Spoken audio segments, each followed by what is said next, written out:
O te whaatala whaatu, ma le nganga whaaloalo i le pa ia maulunga le tātou wa tinu o le nei tai au fau. Le fo ia sa fau o tātou o le mai le alofa ma le anga le o le atua. O le si ufonga le nei o le lau moe Wellington, e le fo watoe amatalia lana tautua o le nei aso. Good morning, tāla whalava. Ai alo maia, o le tātou sauninga lotu o le nei tai au.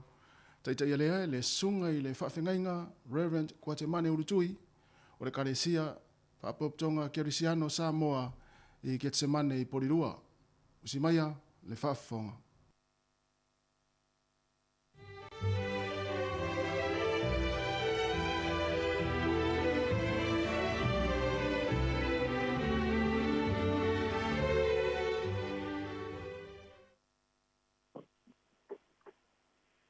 Whilo ia tu whakatalo pātu le paia ma le malu o le ala whai mai o le atunu o le ni tai a manuia. Atu whaftaia le alofa o le atua o taitai manuia mai lo tu so i fua. Le manuia ma le file mu le nei sfo. Tātu tāpua i atu i le atua. Tātu talo le atua pai ai. Wala whai mai le manuia lo atunu le nei sfo. Fio mātou si le taulanga o le whātai ma le viinga i lau fio. Mātuta mai aloa ngāranga pa ia, e mawhai ai o na mātou tāpua i atu le moni ma le whamao ni lava i urungu. O ia i ulava i lau fio o le tāpua inga. Au na lo suafa Jesu. Amen. Tātou pese. Wa e alo pa te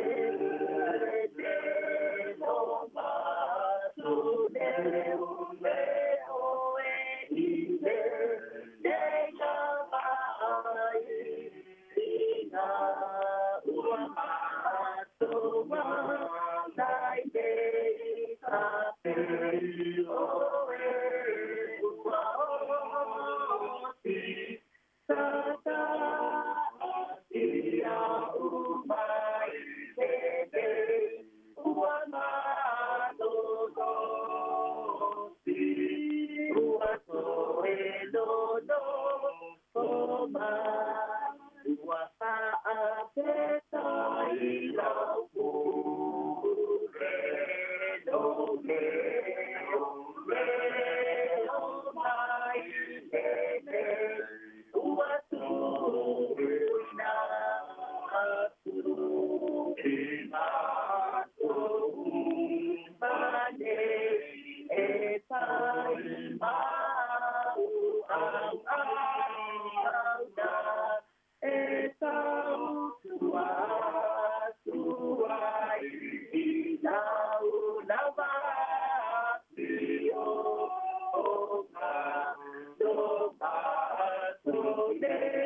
Ida upu mai le fionga pa ia le atua, tu si firia mai le tenga i fau, so e tau le nei aso, karatia ila nam tau po e toru, a fai pa lua sipuru ma toru, i whangata mai di fai po e lua sipuru ma reiva.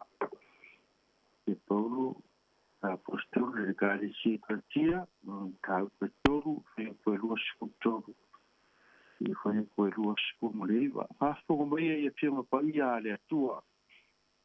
Au le i o mai le whātua tua. Tā whia tā tau le pule le tūra whonu. Hāpune tia ina se ia whaaria le whātua tua au mai. nei ua whai mō lātou te tama tūlākono. Nā te ina I tātou I a ke riso. Nei ia tau ami o tanu ina I tātou le whātua tua.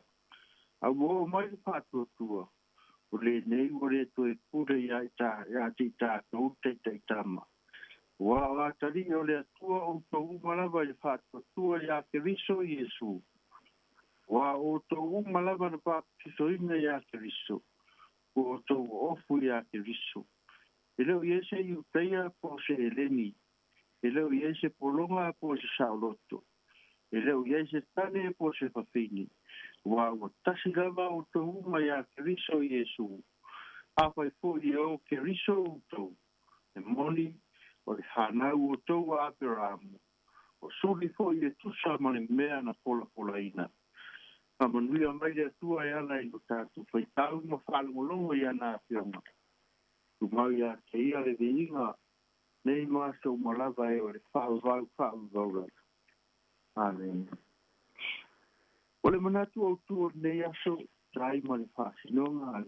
Whai te waso le. Le whakasa. Hapea e le ai se senga. Le ai se senga. O ilonga le whaosenga ina ma le whaatulanga ina o tangata I to tonu o susaiete. Tonu ngā luenga. O nuu e ka le sia o mano maftanga. Ala tonu. O ia whaatulanga ina lo iai matula fono lo lima taita ina ai. Whaatunu tonu matau nguri ai whaasidonga. O ala to fi au mga luenga. Ai maiseno la to whaatulanga ina I tūlanga ua tō fia ngā nui ai. Oe ei tō tūlanga tofi mau runga, oe le tau aloa, oe ua moe ta maa inga ma e le aloa ia. Ma fōringa I ua wha ese ina ai le wā o tangata, o na tūla kono ua no nofo ma taita ina ai. Ma afi ai le tā ua o tangata uma, na whaia ai, na whaia e le atua. Ko ringa se whaki tau di whapea o lo tau wapa, si la fia le apostolo, o le kare sia e kalatia. O le whasino sino tūlanga mo le whairunga lanu, ai moisele e se senga o talitanunga, I le whamamafa whaintaia, ma le vaai whatangata o ru ese, I le avea ma kerisiano. I utaria la tō te whamamafa le tūla whono e tau wami o tonu inai, I tau singa o le tūla whono. O le ese lea ma le manatu tangata o nu ese, e on whaadia le kāre sia kalatia.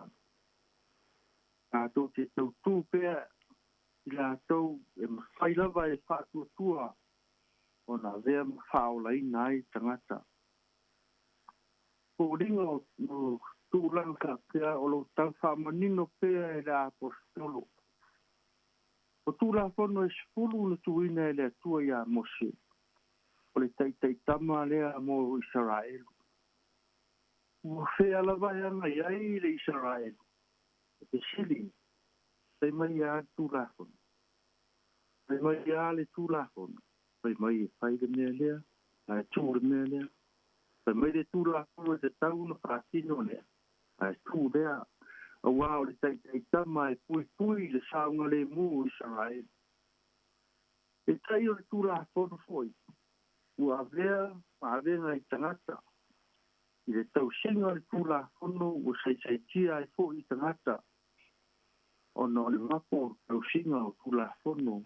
A ki ai le soifua o tangata. A tunu le ala leo le tata longo le apostolo ma whamanatu I a kalatia. E leo le arofa le tūla whono, o le tausinga o tūla whono le whenengi tuai. A o le tūla whono le arofa, e peo nau mai e Yesu. Le tūla whono o tūpa, si ai le pātua tua I a Keriso. Peo la le apostolo, o wā o atari o le atua o tō umalava le pātua tua I a Keriso Yesu. Ele o ia se i teia po se eleni.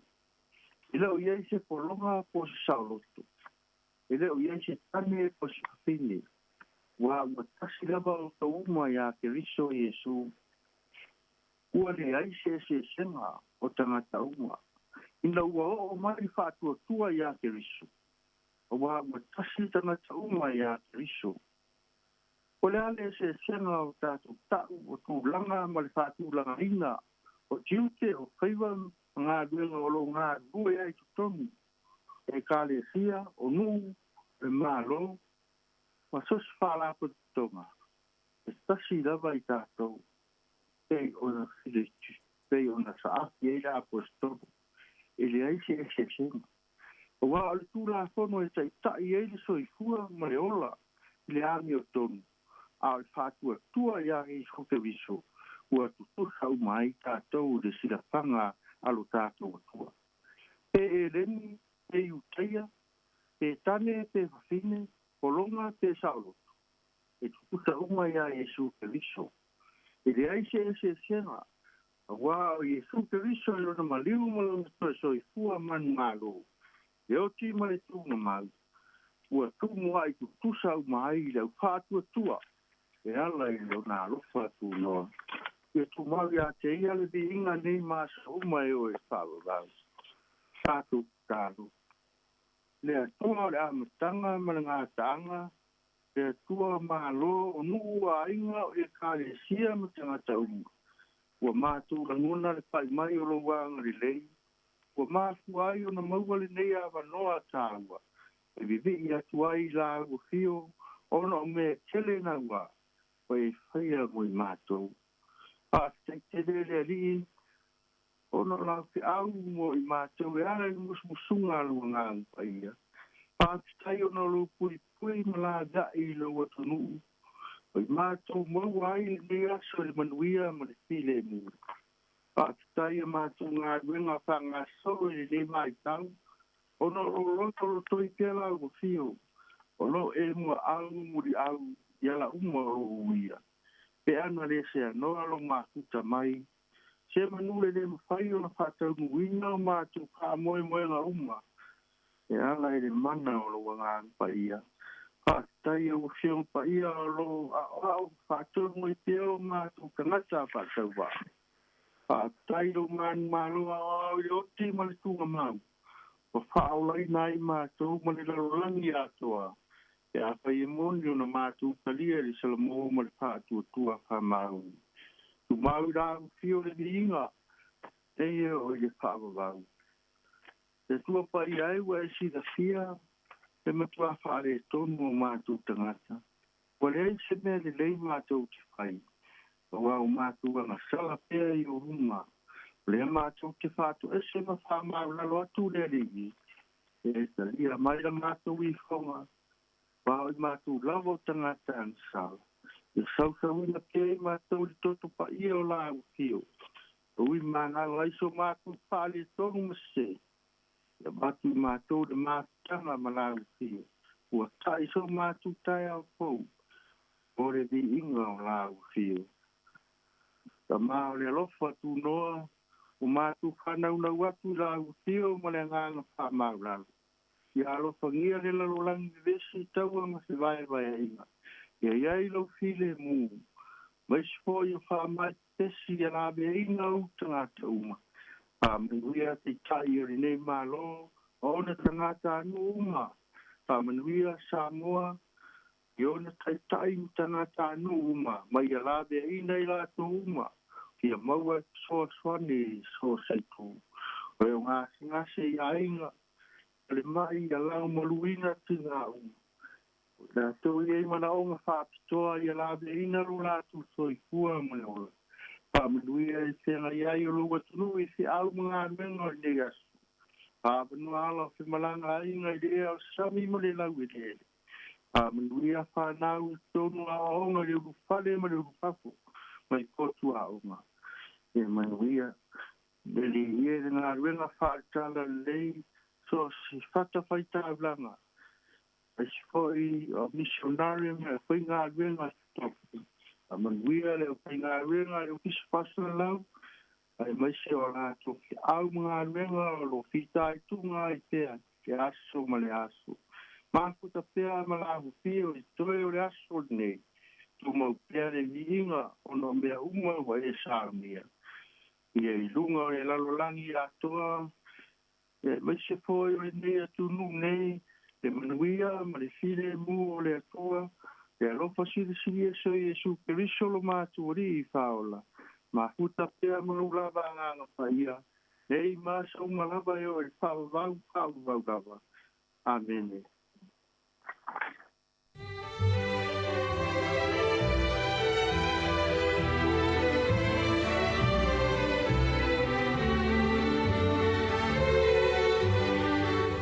O le naua whaafonga le tātou tenu i le sauninga lotu, taita ia le sunga i le whaafengainga, Reverend Guatemane Ulutui, o le kalesia whaapoptonga Kerisiano Samoa i Getsemane i Porirua.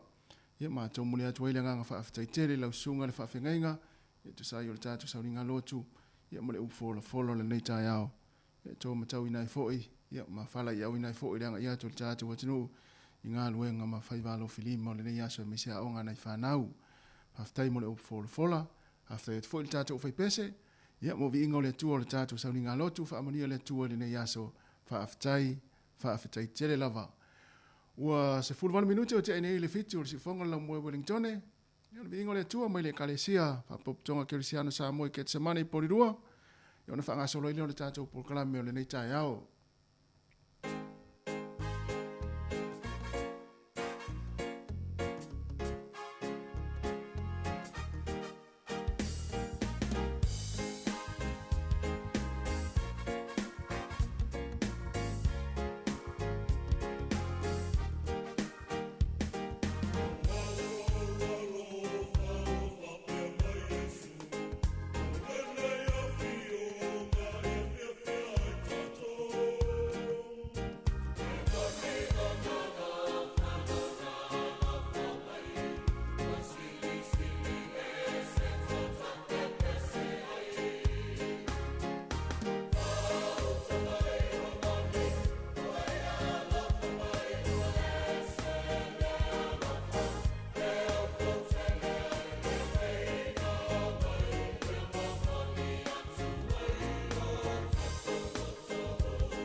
O le tautua le si ufonga o le laumua o lo iai fo i le langolango a le New Zealand On Air.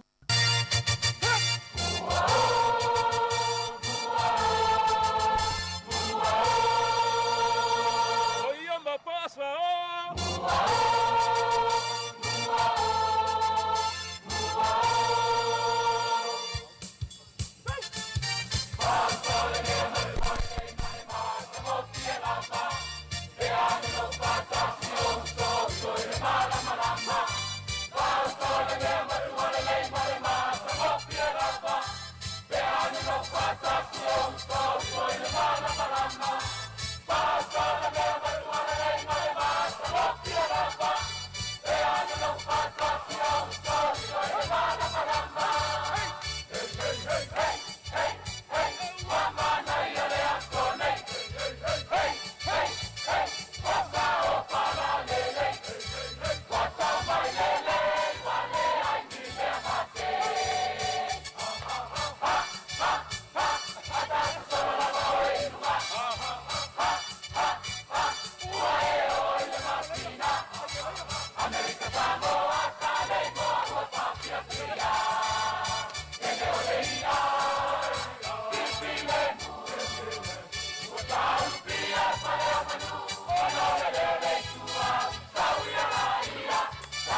pa ia. Kuila mamangu. Ai mai se Samoa ship. No.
Samoa tu atas. Oh, sama kaina.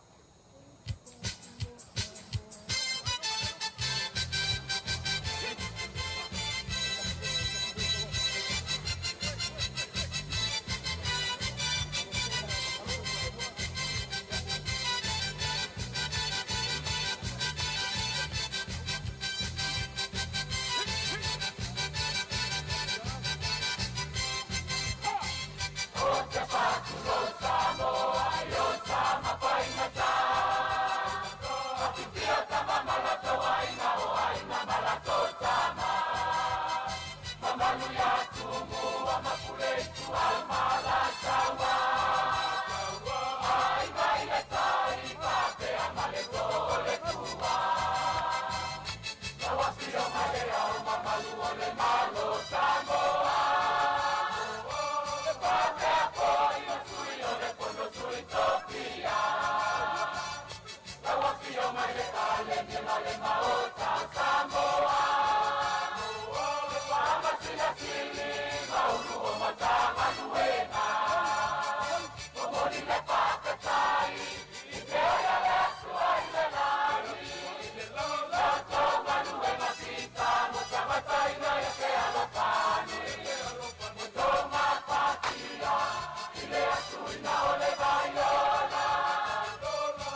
Tato o ile atua e manu ia i le uma.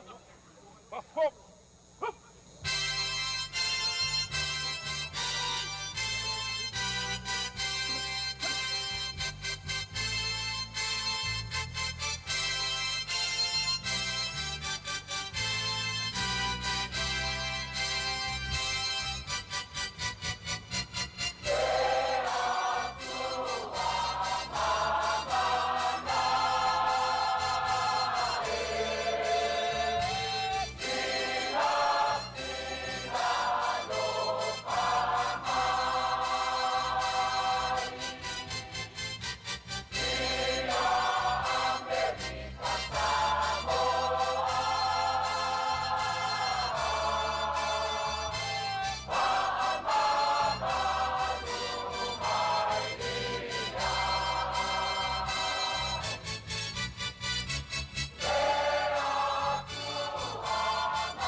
Hi Samoa, it's Auntie Chala here. Instead of Fifi Falo, ile atau le tayao. Laugh of the morning. Amat semel apple feet to the vanveal, su fongalo mua, atau le tayao.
Noe o le tātou plame foi o le ato le tai ao, wha malo atu le ala whai mai foi le tātou atu nui whanunga le leile nei tai ao fau, e le ngata i tonu ainga, ia e whapea foi la tau le wanga i atu i ngā luenga le nei tai ao ma i la tau, sa whai ngā luenga i le pōna pō, whatala whatu ma le ngā whaaloalo, ia o le tātou plame foi le nei lea ua, amtari e foi le tātou tau tua le nei aso, ina ua mai atu ai ma le tātou sauni ngā lotu, le ua ngā lua ma le tātou fue, talo wha fue, malo leusu, le nei tai ao? Ia, whatalo wha, le foi te va ma lo foi le tau ata ni ta ma nei o mai o lua le tau malulu so le va to le malulu ya e va tele lo fo le tua ya wa mo fo ta malolosi ya e ta te o mai e ta to ma futa fo ma tau to ta to tinu e ta to wala le o le tasi on te simul tasi fa mo ya le manu va tai malu ale unsa e wai a fa pe e se vai ngolo tino manua e o le temine o le tau malulu te la ngona no mafatia o le se vai ngolo tino manua mo e fa pena fo mo mafutanga ya faina e o te tau malulu mtua e la ngona no mafatia fa tai le fa malo si mai ma le tele foi la filosofia na pe o in me afia ile la ngono ia e mafutanga foi ia me sino na te o fo te li fa longo mo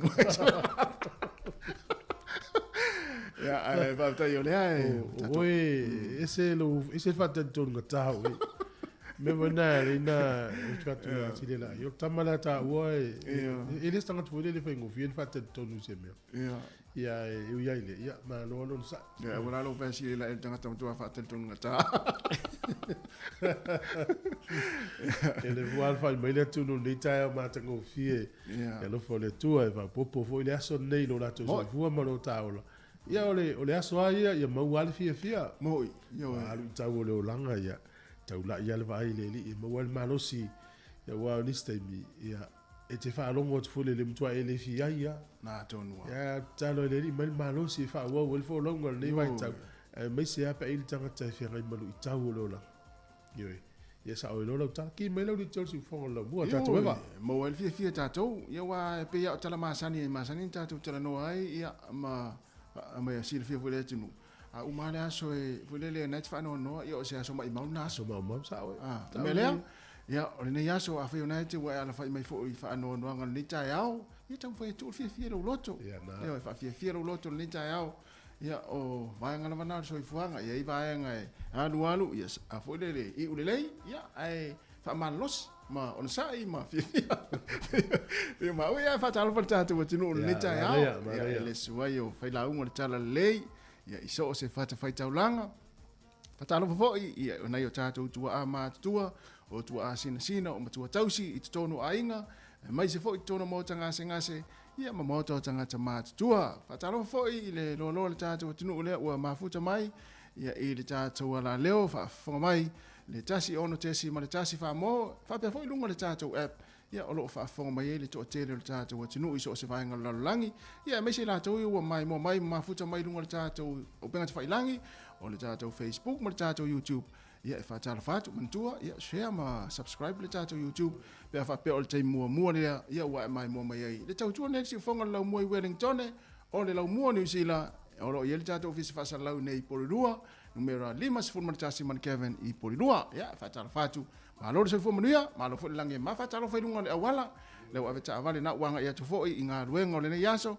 ya me se fo ila tu sa nga lu e po ma tu fa ma lo atu ma lo le on sai fe o nga luenga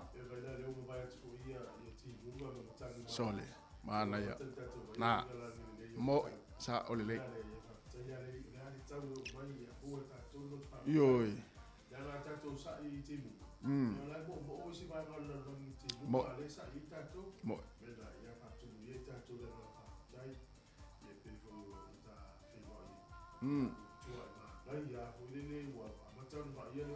ya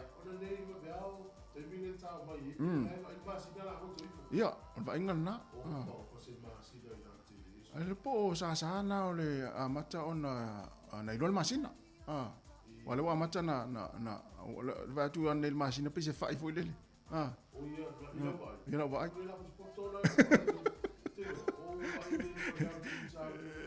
ya o le wa tol masina ya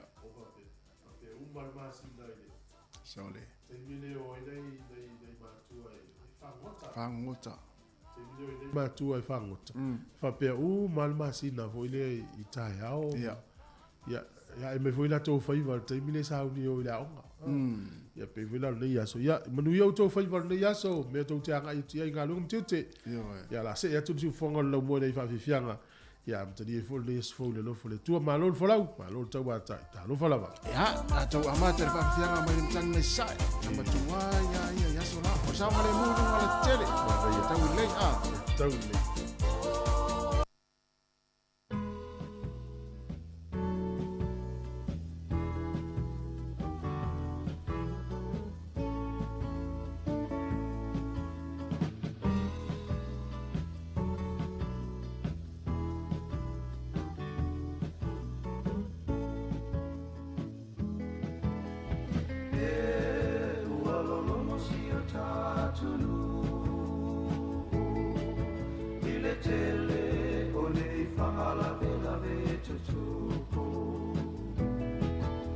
ke sili po lea e ale whaponga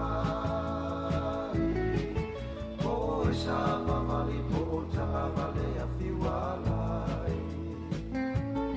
leo fisa leo leo tāno whailo matana ai se panga e leo lango lango ina e le te leo tangata le te leo whaala vela ve e tutupula vale whatamana o e soko ia la pota vale le sawa sawa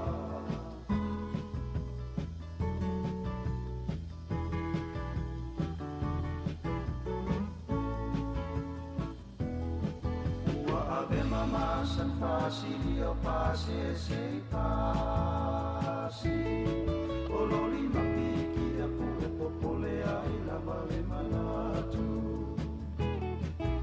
ua lau tutu manono fole tala fea mai e telele na onisi o faala vela ve tutu pumai na ita maiti a o ngata a vale a fio i talo o telele tuto masa ai lo la tore matala o tulanga la vaia a veta vale a matalia e sauni taimi o mawa e sili la vale pui puia leo fiso leo leo talo failo matala ai se panga e leo lango lango ina e le te leo tangata le te leo faala vela ve e tutupula vale fatamala o e soko ia la pota vale le sawa sawa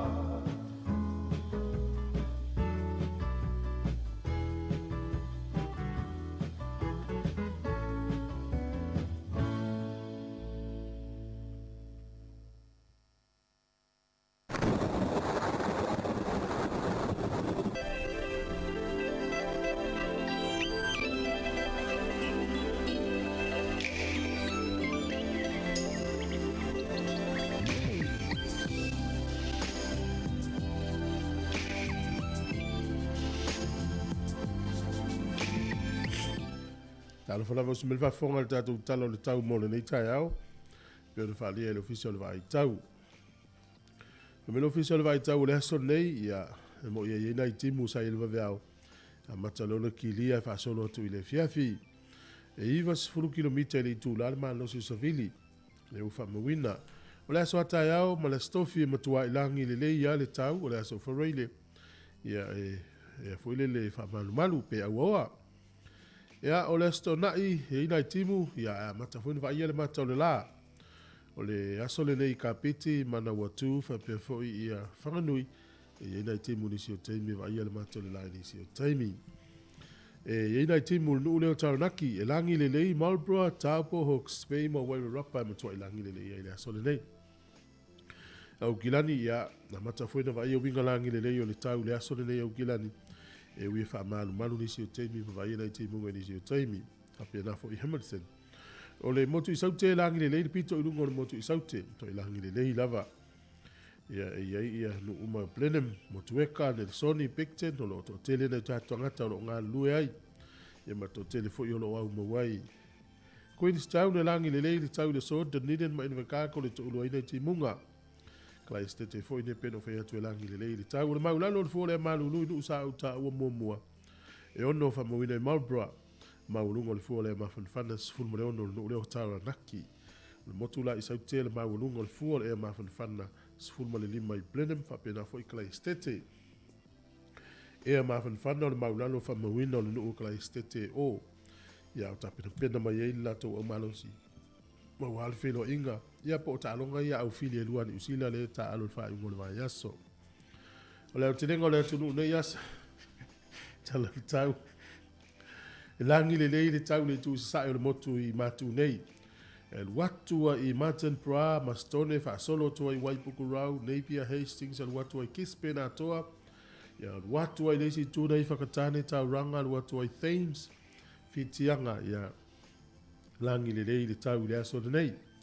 O pia famelo official vai tau e matele na langi le tau tatu tu lus fruiva le fuole vela lus frulima. Le ia mafana o le ngoto ifo le lai le so Wellington lima le fia fina nei. E o so e le rata yao e le toi fitu minuti o de talo le valu di tai yao. Fuole maluru fa mawino lo i le valu fa solo i lunga di se fulu Wellington le manu tua oi. E a mafana lo i le fulu luas, fulu tolus, fulu famas, fulu male lima. E a mafana nai Wellington le manu tua oi. Tala o le tai mo le au whanga hota pe le tai le se fulu di tau nei Wellington le. Sua le tai a le whaine fiafi toi pe le tai na tai le se fulu ma le tasi. E le pōna nei ia o poli lua sua le tai le iwa le tai au nei pe le tai le tolu le fiafi toi sua le tai le te o le iwa le pōna nei. Tala leo le tau ma le tala o le tai mo le sile fia le tolu. A mo oe le tangata la ftupe ma lo le anga lei.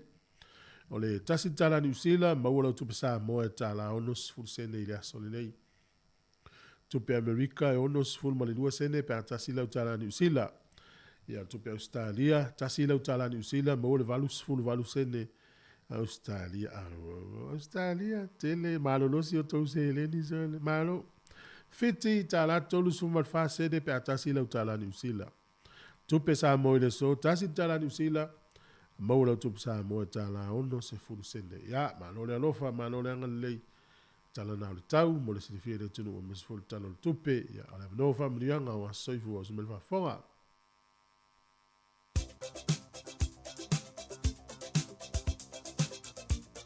Familianga o soifua ma sa whanau, na whamanatu tupele tātou imeli, a sa whanau at samoacapitalradio.co.nz, whase e maili tātou imeli nā tātou o sa whanau, ia mo o tō umana soifua maili nei aso, le aso se fulma le whao yuni, ma tō whaamni atu o tō wa soifua ma sa whanau fo i pe a whapea yese o le whanau, whaamni a tele le atua, ia ma ia whaopopo nisi tau sanga stere mo utou, ia mo i tātou i fia whai tau tuspa ia, ia paraoria o New Zealand me valu, ia su ane tātou tuspa ia, i le Evangelia Ioane o lam ta upu mua fai upu se fulma le ono. O lona tumu ua mawai e i tātou umalava le alofa tu noa e whao popo i le alofa tu noa. Evangelia Ioane lona mata upu mua fai upu se fulma le ono. O lona tumu ua mawai e i tātou umalava le alofa tu noa e whao popo i le alofa tu noa. Manu ia tere lava o tau wa soifua ia o le pese nei mea tau langa tanga loa mo tau.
Malosi ai no tino, ona salamo. Siva siva fatamilo, faala ona fatima lepo, tuia ilunga, esei uma. Siva fatamati, siva faala tinati, siva mai ai faapea, siva mai faapea.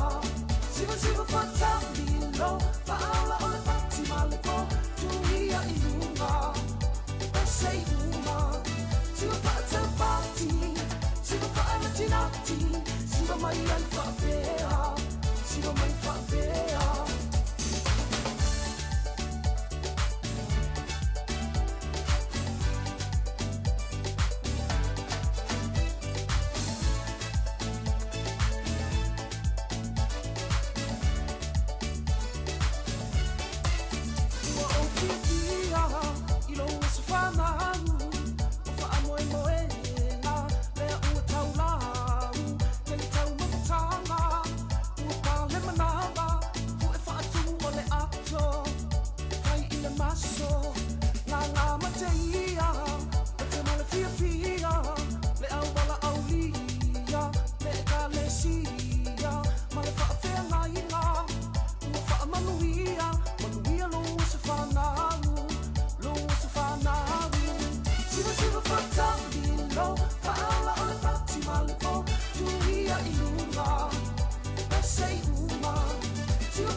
Malo whaftai le tunu whafo mai o te pane I tala foi tala whasal pito foi la langi me na tupu ila sus fulfao uni.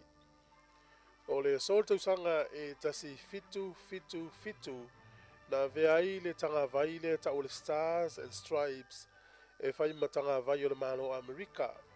Le tau te vai e le terminei ia o lo whata ua la tau.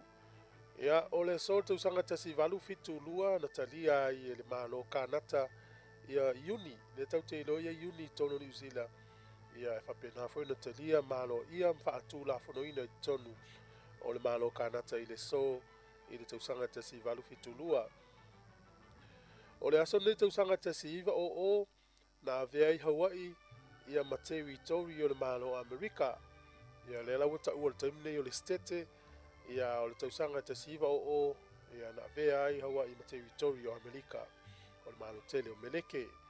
O le asa nei tausanga tasi iwa o fitu o le nuu po le malo Norway. O le aso le nei na avatu o ilea ia te tau, ma le whaatanganga wha le tūla whono. I le tūpā o tamai ta I pālota I whainga pālota.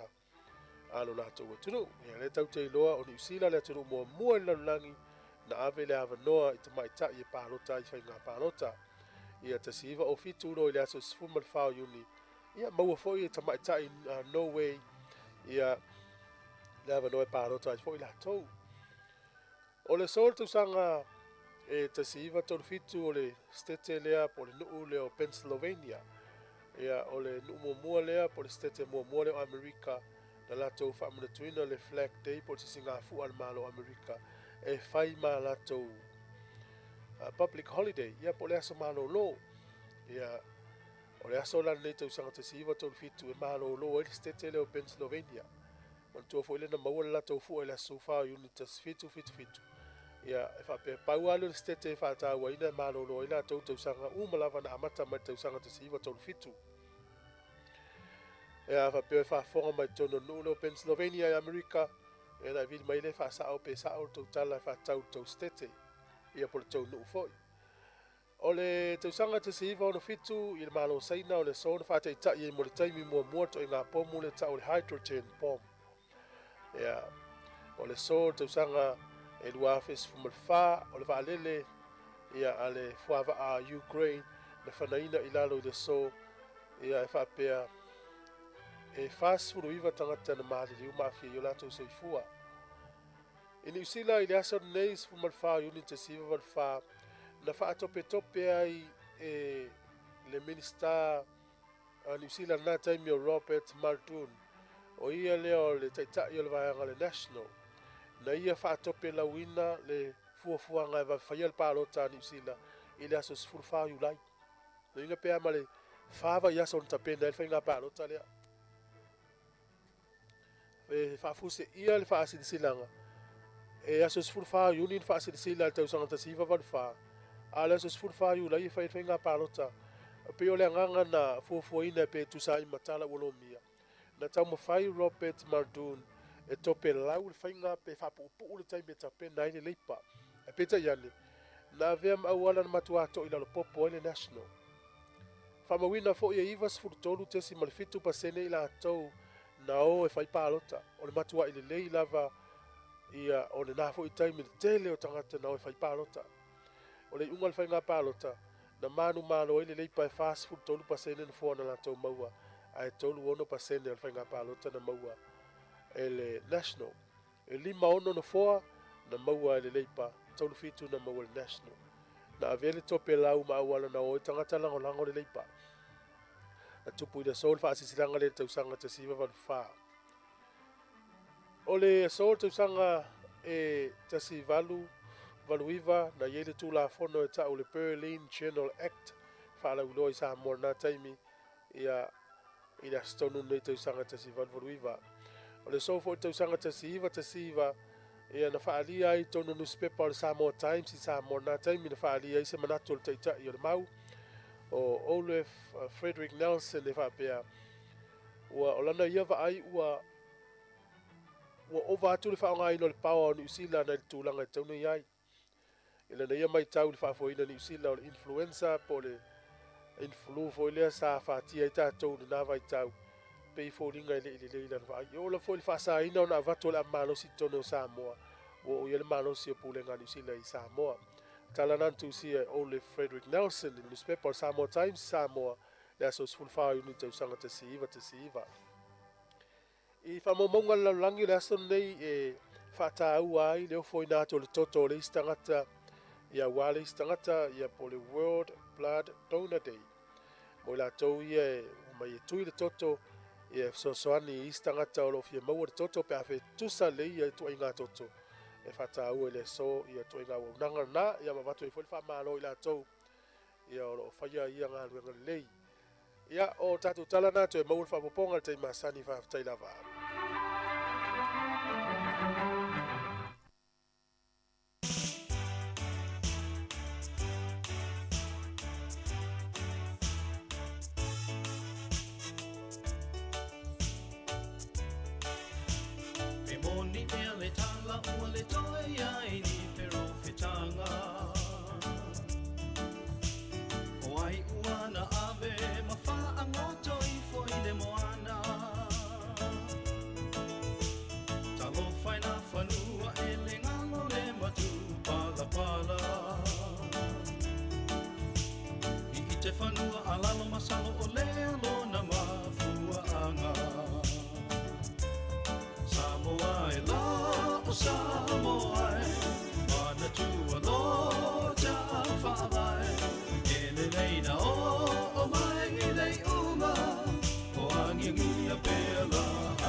Eva foi o lupe, o leto e fia o loai.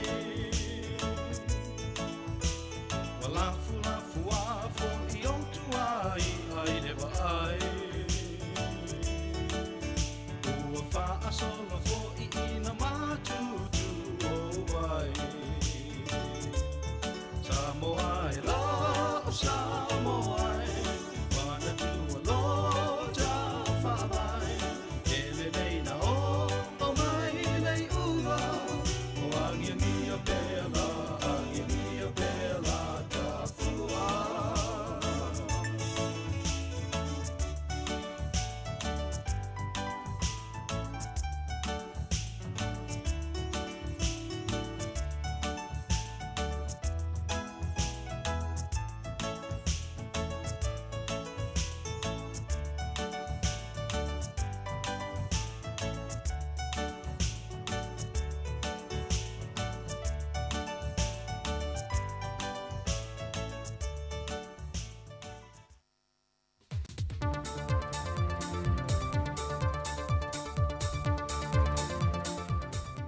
So i fua manuia lo tātou atunu nei fo ia so fau, ia lo mai o se whao poponga o tātou tala mai Samoa. Ua whaalau i lol te mai te komisena o Australia i Samoa nei, ia Emily Luck, le isi whainga pa anga whaapisinisi wa fisoswani mai ai Australia mo Samoa. Ala le whaamalo sia o whaalapo tonga wa ta uole wi Samoa. E na iona ia ma whaamalo sia alo ma whanau o le atunu ia li ima te mai ta i hawa no tutusa.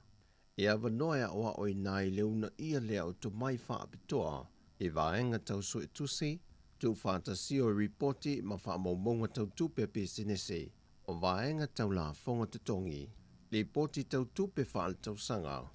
Ma le tu whaatasi lo ripoti a lato pa anga masani, o loo ngā lulua i tutonu o New Zealand, a o loo iel whaamoe moe fia whaalau te le atu le lato o unanga i Australia, e lalo lava o le nei whainga pa anga ma le KVA Consult.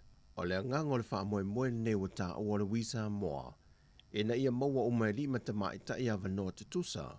E a oa oi nei le to mai maa walunga. E moa a vanoa mo ngā ruenga i le ngata i Samoa e whape na fo i tutono New Zealand ma Australia. Sau noa Emily, o manao mia teleleu na ia o le tūle i le te mau a ingo Samoa. Ona o le whaamai, wa a fiai le tele o pisinisi.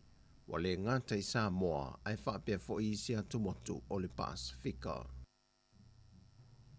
O le vaiaso te neina whaatawe nai e lampasa o le malo Amerika i Samoa. Whaatasi ai maleo whaingaluenga lo Official Peace Corps i Samoa. Nau lato whaamamai nai le la pisi se vaenga o muli whanua.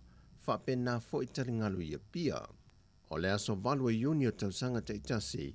E whaatawe nai o ngā Samuel Lolangi.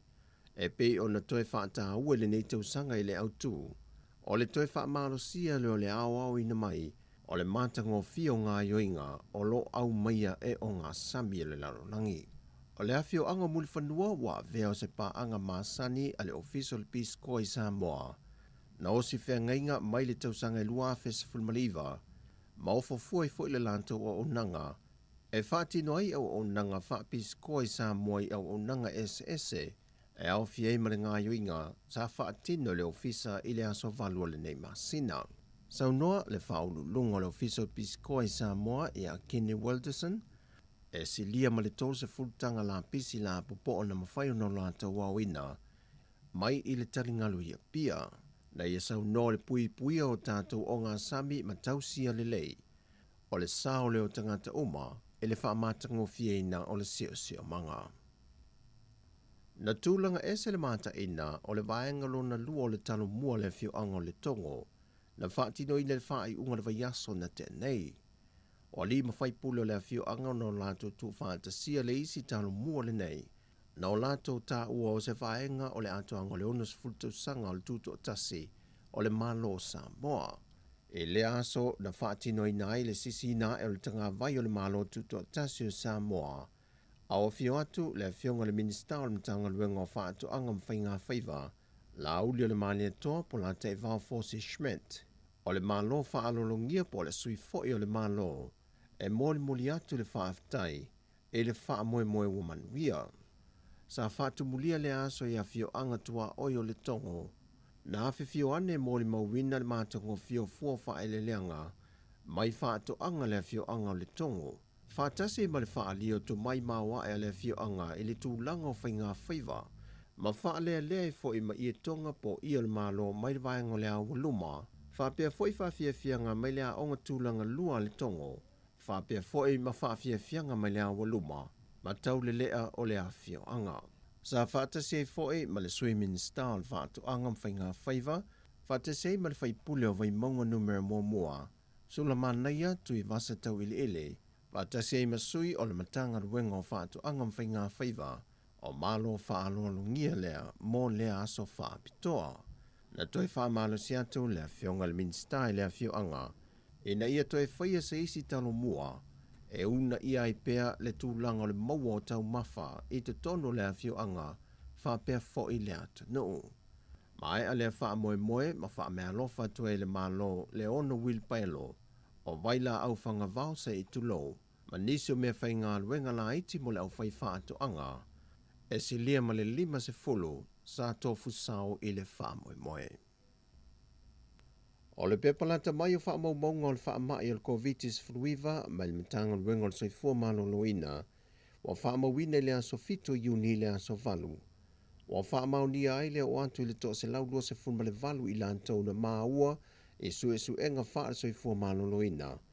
Wa a fia e siamo le COVID-19 fluiva. O lo tu mau pea tangata maali liu le to lua se fulma le valu. Ai wo atu le au whae tangata Samoa a fia. E le se fulma le wha hafe tol se lau se fulma le 5. Ai wo wha popo pea le au whae o ilantou na malanga mai malisiama mai antunu o i fafo. E le se lau se fulu. E wha mau mongo le se lau lua se fulma le valu a fia i te tonu le aso fitu ma le aso valu a Juni. E ono se fulma le wha ilantou fonu pesia mai manu lau tele o le antunu. Ai o leisi ono se fulma le wha o ilantou ia na whai malanga mai malanga i atunu o i fafo i lo tātou atunu. O tāna whawia mai Samoa manuia le nei aso lo tātou atunu, whasoi foia.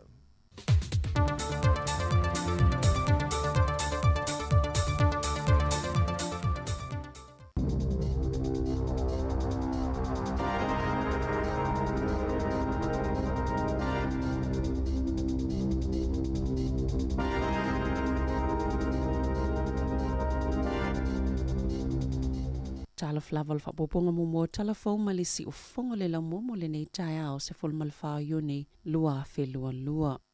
Ua toi whaiani fesu ia inga i mata whaio i tau avea minista o le kāpeneta ina ua whailoa le fonga fitalai Trevor Mallard ma le minista o whaamasnonga ma whemalanga inga Chris whaafoi o le amalolo mai upo whaio le malo e tu sai ma se whaasila silanga le tomai tai Balimia Jacinda Ardern i lea soa na nafi. Safi silingia pia le fonga fitalai o na olona whaafoenga le mata upu le solo titee na api le loto al Balimene moa soilues fultolu. Lena ia whaatonu ina i le whaapasi o paipa maki wha leo tele musika. Ai muli ane tu ina atu ni whaalinga i nisi na avia mawhaipulu al Balimene wala tau soli vale le loto a. Poli putia i eisenga luenga whaalemalo o le angalue i Mallard i Europa. O whaafo ina ulufale atu al Balimene le tau sangai lua fulu. Ina ua mana malo le tu malo wha palo tau mana i se whainga palo tala i titi. Na whailoi whaafo ilo na whaanaunga e tu uai upu whai le malo le whainga palo talua whelua sfulu. Masaya talo sanga le fia wha mawai le sfulu valu masina ua tua nae. Peita ina talo sanga ina e ajoeni na ia toi whaawau le isi tau sanga. Wa fia malo lo whaafo ina ia mausa isi teimitele e mafutai malona ainga. Sa whaafetai ia le Balimia le sunga ia whaafoi, whaapea fo i Mallard, ona ola la tau tua le tele o tau sanga, mo upu whai o le malo ni usela. O le o ngā titono au kuso i tua ia le fonga fitalai lona no foa, sauni ai mo le ngā luenga fo i Europa, i le amatanga o le lua whelua tolo.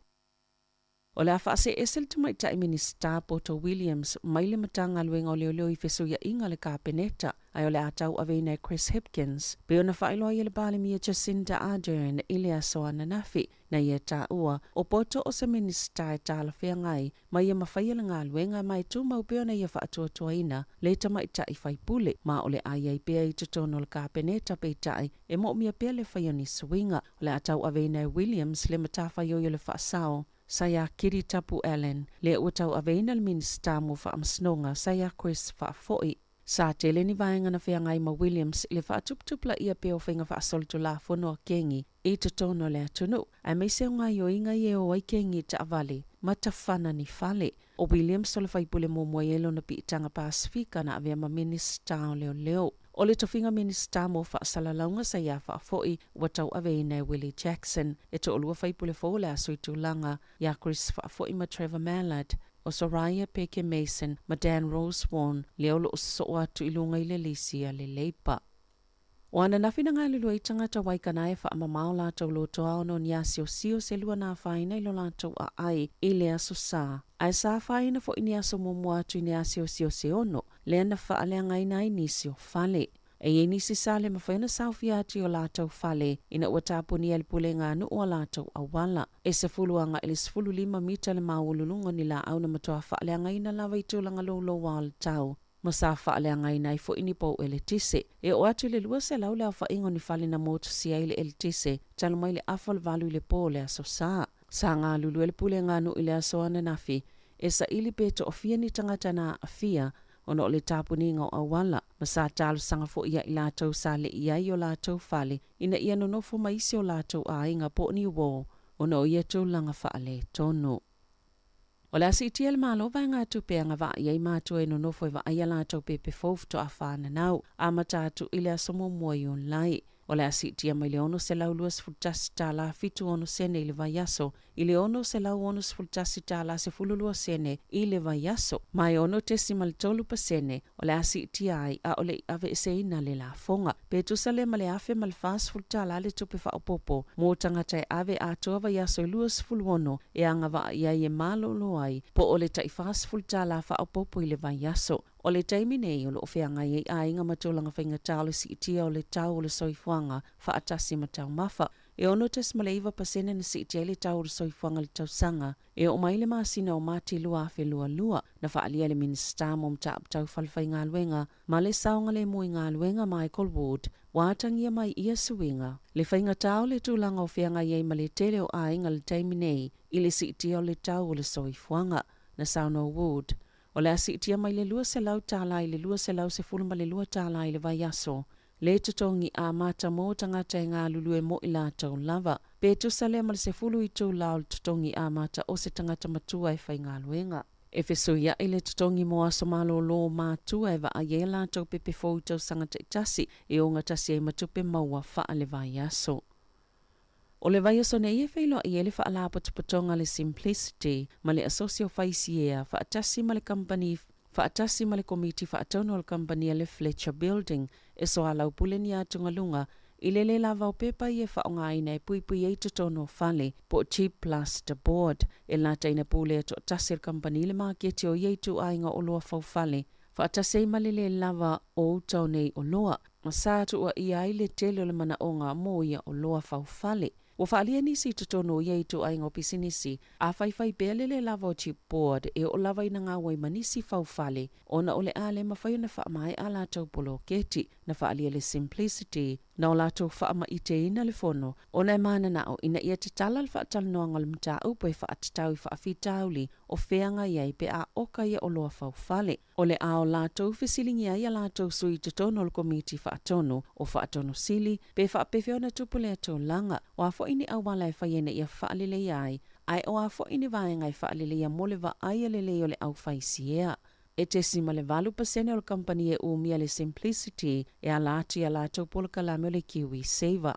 Na whaamuta e la lātou la lao le Simplicity Living le Fletchers i se taimi e le i mamau atu, o na ole umia na whaatalitali mo a lātou o loa, ma ua whaatau ina mai a lātou chipboard taungo fie mai Thailand. Na ta wale pule silo le Simplicity e ta wale Fletcher Building ai o la tonga yo inga wa fiel feitau miliona o tangata ni usila e au fiele a fia o ka o loa e whaua yo la tau fale fōu. Wa whaalia le whala putuputongo le Life Education Trust, lea e whaiania o onga mo le saifu malolo ina mo tupulanga talavou, e yei nisi o tupulanga e sili atu le tele o le nikotini o lo la tau mimitina e ala isikaleti el tise, po le vaping, e tutusa lelei ma le tangata ulaina le pepa sikaleti atoa ma le afa i le aso e tasi. O le whaalinga le whaala putuputonga, o loo tangi atua onga mo se fiso soani. O na olo la tau whaafeanga i matupulanga talavou e iai whaafita auli. I se saili linga la tamai le whaala putuputonga le maisela, ma afianga le maanava, sa ngā lulue whaatasema le asosia pule a onga o kolisi, na maawai e 2% o tupulanga talavou, na ula sikaleti ele tise, i aso muli e fitu, i le taimi na fesilingia ai le saili linga, ma safa li e fo i le suenga, le siitia maawalunga le tulanga maasani, o le ula ia i tu aingo masini, mai le 10% o tamaitia onga le tausanga luafi 10 i le 2% le tausanga talawai, wa whaalia le Life Education Trust. E ele mafua anga ya lai ona o ese tamaiti maulaula na nai tutono fale ui. Manise o ngā yoinga, ona ua le mawhaiana tau file mana o le nikotini. Ma o le taimi nei, matoa mo mia lava ya onga le lango ma le fiso soani. Na ta ua le pule sili, e te tau le malo ni usila ona whaataitai i whainga au se tā lia. Le olo matoa wha manino le iai. E whaapeo le vaping, o oloa e tau fie le ulaula tapaa, ma o le swavai mai le vape, e au na whaatoa maua le tangata. Ma o le swavai mai le vape, e au ona whaatoa tu inatu i le tangata, pe atu si atu i se pepa talavai. Wa ngā lulu e whaatasi le whaalapu tupatonga, ma le ash e tā pena ma whaatu se polokalame whaatatau, i a whaafita auli. Wa whaalauloa loa ia ni ngon tangata stoloa mai Golden Bay, wa molia au fieni molia ngai lola a mataino ni muli a somuli o le tete elena whai le loto al balemene. O ila uaio Jordan Turner Crightley, tolu sifulu tau sanga le matua ma Sarah Joanne Henry, lua iwa tau sanga, ma sa tutu ilo malfa amsnonga whaito malo Wellington e ile asoana nafi. Sa mawhai ile to la fono na tau fiele whailoanga o la ingoa e o mai le so, na whaalia leo sa la tau pepa o whaamatalanga, e to olua se lau 5 tangata na lokaina pe samania e whaatatau le titee na whai e le palemene. Ta alonga, e to ono tamafau o filifilia le to tolu 10 ale olo pelekia o fie Rocha Tui Vasa Sheik, Aiden Ross ma Peter Kaso Wakula, fo lau whakatava, ma Lester whainga anuku, na ta uelwhaya onga Ian Foster, sa whainga tātele i la tau, ma Grant Fox, whapia ma John Plumtree, le filifilinga o le au, o filifilia Sam Kane e toi whaawaulo na tofinga kapteni, mo toi wala wina le li o Jack Goodyew, le na manu al tau sangalua whelua sfulu, ile ia vanua Joe Moody, Anton Leonard Brown, ma Ethan Blackadder mo le filifilinga o na o manuanga, e whapia fo ia Patrick Tuipolotu ma Damon McKenzie, o na e ta alo tau sanganeia tunu o i fafo, o isi tama o filifilia e awhi George Bower, Nepo Laulala, o Fatu Ngafasi, Carl Tuinukuafe, Angus Ta'avao, Cody Taylor, Dane Coles, Samisoni Tauge Aho, Sam Whitelock, Brody Retallick, Scott Barrett, Joss Lord, Tupova Ai, Adi Savea, Akira Ioane, Hoskins Sotutu, Dalton Papali'i, Aaron Smith, Finlay Christie, Bowden Barrett, Richie Maunga, Rico Ioane, Quinn Tubaya, David Havili, Sevu Rees, Jody Barrett, Will Jordan, ma Caleb Clark. Talafo wia malisi ufongo le lau mua mo le nei vaenga o le tai ao.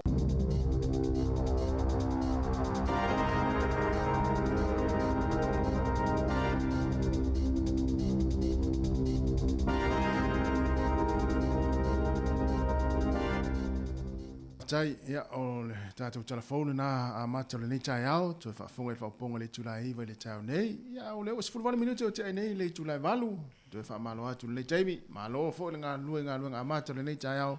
Ia me se foi o leo ua tāpena fo i nei whanau a onga, o leo ua te le valu, ia manu ia onga le awhenga i mo tō le nei tai ao, manu le yaso. Tau whanongo tu au le Samoan kok Samoa. Pese ai Samoa la tala. Pese tāwale o tūru moi. Na posta tāwale lai. O ia i la tau a momoli tamai ngaluanga. Ia.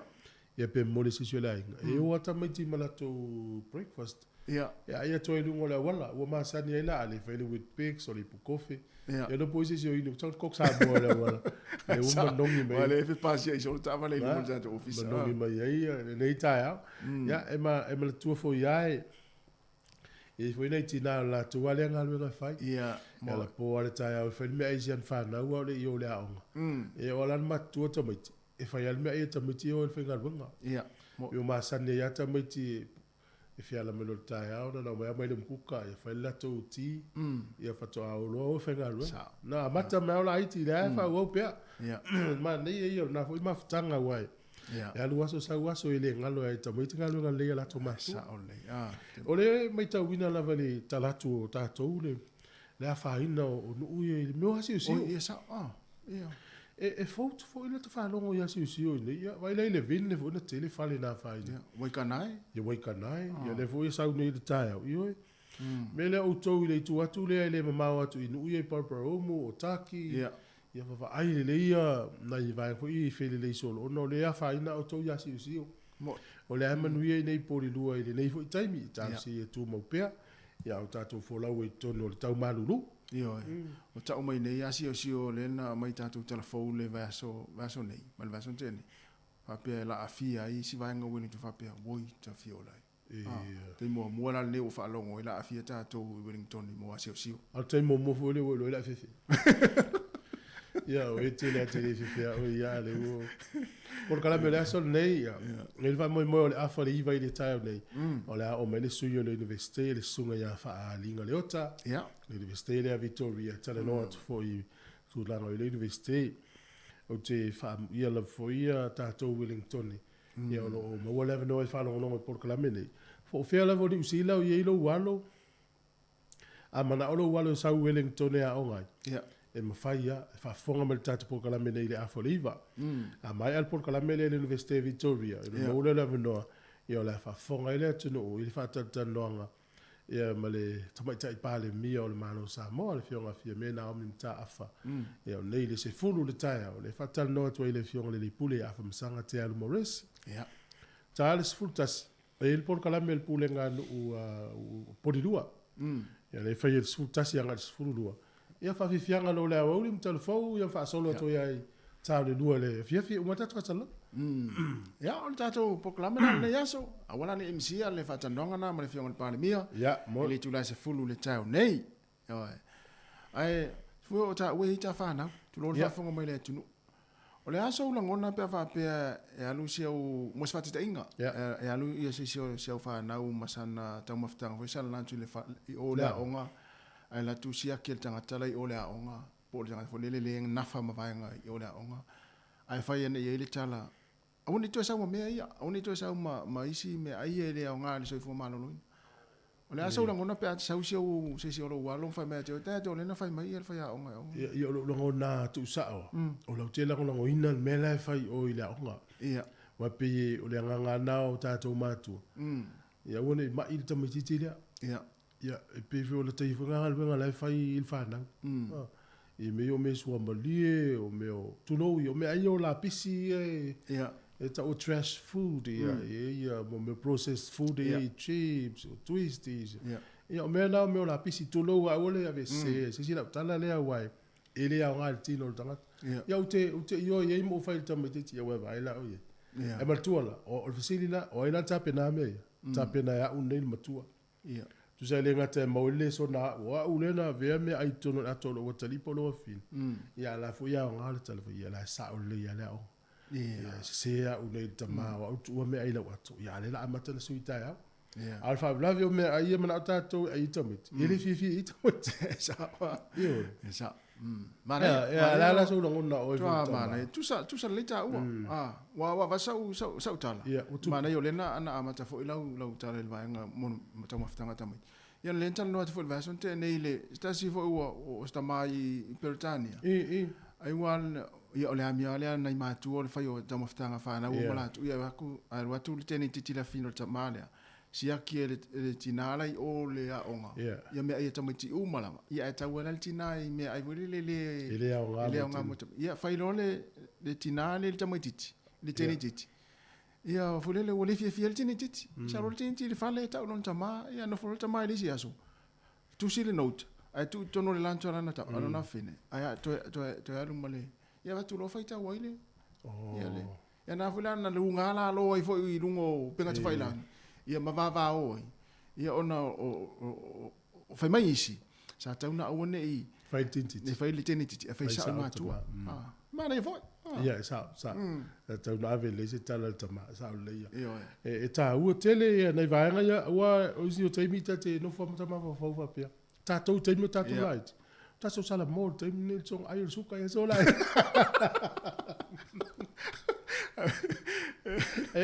E tali e te mai ti aso nei. Ai vai nei te mai ti aso nei. A ta ti al fang suka. E te pa e se na e pa wa me ta me so mali e ta vita mai ti dem nei. O lole suka lati e skuli mi fo ngui. Ai au fam tala tu e me so mali en ta ko ta to o suka. So le se o foto mai ti son. A me se pe pasuka e na voi le to ti o fa ta mo fa lo ya so la. Ti na fa me ti na lo tu e no to no mo fa. Se vai na ya no vai wa fa suka. Ala fa Isi me alai loa panu suka i tātou nu. Wai rala sao le ia. Wai rala tala i lesi au teina tau songa o le tangata o le matua ai suka o le tangata i aso ia. O matola ai tia. A molu tupe le tangata le. Tori a molu tupe. Tele wha tau lau tuisi. Ia. Lole. A tangata le a molu wha tau suka. Mo ia. Ora temine. Ole mwhai nata wha pia. Mate tatele o la si uso. Ia. A vai na tau no unga no tau no. Wa fa ina ni foso. Ia. Ia melale ia mbala. Patas ta to pese. Pa vi fianga taia si fonga lo mua 2 minute te ai nel valu.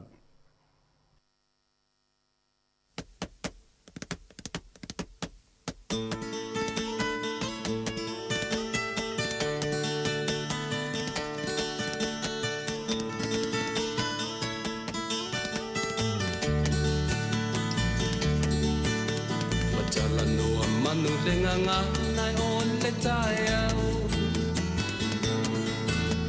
O abe o le la o a punitia po i puau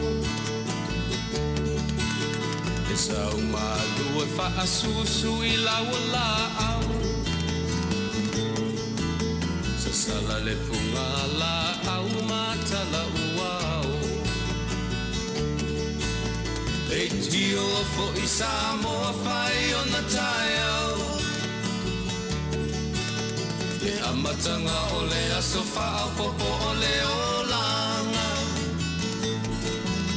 Le tae au nai matani ufea ngai ma le ata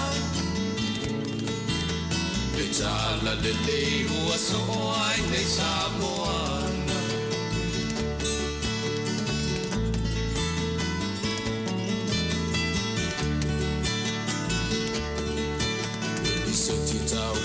Le sua manie o le vine ula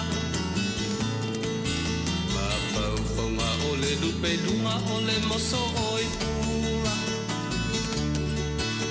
Le langa ali ua pua ina mai lona manongi Le aso o ua foa ina i le Samoa moni Le tio fo i Samoa fai o na tae au Le amatanga o le aso wha popo o le o langa Le tae au nai matani ufea ngai ma le ata Le tala le lei ua so ai nei Samoana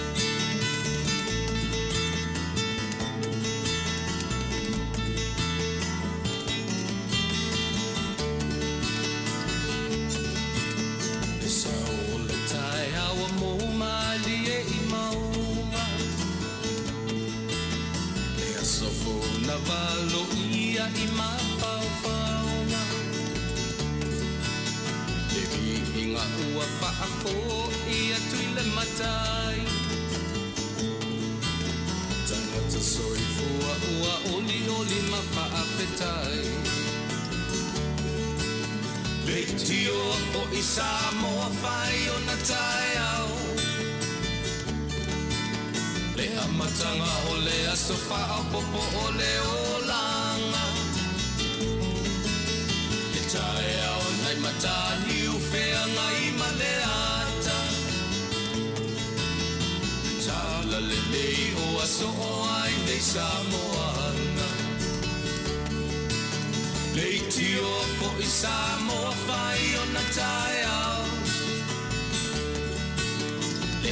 matanga o le aso whaapopo o le olanga.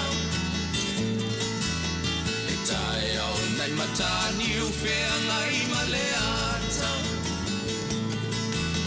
E tala le le ua so o ai nei Samoana.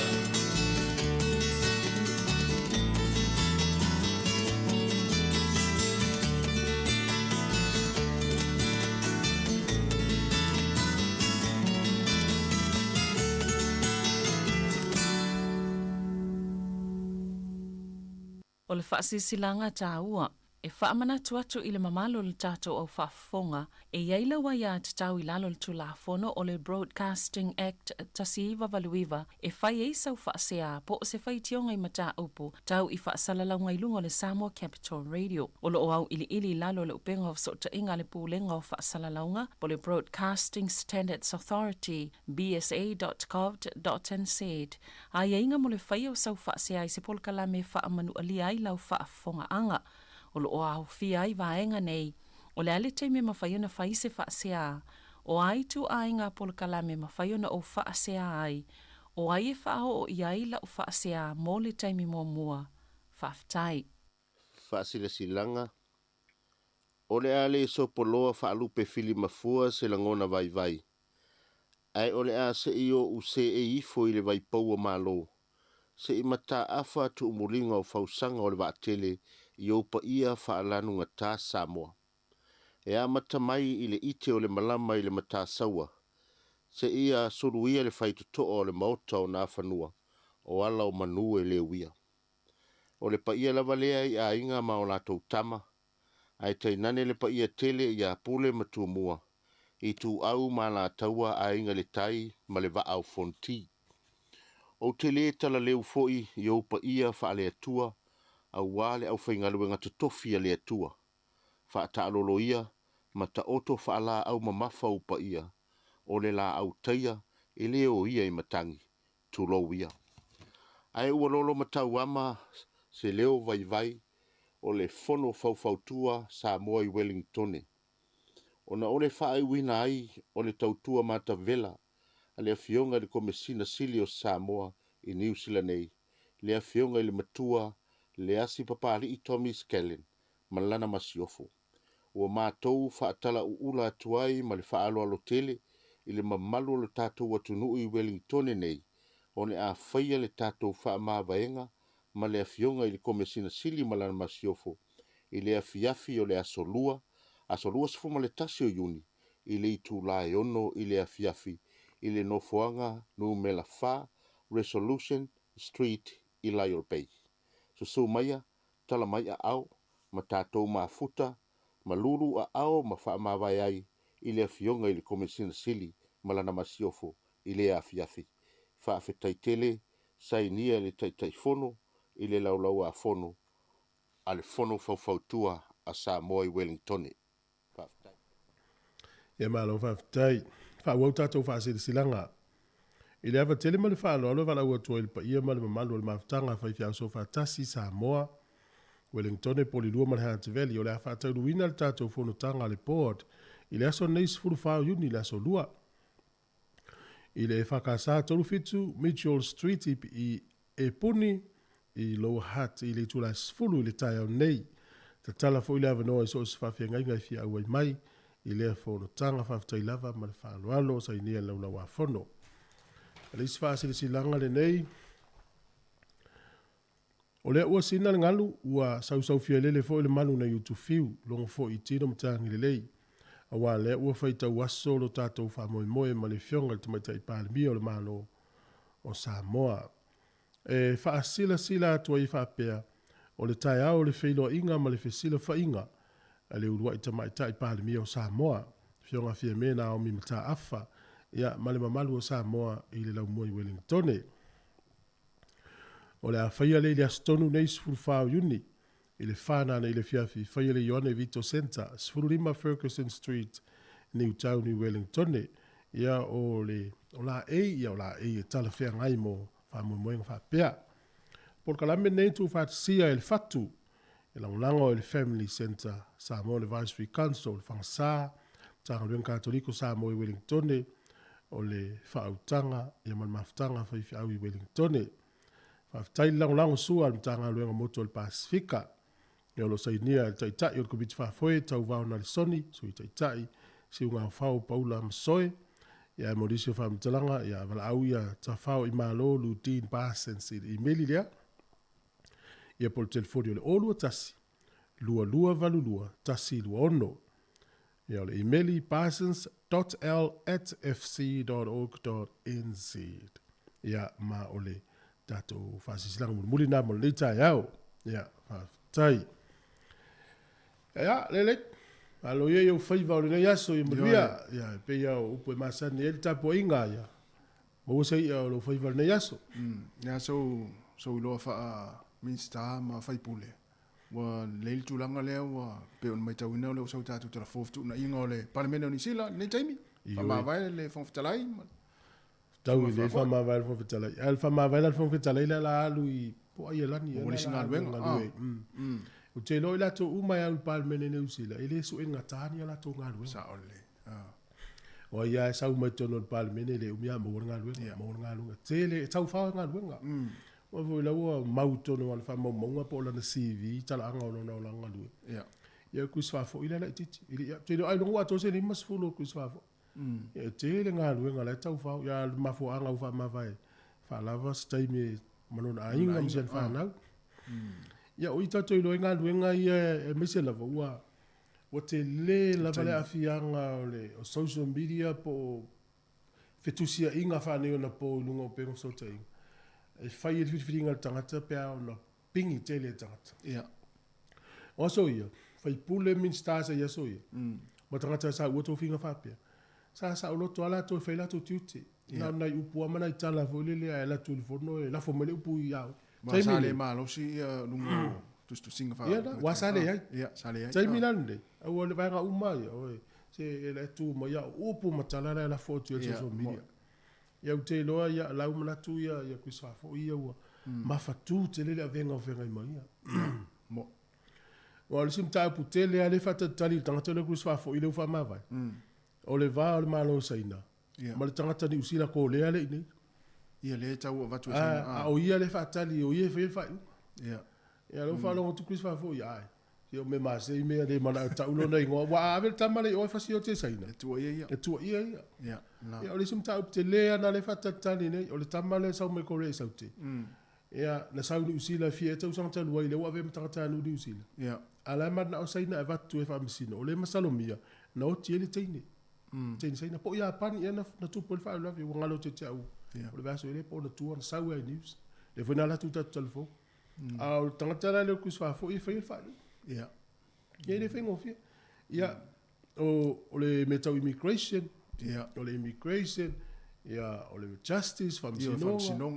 o matanga lunga te tele nei o le e o me to tele tanga te fai la tomta upu ma sa o le ia ma toi fengta o va tu le o ita te lo amatana mo mai le si ta ile o le malo ni sile lo mana tanga le Chris Hipkins ia sole tu sa pe yo ia tanga tele o va tu la talata ia Jacinda no inga o le si le pa le mbia lo mana pe a fai ave ta le pani sta usanga o le so sem tanga luenga tau fa vai pe tu o tanga tele tu ia tu Chris Hipkins ia sa o le te mil fa ma yo ia le tu ia le utato vai tu ia foi le tu il vai nga le tau su sis ai o vai tu Poto Williams le sim tanga luenga na le tele i tala tangata ia mo ile vai nga le o kengi ni usila o fana ia wa uma me tupu le o ta mai ti fa le anga solo o kilani ta wa fanga i fa o kilani ia tu al minister mo ia ele i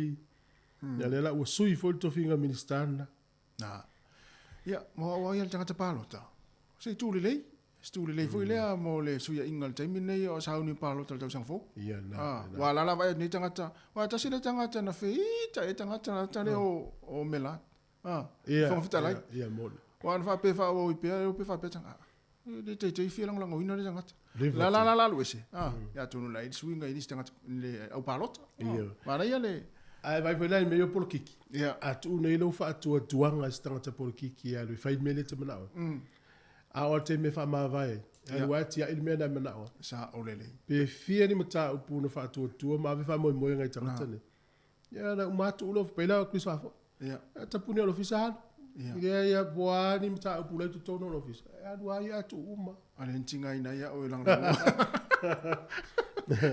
ala wat ya ele fiso ya tele fiso ingal ta to malo ya la mai tau mai ia le fa mai le tala le national wa fiso ya ingal malo le fa mai ele o mafaiona la to kiliva ina o le upuna la fa ele mafaiona la to faatino ina mea ia la to te folo ele o le ya ele o le ia wa tiu te ana o le tua ngai ia pe fa ya tua se la upa se le fa mai di ya so ya ele ai te lo o le o tanga te ai tua ngai ai sa ulo to tono le malo e sa fu ina te le fa ya me ia folo te tua mai le o le tua ngai le te mine ya o le act manas e pa o le me le tua ngai la ta ile fefe ta mai la fo ngai kengi ni tonu ala ta sa o mai le talia la finga malo me o mai le tonu ya ile me tu ya o nei le taia no ve tu le penga fa ilangi le sa ile ia ngalo pe le chopsika ele ngo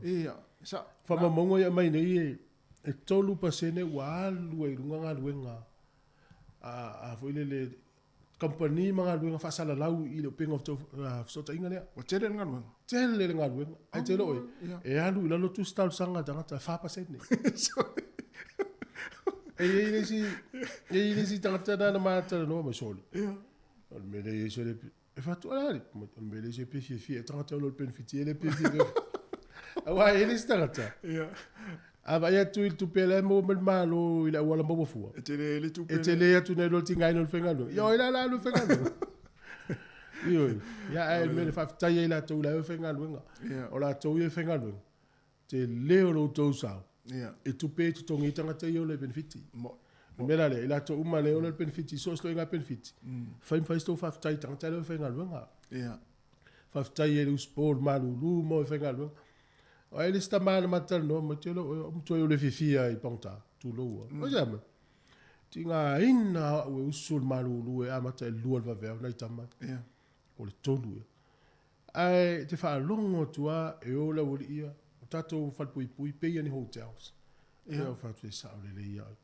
te lo tu pe o le ponta ni usila tasile tina sa e va su mo tu pu afel tau sanga tu pe tung na fo fuala tanga whengalo, te leo tatanga te il fast food wafel tau sanga lo to. Fa lima sfuru wafe. Ai tu pela tau sile le il trate to tasile no sala. E ova male iva sfuru wafe ta la ni usila tau. O vai le. Tu ale sta. Mo le no fo le ai le te fa le. E no por me na e o mai tu o mai pingi si fa to yo. Ya le te vai ya to te le si o li. Ngalo to.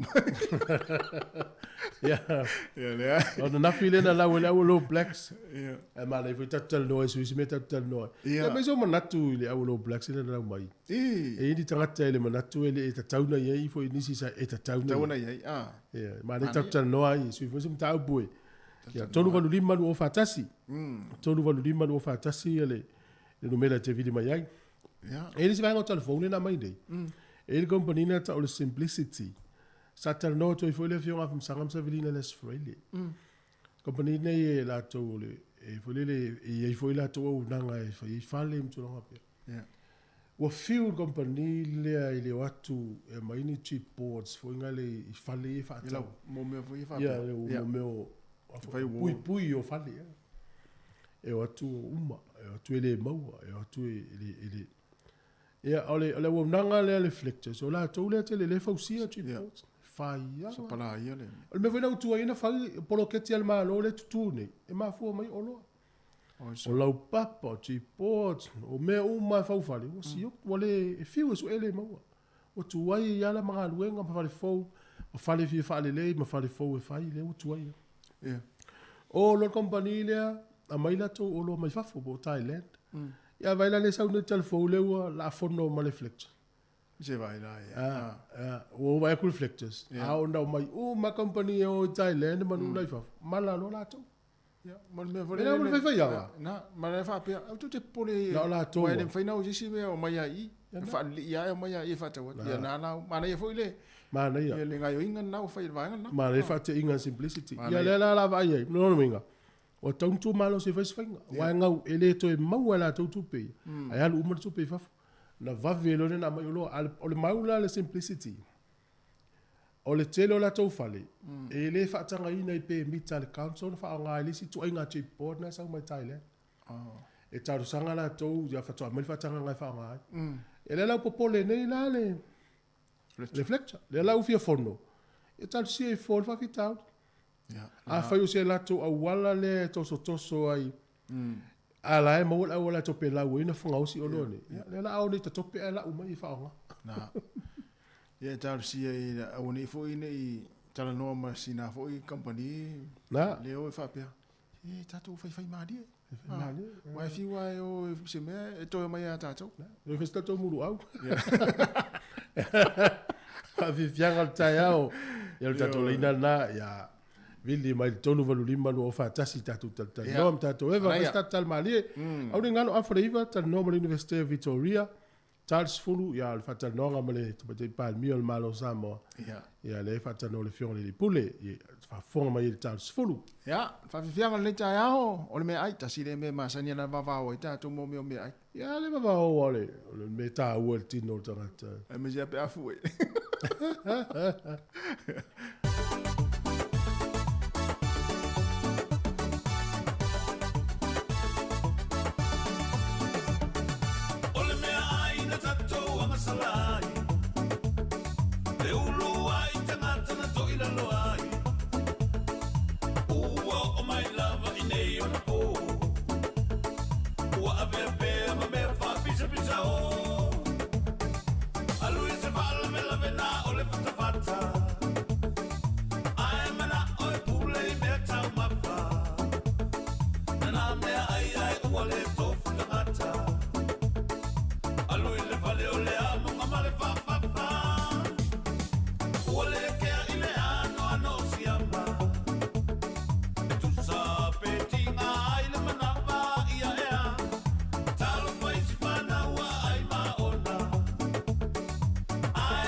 ole.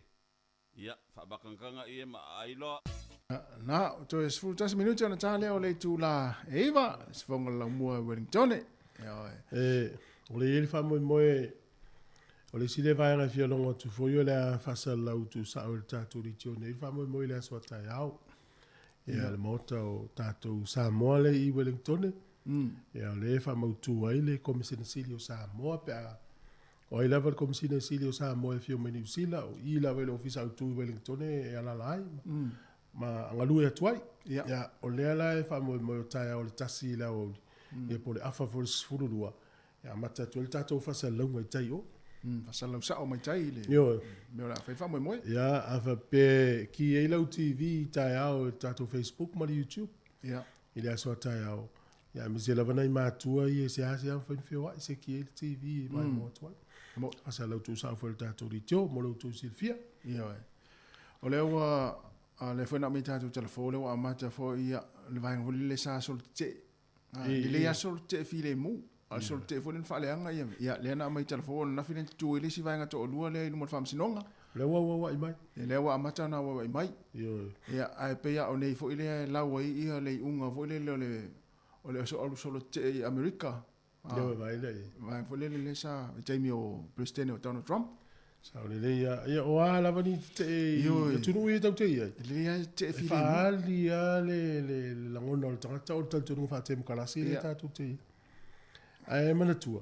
E toi umane ame nei. E toi su e tangata sa fa ia winga le tu sa male. Tu la fono te mi solo te. Wa me fa ia na ta o solo te. Tu musa sai tangata. Faali lo ta winga le tu sa malo tu la fono. Tata o fitau ai pili ki i fale oloa. Susunu se mea. Susunu se ia matua ele faila na fail termina. O no le va tu ia le tangata va solo te. E fie as furu afe tangata solo te. Ia faina ila to. A le ua mau o mai me po ata tau. Le ala ua tau atu nei uta fia lava. Le tatele lo le ufanga solo. Umane la solo te. Fanga solo lo le o sa ilinga le o le. Ale la uman peita pa se tati o isa mo te wila. Ya mo lo tau e o kila ni. Ya tu atangia. Ya le va pe ala tu lo mre o le ma ya. Me lo ri mai tua. Pa ma wo lo mo me vo yo o me vo me ya suma il potule. Ya fai lo me ya. O lua le. Ma ua le video. Ma ua le me poeta. O pe o mena le so ni leo leo. O ata me poeta o videos ma ve fa pena. Mo le anga ila i mai le sona i me. Ia. Au ale malo se si o tatou me solo te. Alu se si o tatou solo te. E wa o la wa ya ta o mala wa ya ta. Alu ya la o tu la fu. Alu ya la file mu. Ai afa pe fe tau tio solo te e fa te inga fa pe o le solo te e afa pe o ta ua nga luenga ia le a onga a pe o. Au le tau fo mal fu o Samoa. Wa fo le solo te Samoa. Ia. A tau fa pe o le solo te ave pasi to lo la to nga luenga. Ia. Au fo tau fe ve le fu o Samoa solo te. Wa fo le o solo te ave pasi Samoa solo te New Zealand. Ia tau wa le fa yo le fu alo wa inga. Tu si ale ngol to wa inga le fai. Le fai me ia tanga to nu le Samoa le angi atu le fu to nu. Au le ve fu o Samoa solo te fai fa fo. Ia. Wa le o me Samoa i tau o me lava tatou wa ia i nei. O man fai la fu. O man fai la fu. Tu se le tau. La se me fai le solo te. Io te anu amle fu al mato ainga. Vai mai ala ia mato ainga le Samoa i lo vai le te. Sa le ya. O le ile le compagnia le upa. La to ye fio i tava le upa. To te le ava tava le upa le wa tu fatasi. E ui atu la to mana onga le uni le E2. O ma le First Union. O le o e tau le ufi na ul fa misinonga. O la to ye ava tava le upa. E tau na ta ufo ila to tanga te whainga luenga. Ia i lalo a ia ingo tanga te whainga luenga di usila. Fa te inga o le ia i lava ia o lalo o tanga te whainga luenga di usila. E ia u livi mai. E ia u livi fo i annual leave. Ia maisi e te anga va ai le te leo mea umane. Ahora tangata ia vita vale nga luenga upa. Ele ai se la to nga va pe na ia. Le la wo uni nei fi na fa misino. Te tauna fa nga va fo i tangata vita vale upa. I lalo tu la fono nga luenga New Zealand. O se tu lele. Fa fonga mato telo le tunu le feo i le upa. Ia lango fa mo le. Ia na. E pela feo i sisia tunu o le feo i nga luenga i tunu New Zealand. Awa el te mi le malo si. Awa nga luenga le ta vale. Ai le alu tfenga lu. Eli fusa tu pe. Ah, tonua. Ai te tauna ia la to lalo afa pe. Afa tu pe pa mai. Ia fa pe mai. O ia la tongi to na fa pe le. O la lava ai le upa. O le tangata le o lana ngalue le a tu vatasi le average o lana ngalue le masina. Ia pe mawala na fitse la ulva yaso. A luala vaso e mai, tono pe me le upa le fase la. Ia. Tu le soani le tangata e feo. Ia, pe mai. A before ni livi pe fia lusa mo ta fao. Ala mo tu pe o le la inga. Na lo mele o le alu lo isamo. Ia. Tu ta vale. De felwa. Ile ibo stope. Sala mana il fina unga le fai nei. O lango to ia fe wa lupa. Ia. Na. Ia ole wa. Te lo etas. E tasi ia tangata le man wi le subsidy el malo. La to fe wa upa. Ma taxi. Nta vale. Ai. Te mil fa ma. Te mil fa ma. Tu wa isele sele la to subsidy el malo. Au te lo afa pe fa fonga mai se si sa te le san tu pe na maua. Ia. Isi au ala ile i. E manatu le ofisa la fonga le tal fianga. Ngala uto fe le ofisa la fonga. To tongi male tupe. Ia. Te mina le la polonga to pe tupe le. Ia fa pia la na tal fianga i sao se me pole. Wa ia fa mamonga. To no fitu tau sanga te ule le ia. Ia. Langa to sa ili ya to le ai ti o fa momong. To su umale ale sa o fa momong. Ia. To tongi uma tupe. To noa. Ia. Ne so ne to ila to wa ila to ia wo fainga le la o lo fo ia o la ia wa e mato na company ne ata to lo kili fa me ai ia fai le ia fa mo monga ia moti no fai le tali ma la fine fa mo le computer ia fitu tau sanga te wai o fa mo monga ma ia sa o tu pe fa alu tu pe maua ia fa tele mo without text te wa fa no mana ia fa natural ta yao yo ya nga tele ia masina i matua ia la lava tu pese ia ona so ile mata telefon mata mai Samoa ia ni chao ma lo lava le vai mai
man wia lo tātou atunu nei fo ia sofou, ia lo mai o se whaopoponga o tātou tala mai Samoa.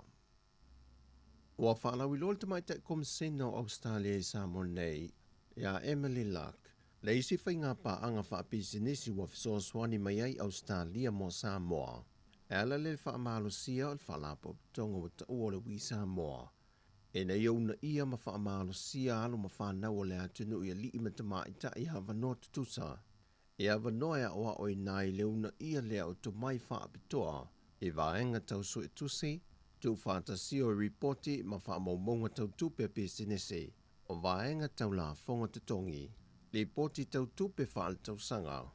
Ma le tu whātasi o reporti a lato pa anga masani, o lo ngā lulua i tutonu o New Zealand, a o lo i eil whaamoe fia whaalau te le atu le lato o unanga i Australia, e lalo lava o le nei whainga pa anga ma le KVA Consult, o le angang o le whaamoe nei o ta o le wisa moa, e na ia maua o mai li matama i ta ia vanoa tutusa, e a oa oi nei le to mai maa walunga, e moa vanoa mo ngā ruenga i le ngata i Samoa e whapena fo i tutono New Zealand ma Australia. Sau noa Emily, o manao mia tele leu na ia o le tūle i le te mau a ingo Samoa, ona o le whaamai, wa a fiai le tele o pisinisi, wa le ngata i Samoa ai whapea fo i isia tumotu o le Pasifika. O le vaiaso te neina whaatawe nai e lampasa o le malo Amerika i Samoa, whaatasi ai maleo whaingaluenga lo Official Peace Corps i Samoa, na o lato whaamamai nai le la pisi se vaenga o muli whanua, whapena fo i taringalu i a pia.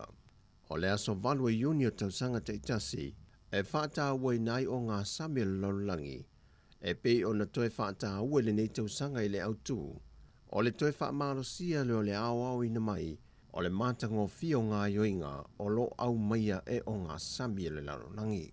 O le afio anga muli whanua wa veo se pa anga masani a le Official Peace Corps i Samoa, na osi whea ngainga mai le tausanga i lua Festival Maliva, ma ofo fuai fo le lanto o onanga, e whaatino ai au onanga wha Peace Corps i Samoa i au onanga SS, e au fiei mare ngā yoinga, sa whaatino le ofisa i le aso valua le nei masina. Sau noa le whaulu lunga le Official Peace Corps i Samoa i a Kenny Wilderson, e si lia ma le tolu se fulutanga la pisi la popo o na mawhai o no la ta wawina, mai i le taringalu i a pia, na ia sau no le pui o tātou o ngā sami ma tausia le lei, o le sao leo tangata uma, e le whaamatango fieina o le sio manga. Na tūlanga e se le mata ina o le vaengalo na lua o le talo mua le fio anga o le tongo, na whaatino i le whaai unga le vaiaso na te nei. O li mawhai pule o le fio anga no lato tu whaatasia le isi talo mua le nei, na o lato tā ua o se vaenga o le ato anga le onus fulto sanga o le tuto o tasi o le malo Samoa. E le aso na whaatino i nai le sisi na e o le tanga vai o le malo tuto o tasi o Samoa. A o fio atu le fionga le minista o le mtanga luenga o whaato anga mwhainga whaiva, la uli o le malia toa po la te vau Fosi Schmidt. O le malo whaalolongia po le sui foi o le malo, e moli atu le whaaftai, e le wha moe womanuia. Sa whaatu mulia le aso ia fio anga tua oi o le tongo, na awhi fio ane moli mauwina le mātongo fio fua wha ele leanga, mai whaatu anga le fio anga o le tongo.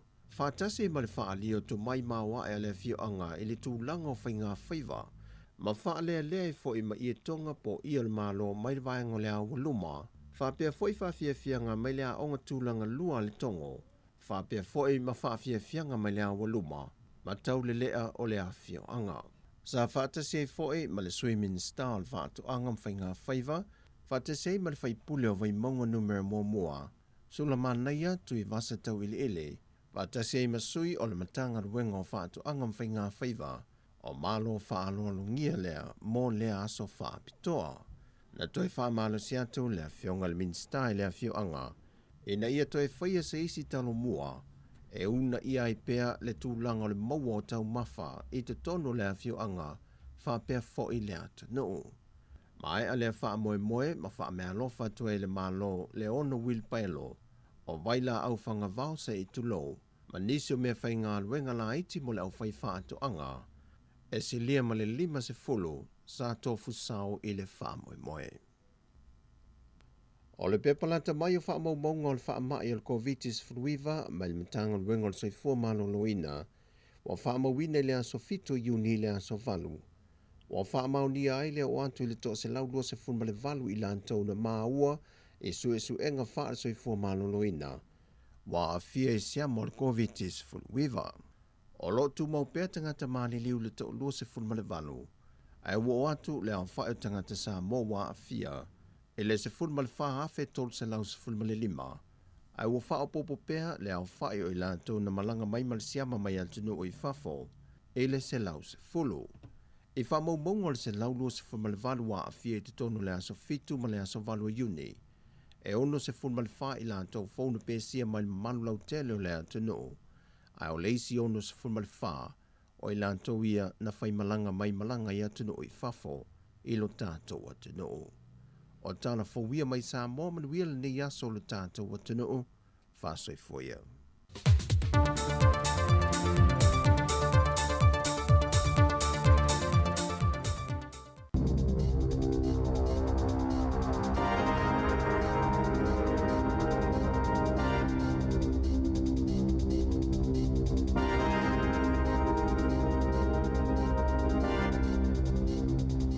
Toi whaatalo whaatul whaapoponga o talafou mai le si ufonga le laumua mō le nei tae au.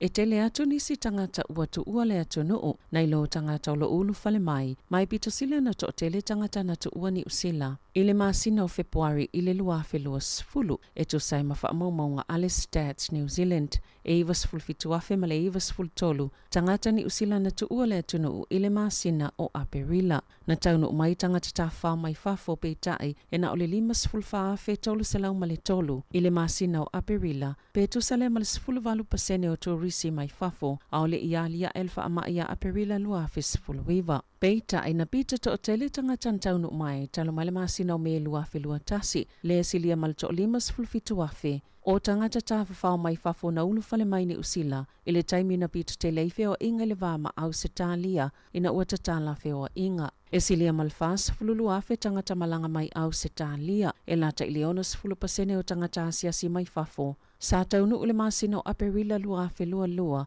o tangata sitiseni ni usila, mai to tele lava o au se talia. Na ta ue se faito wha mole tamau ainga Brad Olsen, e yei popole ngai li sitia mawalungal numero tangata uatu ua le atunu, o se tūlanga lava lea sāwalo ieina, o leo atoa iu tangata yei to mai i fafo mau mawai. E tu samalimas fuluafe tangata ni usila, e mawhaiona tu ua le atunu ile isi tau sanga lumana e peona valo ia le malo peitai, e ono sitia mawalunga ile se laulua se fululi maafe.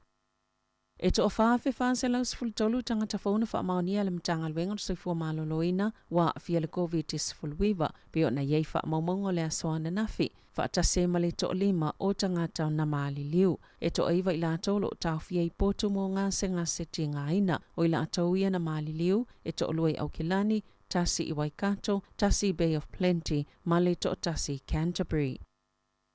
Ua toi whaiani fesu ia inga i matawhaio i tau avea minista o le kāpeneta, ina ua whailoi le whonga whatalai Trevor Mallard, ma le minista o whaamasinonga mawhemalanga inga Chris Whaafoi, o le amalolo mai upo whaio le malo, e tu sai ma se whaasila silanga le tumai taibalimia Jacinda Ardern. Ile asoana nafi, safi silingia pia le whonga whatalai, o na olona whaafuenga le mata upu le solo titee, na apile lo toa al palimene moa soilo es fultolu, lene ia whaatonui na ile whaapasi o paipa maki whaaleo tele musika. Ai muli ane tu ina atu ni whaalinga inisi na via mawhaipulo le palimene, wala tau soli vale le lo toa. Poliputia ia isenga luenga whaalemalo o le angalue Mallard i Europa.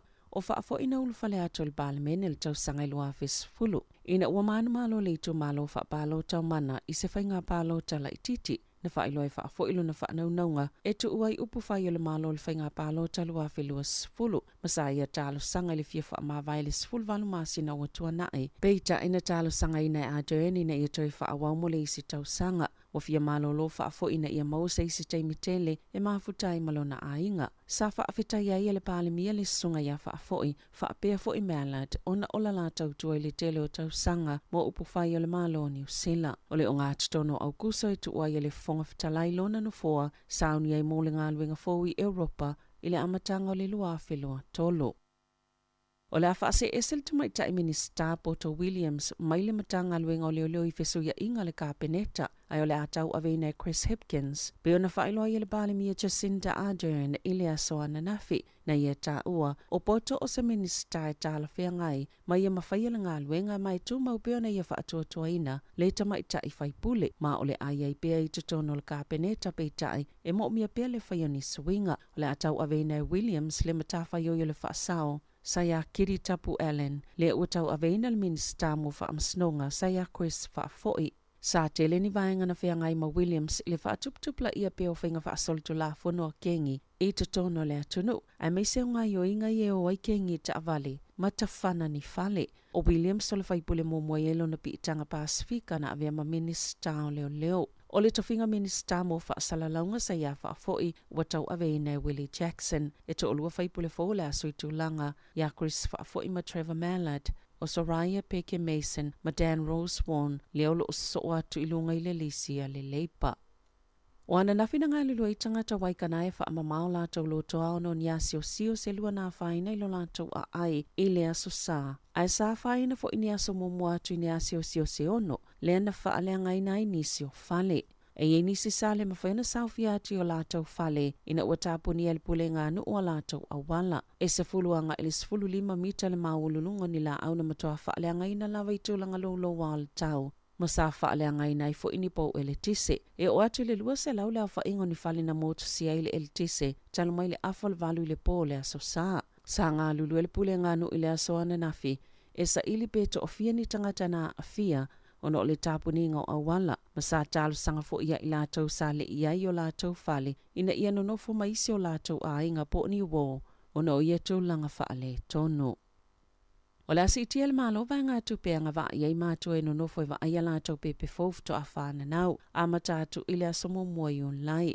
O le asi itia mai le ono se lau luas fultasi tā la fitu ono sene i le vai aso, i le ono se lau ono se fultasi tā la se fululua sene i le vai aso. Mai ono tesi mal tolu pa sene, o le asi itia ai a o le ave se ina le la fonga. Pe tusa le male afe mal fas fulta la le tupe fa opopo, mo tangata e ave a toa vai aso i luas fuluono e anga wa ia i e malo lo ai, po o le tai fas fulta la fa opopo i le vai aso. O le taimi nei o le ofeanga i a inga matulanga whainga tāle si itia o le tau o le soifuanga wha atasi matau mafa. E ono tes maleiva pasene na si itia le tau o le soifuanga le tau sanga. E o mai le masina o mati lua afe lua lua na wha alia le Minister mo mta aptau falfai ngā luenga ma le saonga le mui ngā luenga Michael Wood wātangia mai ia suinga. Le whainga tau le tūlanga o whianga iei ma le tele o a inga le taimi nei i le si itia o le tau o le soifuanga na sauno Wood. O le asi itia mai le lua se lau tāla i le lua se lau se fulma le lua tāla i le vai aso. Le tutongi a mata mō tangata i ngā lulu e mo i lātou lava. Pe tusa le mal se fulu i tū lau tutongi a mata o se tangata matua e whai ngā luenga. E fesuia i le tutongi mo aso malo lo mātua e wa a ye lātou pepe fōu tau sangata i tasi e o ngatasi e matupe maua wha le vai aso.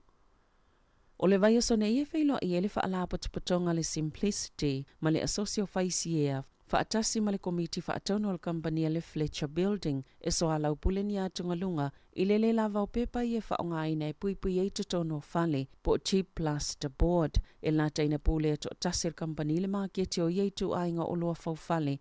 Whaatasi ma le lava o tau nei o loa ma sātu ua ia i le tele o le mana onga mo ia o loa fau fale. Wa whaalia nisi tutono iei tu ainga o pisinisi, a whaiwhai pēle le lava o chip board e o lava ina ngā wai manisi whauwhale, o na ole ale mawhai na whaamai a lātou polo keti, na whaalia le Simplicity, na o lātou whaama i te ina le whono, o na mana na o ina ia te tala le whaatala noanga le mta upo e whaatatau i whaafitauli, o wheanga iei pe a oka ia o loa whauwhale. O le a o lātou whisilingi ia lātou sui tutono le komiti whaatono, o whaatono sili, pe whaapewheo na tupule ato langa, o a ini awala e whaiene ia whaalele ai, ai o a fo ini vaenga e whaalele ia mole wa ai alele o le au whaisi ea. E te sima le valu pasene o le kampani e umia le Simplicity e a lāti a lātou polo kalame o le Kiwi Saver. Na whaamuta e la lātou la lao le Simplicity Living le Fletchers i se taimi e le i mamao atu, o na ole umia na whaatalitali mo a lātou o loa, ma ua whaatau ina mai a lātou chipboard taungo fie mai Thailand. Na tā wale pule silo le Simplicity e tā wale Fletcher Building ai o la taunga yoinga wa fiel feitau miliona o tangatani usila. e au fiele a fia o oka o loa e whawai o lātou whale fōu. Ua whaalia le whalapotopotongo le Life Education Trust, lea e whaiania o onga mo le seifua malolo ina mo tupulanga talavou, e yeini se o tupulanga e sili atu le tele o le nikotini o lo lātou mimitina e ala isikaleti el tise, po le vaping, e tutusa le lei ma le tangata e ulaina le pepa sikaleti atoa ma le afa i le aso e tasi. O le whaalinga le whaalapotopotonga, o lo tangi atu a onga mo se fiso soani, o na o lo lātou whaafeanga i matupulanga talavou e iai whaafita auli. I se saili linga la tamai le whaalapotopotonga le maisela, ma afianga le maanava, sa ngā lulu e whaatase ma le asosia pule a onga o kolisi, na maawai e 2% o tupulanga talavou, na ula sikaleti ele tise, i aso muli e fitu i le taimina fesilingi ai i le saili linga, ma safa li e fo i le suenga, le siitia mawalunga le tulanga maasani, o le ula ia i tu aingo masini, mai le 10% o tamaitia onga le tausanga luafi 10 i le 2% le tausanga talawai.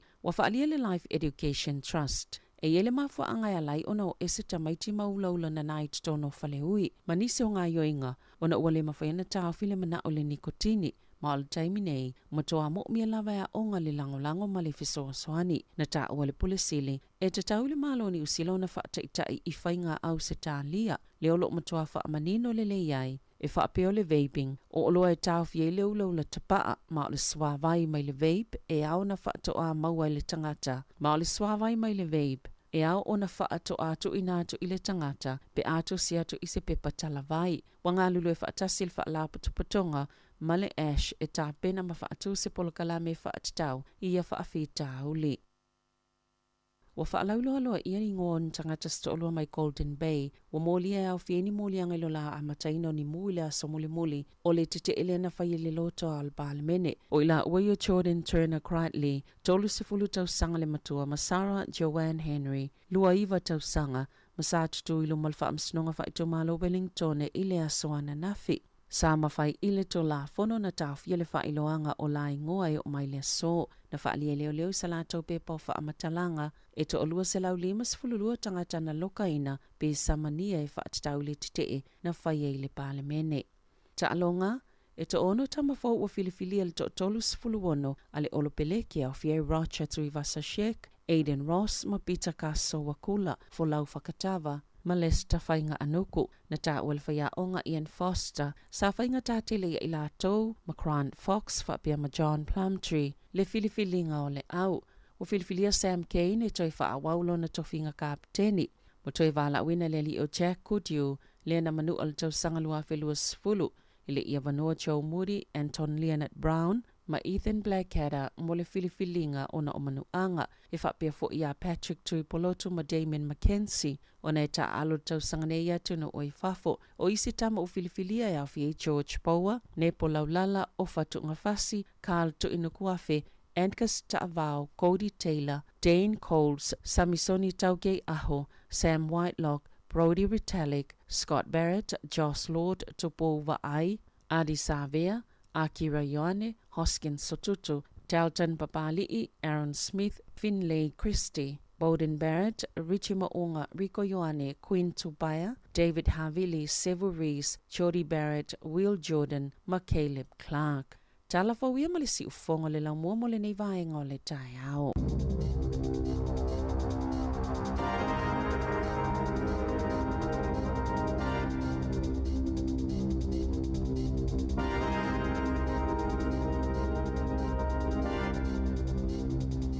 Malo waftai le uas to es fulu minuto te nei ia le tu la eva ia le uas sa me folta to por clame o le University of Victoria tu fe ia moni e minuto en fa fongole le fulu ia le fon tata ndo ile i talo ia ana ia na fa ilo atu le ulo blacks e ono tam fo au tango nei fa vasenga le ulo blacks ile temile se fulu tam sa mo ia e talo yo no tamalo mo unga afsa mo afatonga le la fai tau mo unga se fulu isa mo a fai tau mo unga ya tonga e valu tonga o vai la to tele o tamalo to inu ku afe o le tonga po le maori ku kainas le pele tonga ku kainas a fai se tonga la to inu ku afe e la vea mai il to valu le o fiti to fa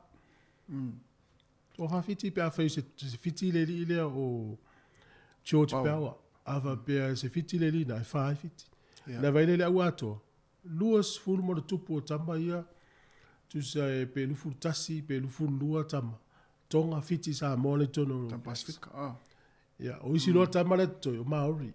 Ia ma palang, ile tele palang ila Maori. Tela o tele o tama na le squad le o temine o peleki tele Tam Pacific pe atu isi tu.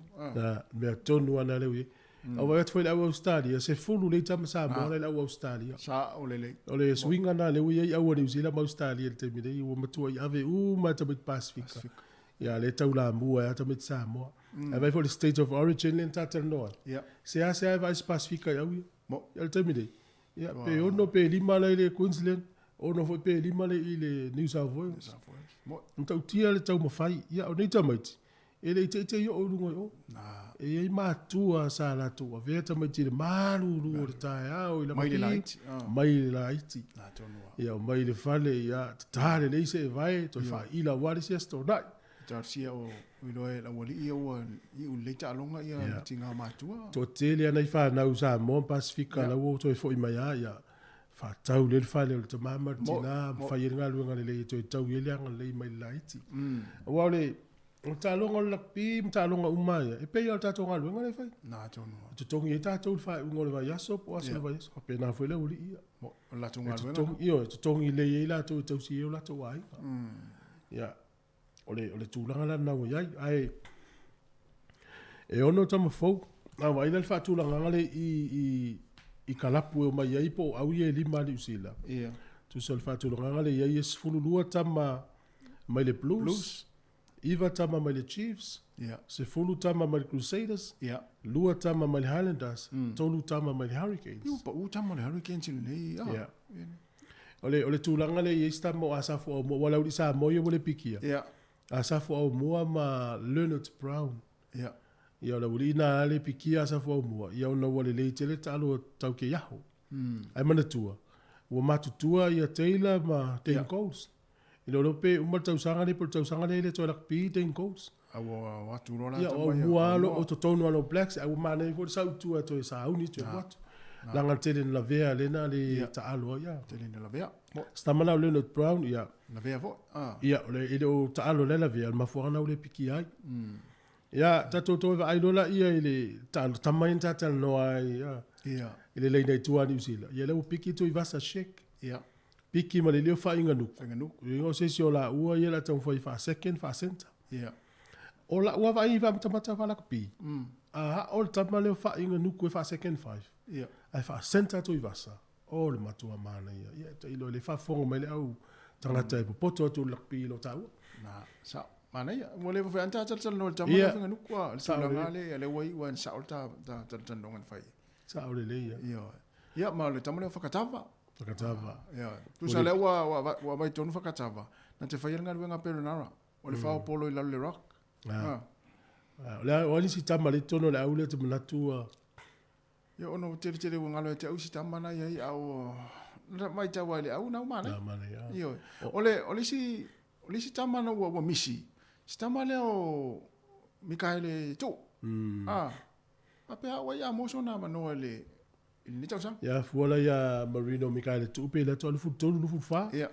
Ya lo winga e lo te mavo ia matua le se uli ia was avia u tai la te tolu fu tam savia pe. Te le fitina le opiki. Mana ia lan talo. Ya el termina ya no wati el polo o le si aula talo me lispito. Ole si ko ale ile talo male Crusaders. Ole si ko ale malo ele Chiefs sui ato ele momento pole no talo. O fesa tanga talo tu melinga sko lu to mi milo mai so amo unga mai si ali. Person. Ya ole talo o ia ma fa. Ya talo si ia le leina ai le lo Blacks stamane wa la to te vai to al malai si mena te fa ia ile. Ale na ia le uva tu le au tau sanga le ia talo sia ia mo ni la tau ta longa ia i va tu fo ita fo le tau fio o ina ia uni im fa ita al mo fitin sa mo to a piki le Blacksland au mua a piki tanga ta matua i mana na all Blacks a fa ia ina ele tele se swinga ai malo ta lo mo malo ta lo tolu la tele la swinga ai wala ta lo mo ta lo finga ta ma ia lani Ioi. Ai lani. Ia, wa e tolu ta alonga mai lani le la fai. Ia, mo. E ta alolo mai lani malo. E le te le la swinga ta alonga lona lua. E malo lo ta alonga lona lua. Sa lo ta alonga lona tolu. Sui lo te le ta ma wala wo malo le siwis le tolu ta alonga. Ta alonga soka. Le wa tu manu malo ia Australia ia Peru. Mau fa lima ina nga va pe qualify Australia mo soka la lang. Ia. A o tae au. O le ono le tae o tae. O le ata alo ini usila ma le au le Costa Rica. Sorry. Ia, toi ta sia le vanoa le to toi o le ipo lo langi soka le tali malo ia po tu pa ia. A fa tu le au na matua mana ia. Costa Rica. Ale le fo le au ni usila so. Te lo tamiti ta alu ni usila le ta alu ni ta alu fai tu langi Europa. Ia. Ele se ulai tina pe to fa ia. To ale le il fa Italia. Ia. Ta alu yo. Ia le lai o tae au la tae au. E ono le tae au. Sa o le ta longa le malai na toha I kata. Kata le la tal malo. E to tolu na yano Samoa na ye ile au. Ila ua o iso le. Ile uso pa langi na ye. I o Samoa. Ia, e afa Samoa le wuri. Ia mastamole o te ulfai ustamole ta alo le ta alo fa awani sil. So o no minga ta mo yo le fo o Samoa so. Na. O ta longa le o te liva ia o Samoa hockey a New Zealand. Ia sa Ia mal ta longa le va America's Cup le au New Zealand. Team New Zealand. Tau no o Samoa ina ta longa na. Ia to mau le. E wa vai nei ta longa le pi inga. Ia. E mulinga tam Samoa le pi America to ina ye ta to. No ma to ina ta to no tampi. Samoa. Yo. Ai fasili to ina ye fi fil ta longa le pi ina so America. E lo. E tele o me ta no ilo to ina. Ai fasili tamapi. Ilo mata mapi. Na, ai fia. Ai sa ole aso la pe ala tutti e TV vole le Samoa le fia. Oh, iso. Oh, pi mai Roddy Piper. Ai, Roddy Piper. Snooker. Usau ai. Noa umata to. Ya vai la pulu mal pinga TV. O ya le pulu so pinga ele. Inu mai le TV. Fai ngo alunga mai. Pe nei de TV. Sera ngai tanga tantala ya Willisto inana ini. Esa no pinga. Ile tala fa le sisi pe. Esa matua tele. Tele ai ngai mo va pena. Tu a musu fa la vela vel fai to apa tu. Ava mai lu mar sitting room. O se o manel pinga le sa me America tu a se solo me tu ino fo. Fai gal to in. Suli. Ya na. Ya. Ya mai ai man tatu talo talonga. Yoi. Tano ni stai mi talo talonga na ro sa man tatu por la université. Ya fa tele le vale tunu. Alo tele atu a uni ngalo o malol por kala me mal université Victoria. So o atu ai mal por kala me le fa tano ile fionga ile tuma tai pali mio Samoa. Ya. Right honorable for me na mi mtafa. Ya. Tai lava.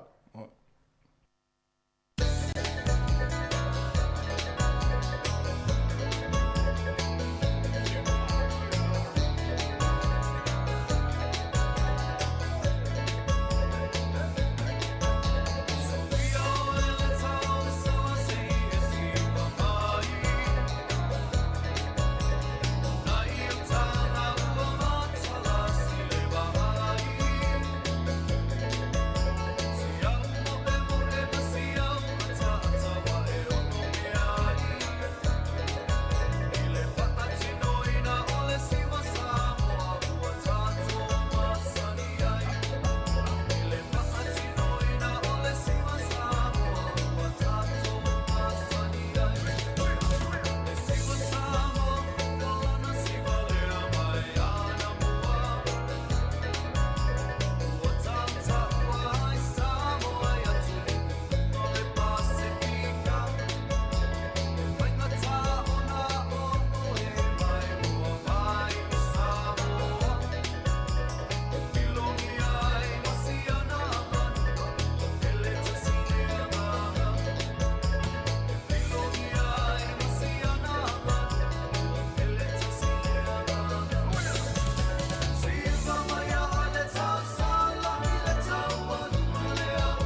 Forma tautua si fonga na mo le te le tai au le ua toi lus fulu iva minuti ona tano fulu te bile programa de Université Victoria mai al fa fonga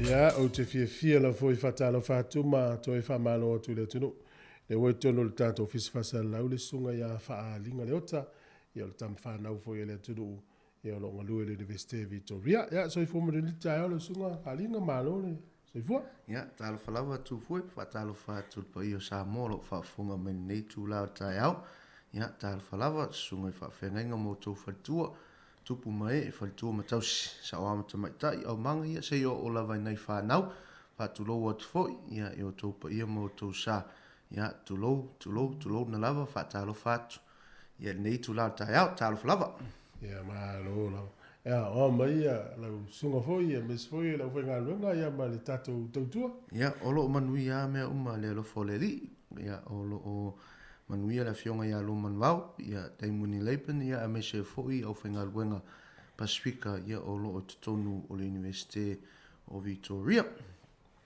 Malo ya te lo le sa lo war tau ya sa ye fu su inga o nga wenga bise ya o lo to fengal wenga e fai mala so lo te le vai no New Zealand. Ya o le se tala tata no fu stala la tama so fenga malanga.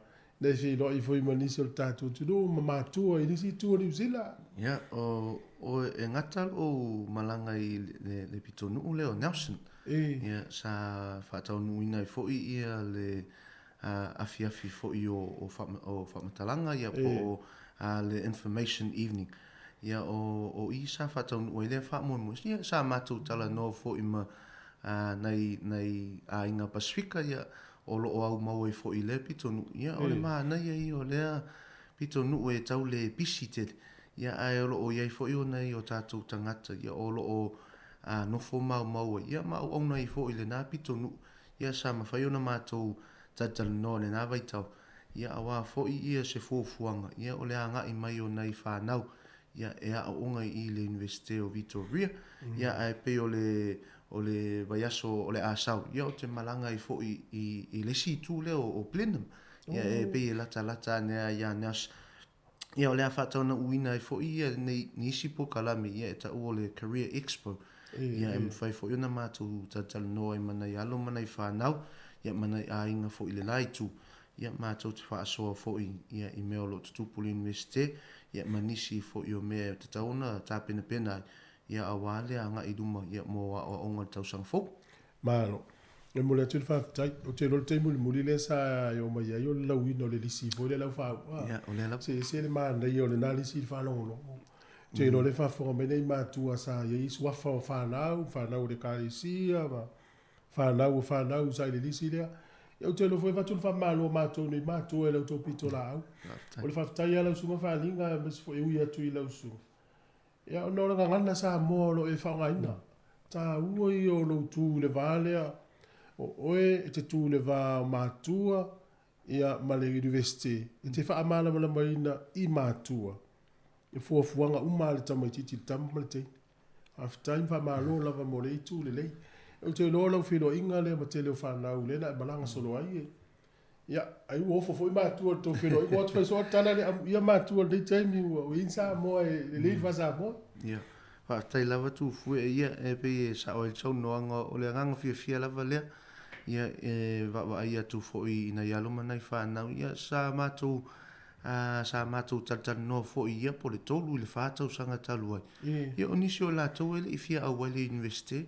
ia onisio la tole ia o ia tulo ia la to ma fo fonga e awai ia onga mawolunga ia e pe le university ia e fa ftai le lo fo le ia sa ngaluina fo ia la to ia la to loto mo la to ia awa fo le tama fai fa e ina ia la to ainga ia se tato atu o sa mo ia me se foi nai e ka le si o lo tapu I o la tu fai vai le aso ma le aso ia e whaftai lava tu fui mo le sang noanga matungu fi tai ia ka linga fatu ia no o anime o tupu le university le foi vai tau ia o le taimi nei o ua malolo ia vasenga ia o lo iai ia nei whanau i le teimi o suenga ia sa amatalia ia suenga o le trimester mua ia po le vaenga mua le tausang ia sa amatalia ia suenga i le vaiaso le otea ia i le aso wharaile ia sa amatalia i suenga ia o le teimi nei o lo whaau pea ia suenga ana i alo manai whanau ia o le taimi fo i nei o lo whaatau nuina fo inisio Paul Kalame a i mātou ia i whawhatu fo i o Wellington ia e peuna iai ia Career Expos o Information Evenings ia o le talatala noa fo i manai mātua, manai whanau ia e winga le university ia e tele a mea o tutupu e malolo ia ia a o lo whaau au pele a ia le ngaluenga ia e mātou nei ia awa fo i le anga i luma ia mo le trimester lona lua ia o le taimi la nei o lo whaia suenga ia ona whaia leo sina malolonga lai titi ana i alo manai whanau ia ona toe sauni fo i awau fo i ia le vaenga lona lua o le tausang ia e whaau i nisi o latu mata upu ia nga i le whaingo tausanga o mawhana ana i tātou whanau leo atu le i Samoa e Sosuani Wa au te manatua te le Paul Kalame University to te wha amana mala maina lam. O lo iai level support, o lo iai le lango, o lo iai la tau e te alu iai pia e le manino le nisi vaenga tenu le university. O iai nisi o tau whelo i pēn vaenga le. Ia, o lo o mātou ngā lulu e whaatasi a le temi nei. O lo iai au mātou fuafuanga o mono whaatulanga ina. Ia, e fsosoani i foi ina i alumana i whanau. Ia sa whātaunu uina fōi le vai aso te ia mea ta o study sessions. Ia peo vaenga ia e o atu lava ia nei alo mana i whānau. Ia e whaia e lātou studies, e whaia e lātou suenga. Ia o hafo i tāpena pena i inisi o suenga o lo lātou sauni iai. O nisi o nei whānau ele iai ia ni suenga.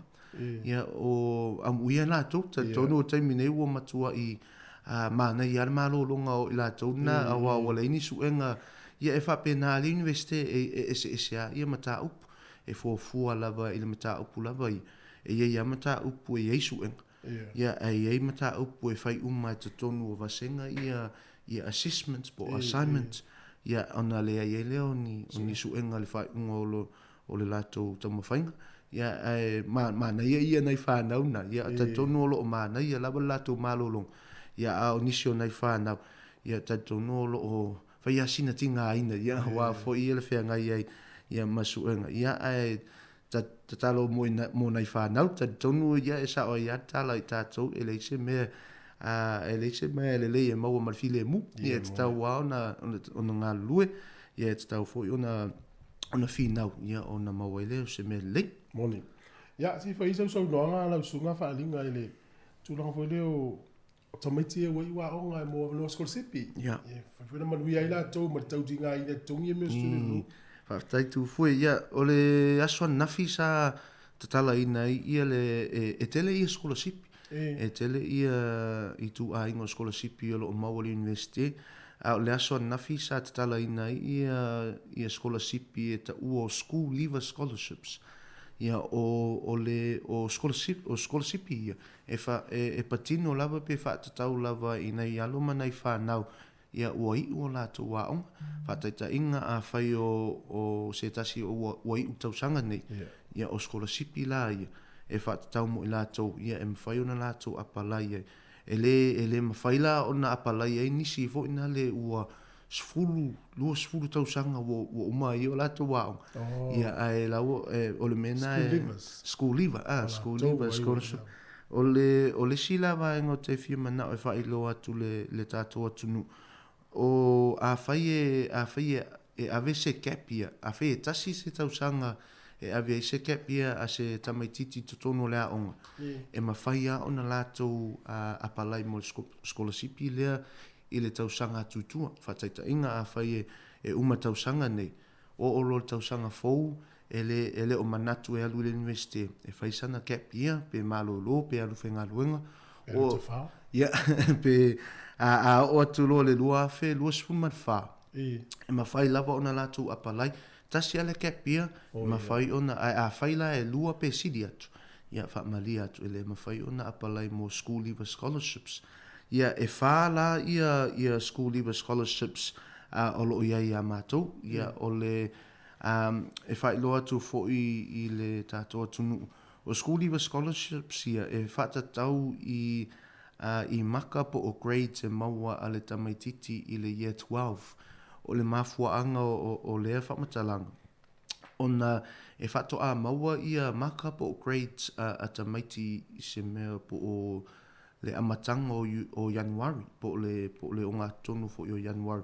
Ia ua whaia sina waiti tele o le taimina. Ia ma le taimi e amata ia fufuanga o le universite. Ia po le amata fo i o vasenga nei whanau. Ia e peo le mafuaanga na ia e fua ia mata ia a ngai le year 12.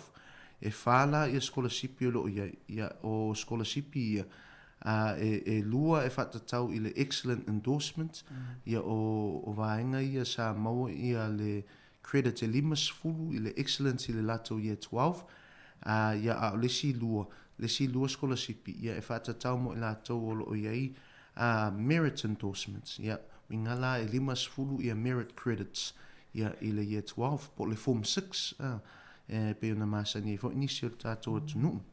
Ia o le scholarship mua o lo ia o le tangi wai scholarship ia o lea la o le excellent endorsement in year 12 a faila o whaafonga mai tato atunu e se tasi o tō walo ua mawaina lea maka o le 50 credits limas fulu ia excellent credits ia i le year 12 ia o le awa no le lei lava lea e apalai ia nei whanau ia mo le nā scholarship o lesi o le te leo scholarship o e lima afe ia le scholarship na ia o lesi scholarship ia lima afe foi o le toto weka ia o lea la e mo vaenga e lima e whapito lava le scholarship lea mo vaenga e lima o lo fima na o le universite ia whaatele atu fwina le ia nei tangata e awai tono le universite ia o vaenga ia e lima o le Maori Pasifika o le disability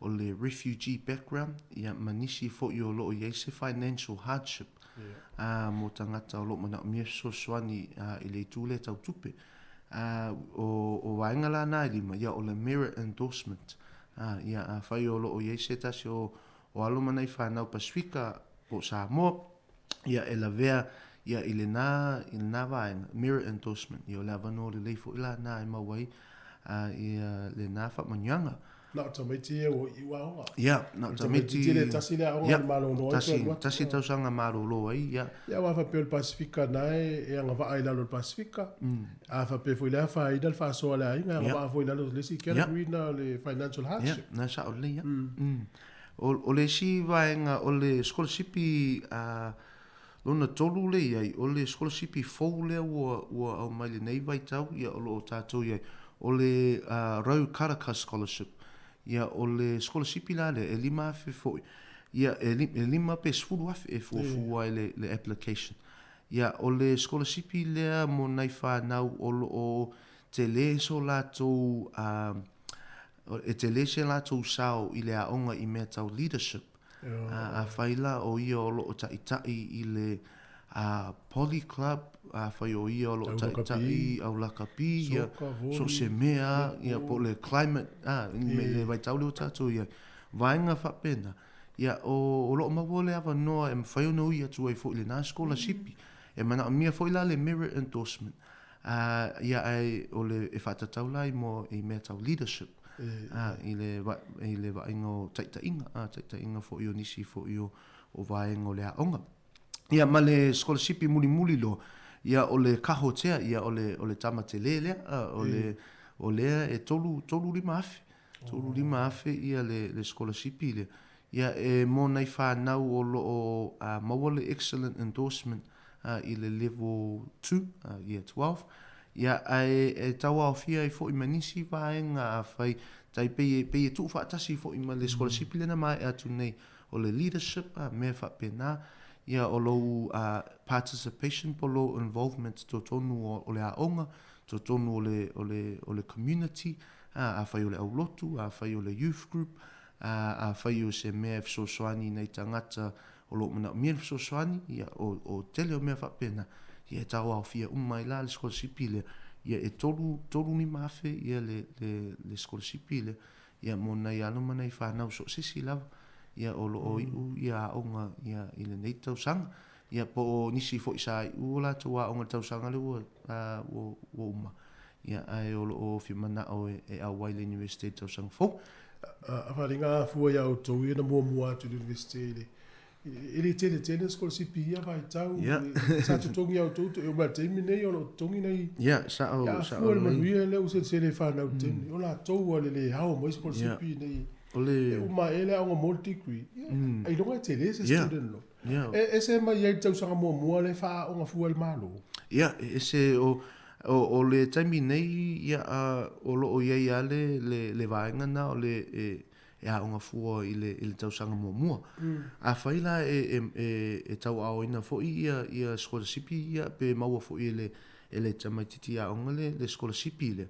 Ia e mawhai o na whataita inga a whai o lo o ia se nau ta inga ia nofo i le halls of residence ia po vaenga a le universite e mawhai o no nofo ia whanau. Ia e mawhai o na whaonga ina scholarship ina e tutongi ai ia le na fo i nofo i tutono le universite. Alea, ia e mawhai o na whaonga ina e nei whanau, ia mo le whatauina fo i o resource, o api, o penny, o mea whapena, ia ale ailo, ia e ia installments, e ta o le stipends, ia e alu sa o ale akianta le tamaititi, ia na pule ia le o tamaititi le whaonga ina po whaasawin. Ai le mawhai atu i le tausanga lua, e fsosoani le pili o le tausanga lua. O le mea lana e tuu anga i le fufuanga o le tamaititi. Ia, e mana mi ana whaatea mai le universite le nā tupe.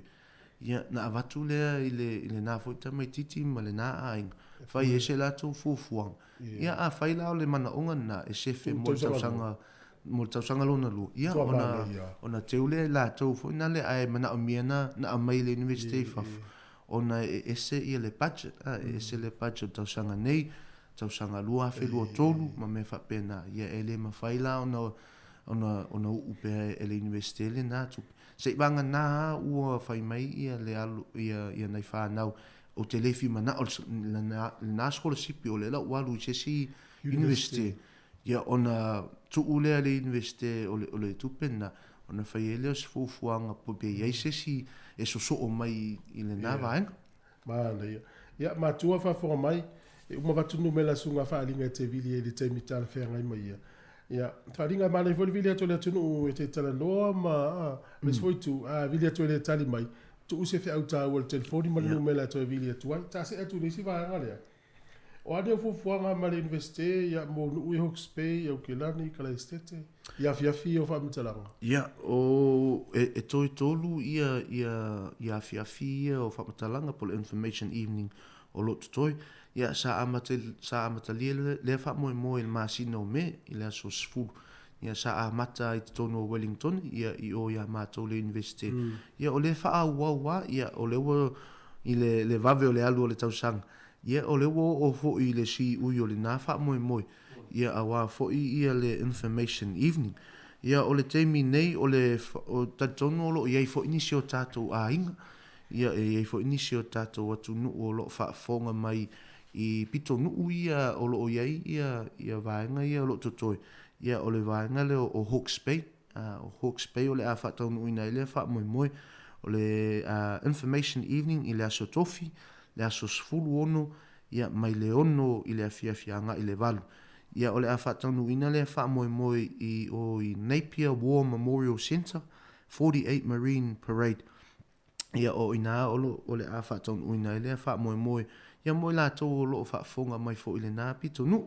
Ia ona so ailea ma Kalaistete po Christchurch i le o le aso lulu, le aso lua iwa whabali atu o le aso mulimuli, o le whaamoe mulimuli lea mo le information evening. O le aso lulu, aso lua iwa o uni ono anga i le valu. Ia o le a whai Christchurch Town Hall 86 Waluono Kilmore Street ia I Karaistete ia au Aukilani ia o le vai aso fou le aso lulu le aso lua o Iuni ia a mata le ono le afiafi o le afatanu ina le fa moi I Aotea Center 50 Mayoral Drive Auckland Central ia o le nā le afatanu uai ia le fa moi e pe vaenga na tulu ia o le afiafi fo yo fa mtalanga ia po le information evening ia e whātaunu uina ia o lo tutoi mō tātou atunu pe a whai e te whimana o e a wai atu. Ia ona tātou tatala nōle ia a wā fōi ia se wa ainga mō lumanai o nei alu manai whānau. Ia manisi fōi o lo o iai tatonu ia isi o lo o whaafonga mai e le I o whaisina lewa ona mō lātou waonga.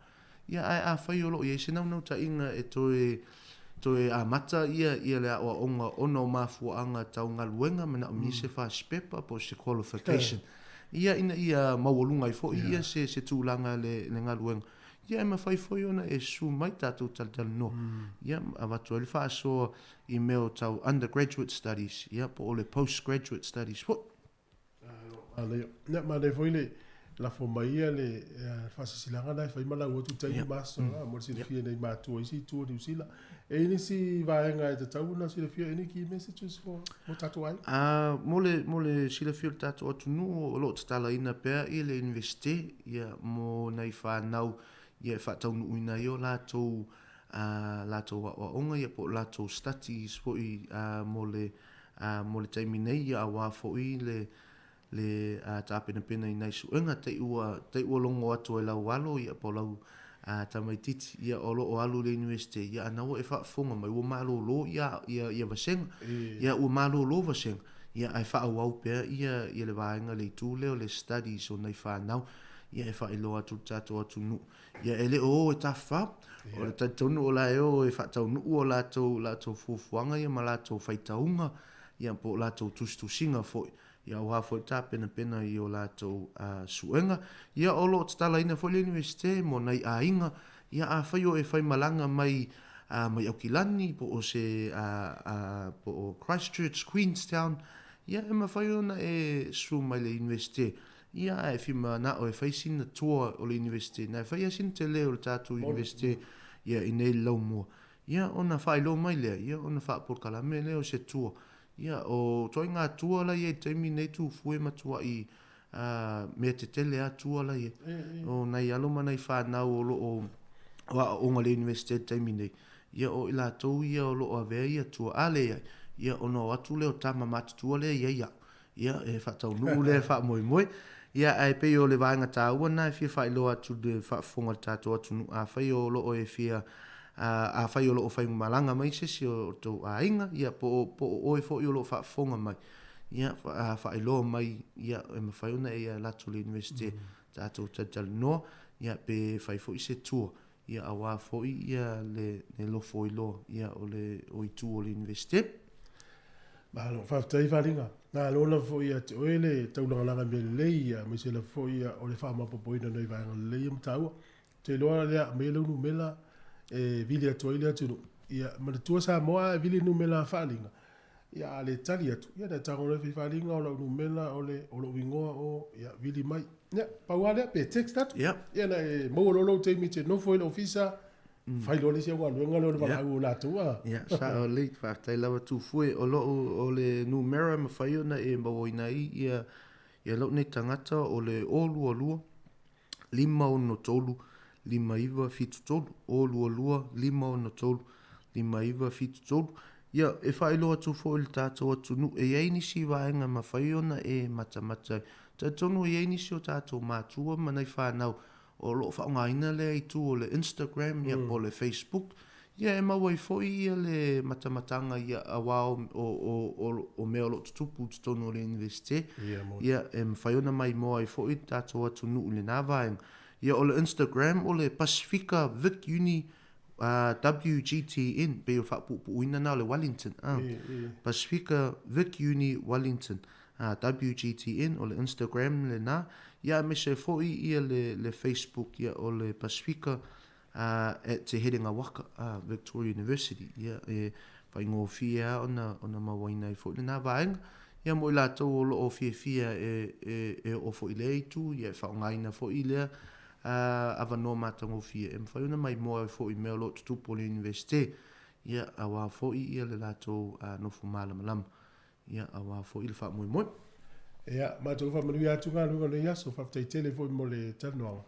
Ia tātou e whira i pēr, ia wha soifua mai manuia. Ia, whaftai lava tūfue, soifua mai manuia. Ia, sunga whalinga leo, tai pēr tanoa atu por Columbia University Victoria, la vai fo i tātou pese, si ufonga ne lomua.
Ia ole te minei, ia, mano lava lona sa i le tātou tunu, ia le reina usi mai le whaafonga i le whaataltanonga fo i le fionga le tamaitai pāle mia o le mano Samoa, Right Honourable Fia me Naomi Mataafa, whaatalanoi ne le fionga le ripule, ia whamatanga te alu moresi, e usi mai le whaafonga.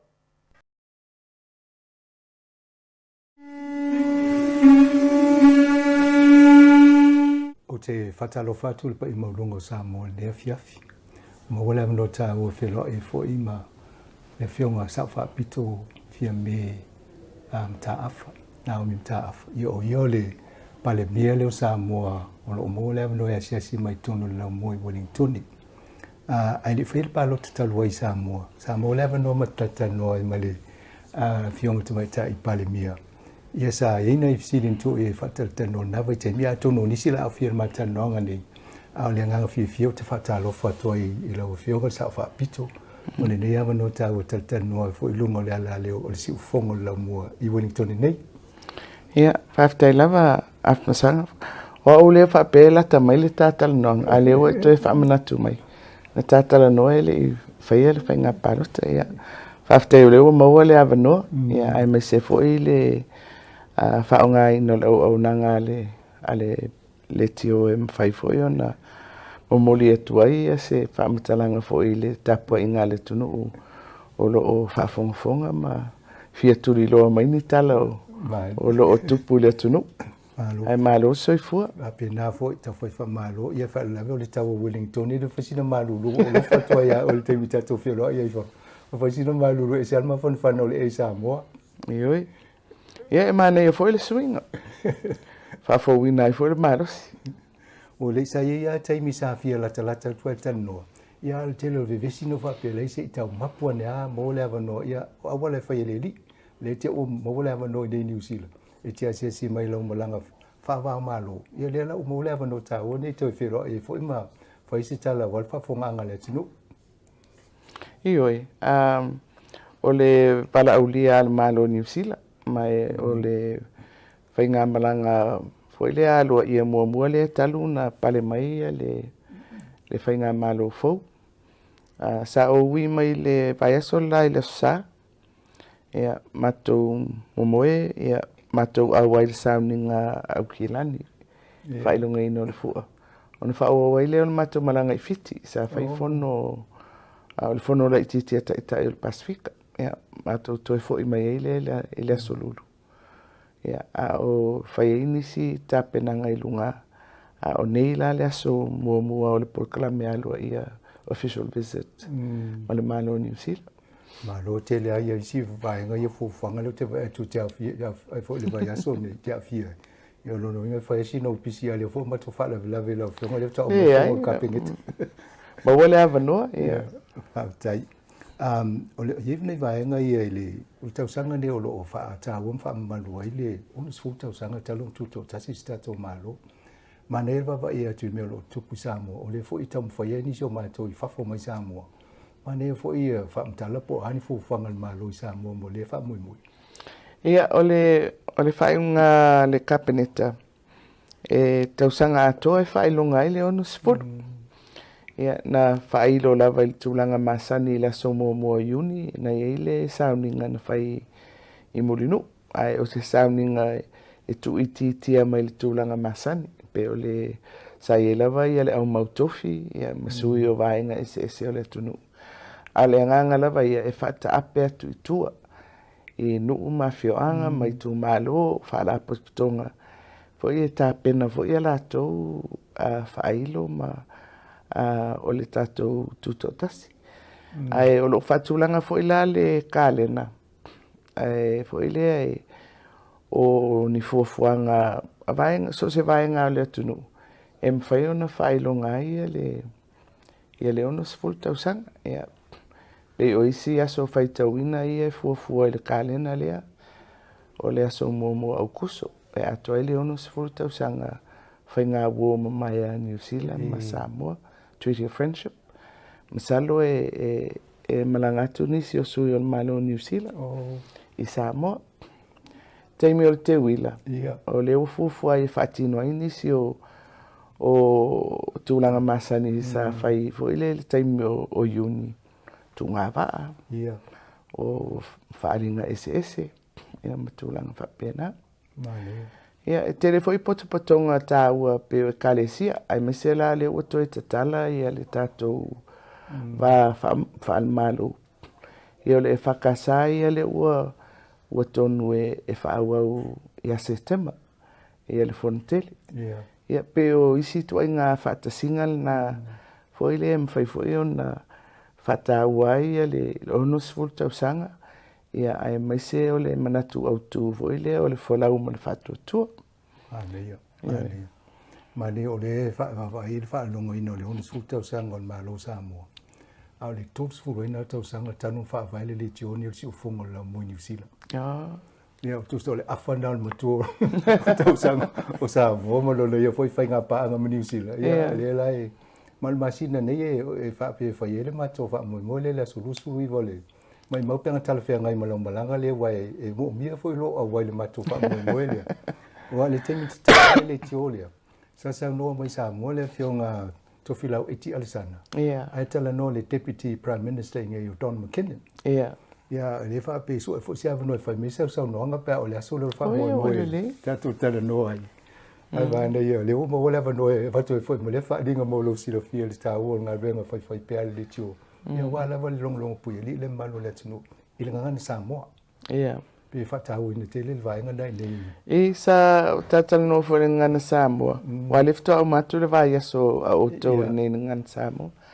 na tu sia tu la fionga ia au pito e mo se fe au voile mo le va so na la sa ta pena mai ia sina fa matalanga e ngana e lua fa sa mo fa pitani malo fa tai e se facility tu la po le reflection di fainga malo talu to pale mai po ani vai nga fo le sa polo misi o to le malo to manu lauti a ani vai nga o mo fa ta no pe wa nga i fo i lona tapenanga e fa ta no mo fu fanga le malo Samoa ile tulanga o te tele la veia afamsanga o se vainga foile ale fatuatua ile tua Samoa tasi foile o le fainga malo e mana o foile e tuina tu le tama ainga e ngalue tonu le tunu investment in the communities yona vainga ese la ufai pisinisi pisinisi titele, pisinisi laiti, pisinisi feololo.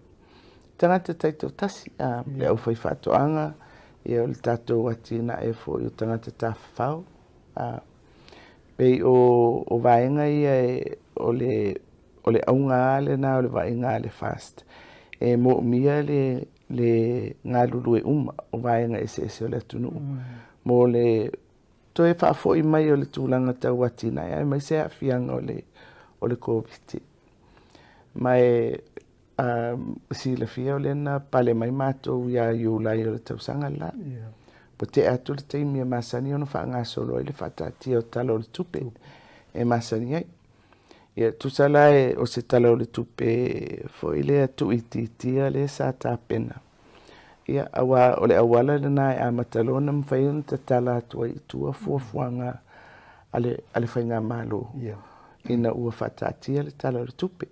Ia tonu le sifo i atina e lea ua tonu ua fofonga fo i le tunu o le 5 miliona fo i lea ai tu malo.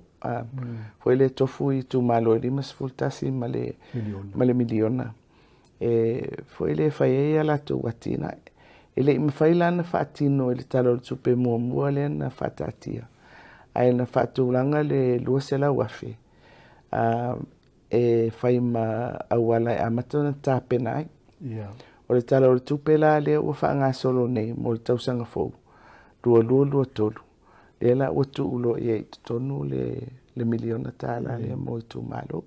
Te le ala le tāpenanga e whai ai. Ia ua e whoile e taulawa o na manino ia awala. Whoile wha ngā ioi e lea tuai ngā tupe i tonu o le tunu. Ia o le anganga lava ia foile e tu watu i tu malo e ngalue ina e latou matuli loa nisi o tūlanga o lo ave ia i le latou whamuamua. O le ala se tali mai le atu no ule ile tau wha moi lea. I fo minga mo se atina tāua. Ioi. O lai pisi ala fai pule ia alu e te pena ia wai mo mia komiti. Ia mo mia le wha mawina o foile o ai inga uma ia e wha tatia mai e mawhai ona te tala atua ia le ala tupe le mo i tu malo. O le me mo muala le luasela wafelea. Wale la uma le tausanga wha tupe. O mena e tapena i no fuanga tututonu. O me whai ngā luenga mo ofisa. O le wha ngā luenga ina o tangata foile e whafueina ia ngā luenga le tu malo. O le ina la o le si fsosoni ma le ngā o le tina elia. O na ua mau e tangata whai ngā luenga mo polo ketia. Le lima sfutasi le o i tu malo. O i tu malo, ia ele to tele na wantanga ta whai ngā luenga a to tele pe tolua, pe totolu. Ia e mari e taltalo no fo i si i tu malo.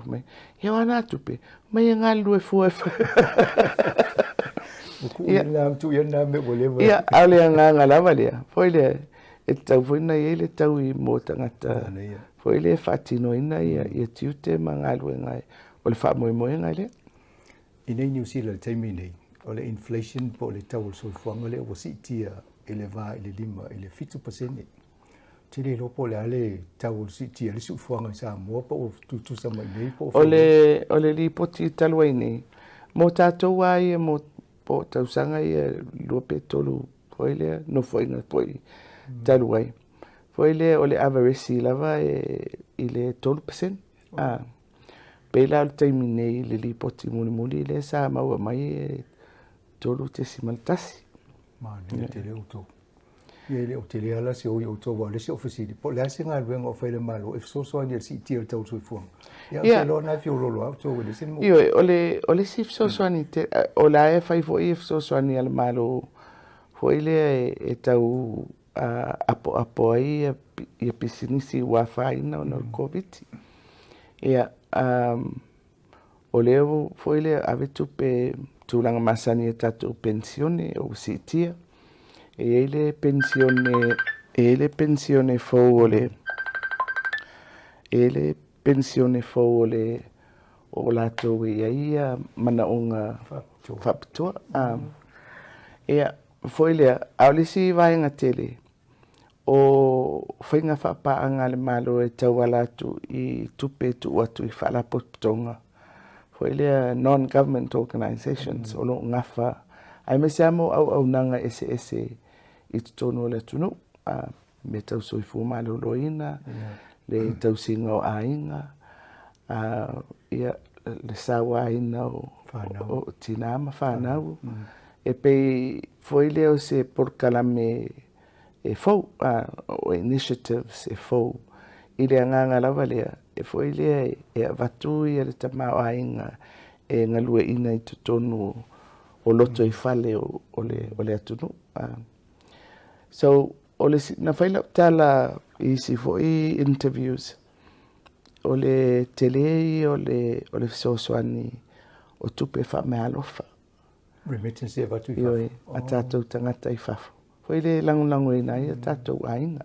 Le lai ta milo i tutonu o le tūlanga o le tamau ainga. Ma sosoani ai la i le mata upule te. Ia iwa afa miliona po la se afa i o le tupe.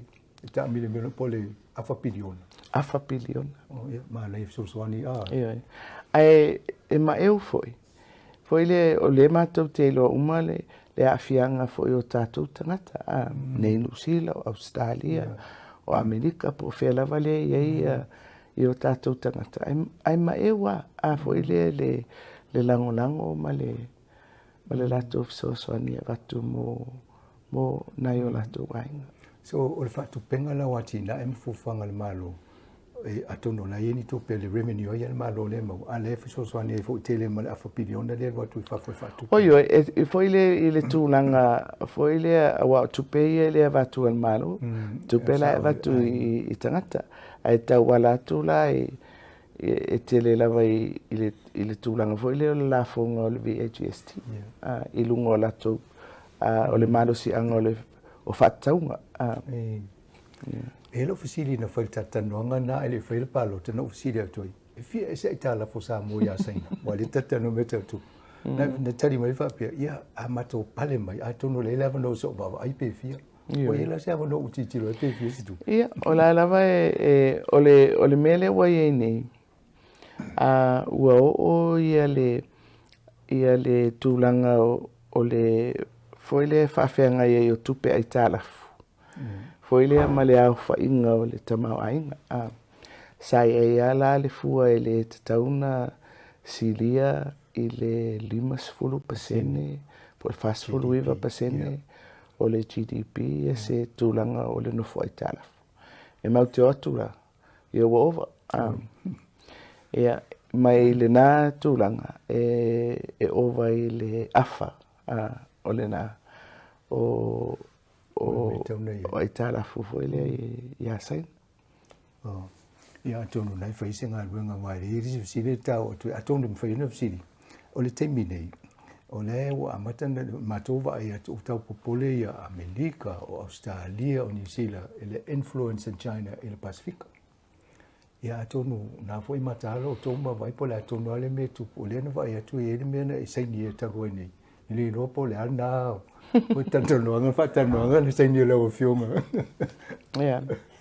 E awana manino, o le malanga le minista o le vai fafo o Saina. Sa ilo na wha moe e eise tu whatasinga le Pasifika. E pasia se malienga. O sa lato, o le lato por kalame o lo fia whatatia mai mo le Pasifika o hau. E peila o le mele na le sa tirele vevesi. Sia mātou saininga la sawhai. O saininga o poloketi masani i le bilateral, i le vālawa o Samoa ia ma saina. O nā fo i mea na saina. O mea na amata mai i le whainga malo taluai. Ia pe o ngā luenga titele a lai e le taimi nei. O toi titi o le taimi e fōa i aloa ia mai e. O le faletele o le Cultural Center, lai Malifa, o le Friendship Park, le Iapia. Ia, ma por kalame o le aonga mo Leoleo, le Academy a Leoleo. O le whamuamua la le whainga malo nei, o matou tala noa ia saina wae e whai whasolu. Pe se pipeline foi lea. Lea la ua fesili mai ia mātou. Po whele mea ave e le mātou whamuamua. O le mātou la whamuamua mea tau whatoanga. Foi lea i le la sanga lea e si i lunga. Ia le ati nai. Mo o mia ai la le mea foi le ta o le mechanization. Whaungai na o masini. Ai mese lava ia le whaalelea o le lau ele ia wa tātou ngā wā fōile wa volcanic ia le tātou ele ia e peila o le tūlanga le nā fōile o le ua mātou whailo ia saina o tuenga poloketi na le mātou te whiawe el whamoa. E le aini me ono mawhaia, ni exports po ni me ave i saina. I tanoanga whapea. Ia wa le atina e whatoanga me ia tau wone se maketi whatautu e o. Ia, voile o tātou, ia o se atunu ulai titi, a fua i mana o ngā tuenga atunu ule i saina. E pe ala o tūlanga masani e le na o saina i foi New Zealand mai si malo. E tele le anga i atu i a tātou. Ai lai titi le sau i a Samoa. E pe ala o tūlanga i a saina ia. O le nonu, o le si product tele ala na sa whanga solo mai e. O le tūlanga le fo ele. Whaftai leo ma watu o lenta po pole o mai a tete sinda ma alpanis po la fo la pepa o saina ma la o fionga leo ma watu ele. Ele o tūlanga le po pole nei. Well, le se fa uma tuala le tala. I le mere sa mana o ele minsta mai saina.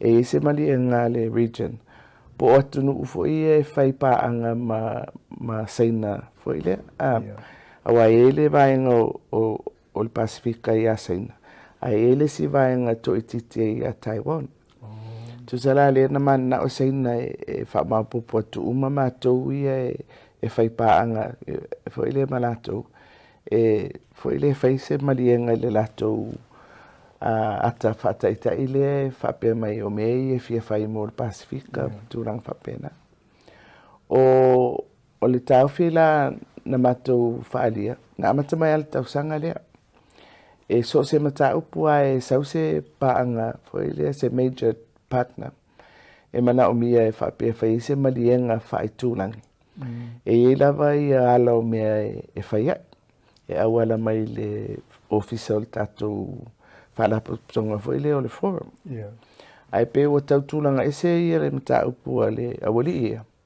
pe o mai sawa foi le ia tunu taitasi le lawa vatu ele matu tali e matu le mali le ile fainga le ele i ola se tala noanga i mea na mana oi ai tu sa le wa ngata le matu tala noa i le matu le fia awai i se fainga ele uia i ala ia o le me foi la na i wa i ele fono a malo ia sa fia felo i me saina o le tali nana ave ia au mai le tau whanonga se matou felo ai matou vavai ia na maua leo se tali ma le foi sa ia fiti ai foi tata noi ia pani maramba po feo vai pe tu vai lo fiti la vai to Micronesia tu i le Pacific Forum le o Micronesia wa tolu vai o le forum o Micronesia i matu o tatou i saute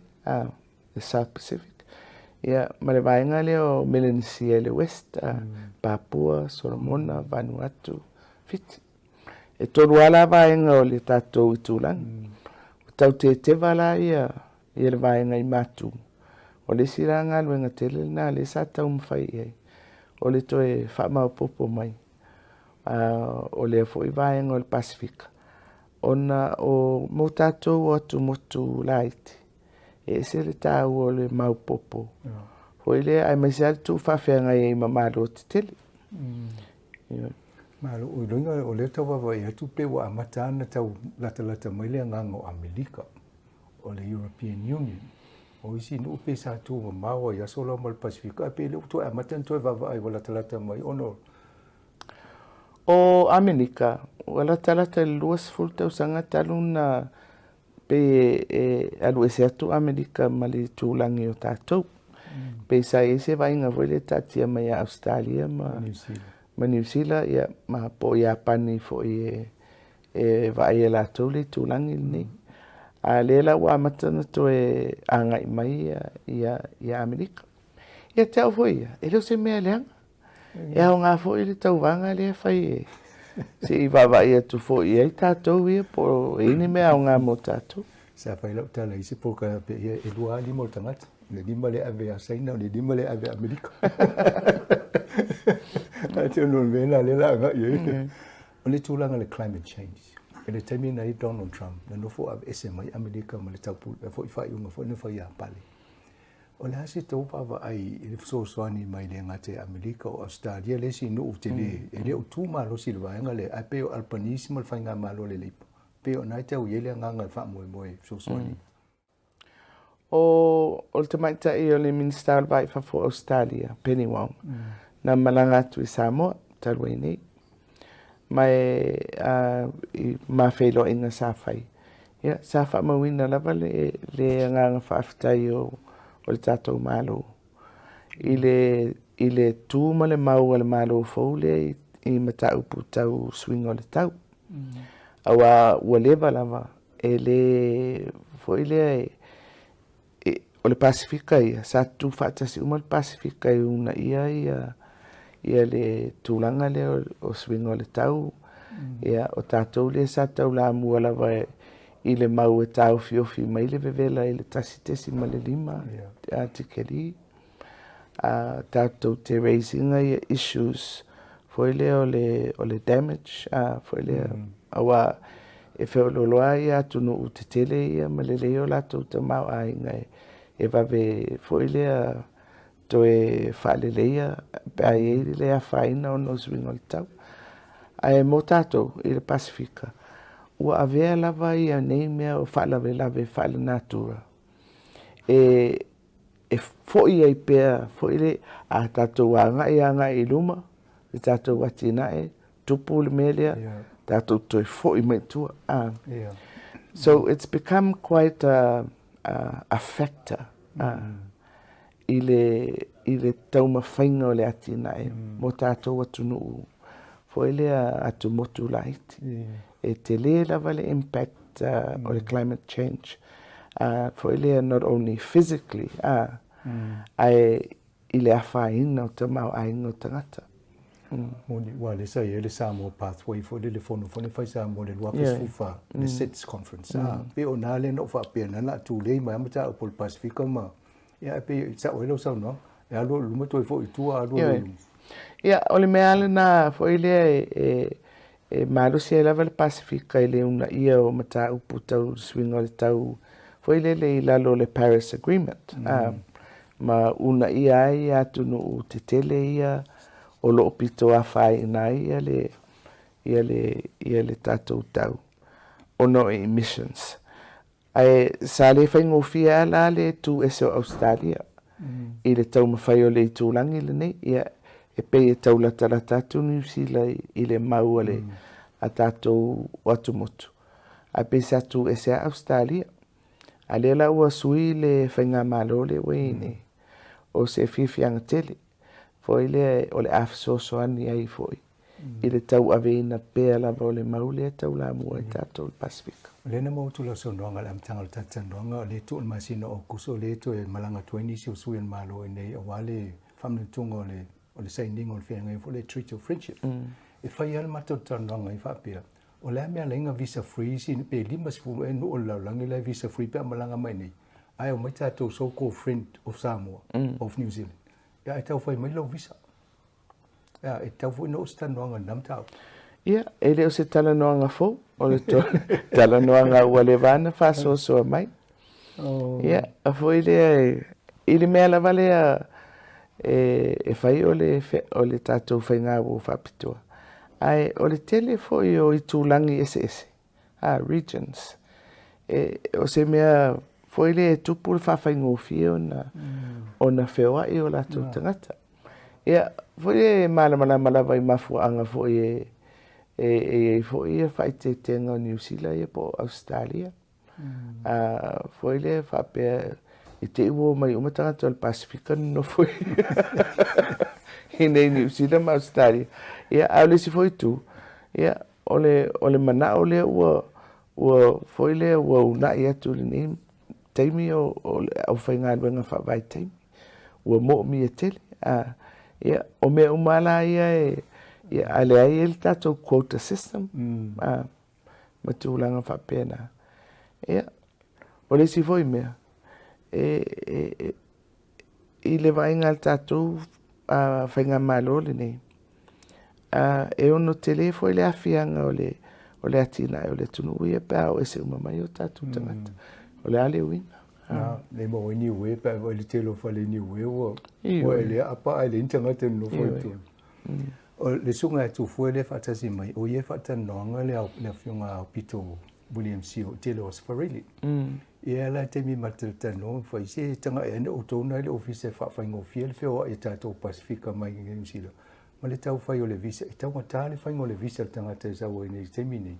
Pe o le wala na ba 12 fisi wale fo i te mi tana no ai.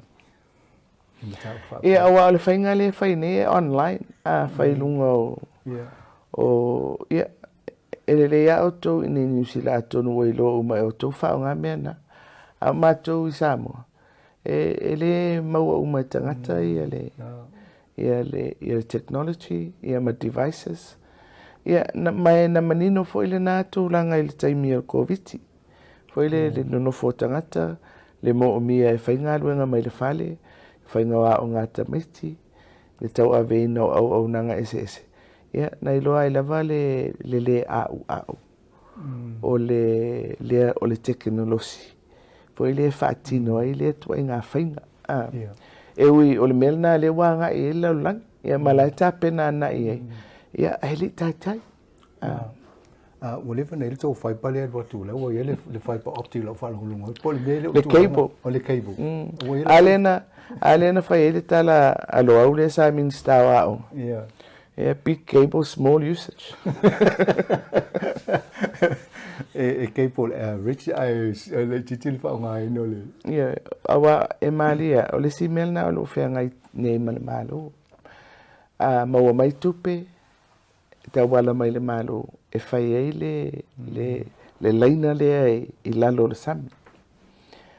Ai ua fai le tuainga pulenga e se atu le malo e tu sala o le pulenga le ai o le whainga wha pisinisi mai e taula mua ai e company e telefoni e tonu o le atunu e tolu ala e la shareholders al malo e o le e vai alava e te le lava ia le pulea o le whaongaina o le cable lea e fua I lunga o tūlanga whapisinisi a kampania e lua.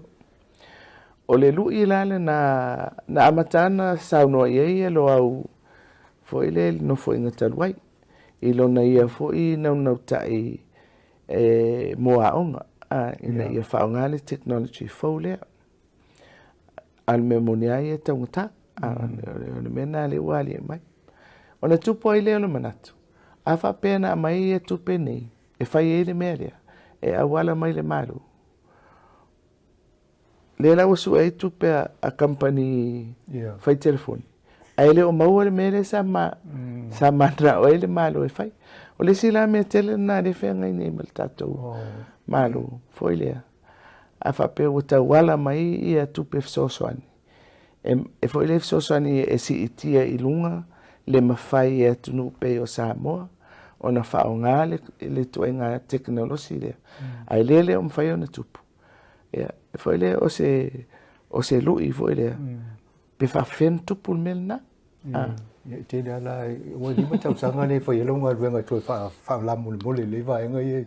I whaonga le mea na whamoe moe ia. A whapea, you know, that was the purpose, that was the intent.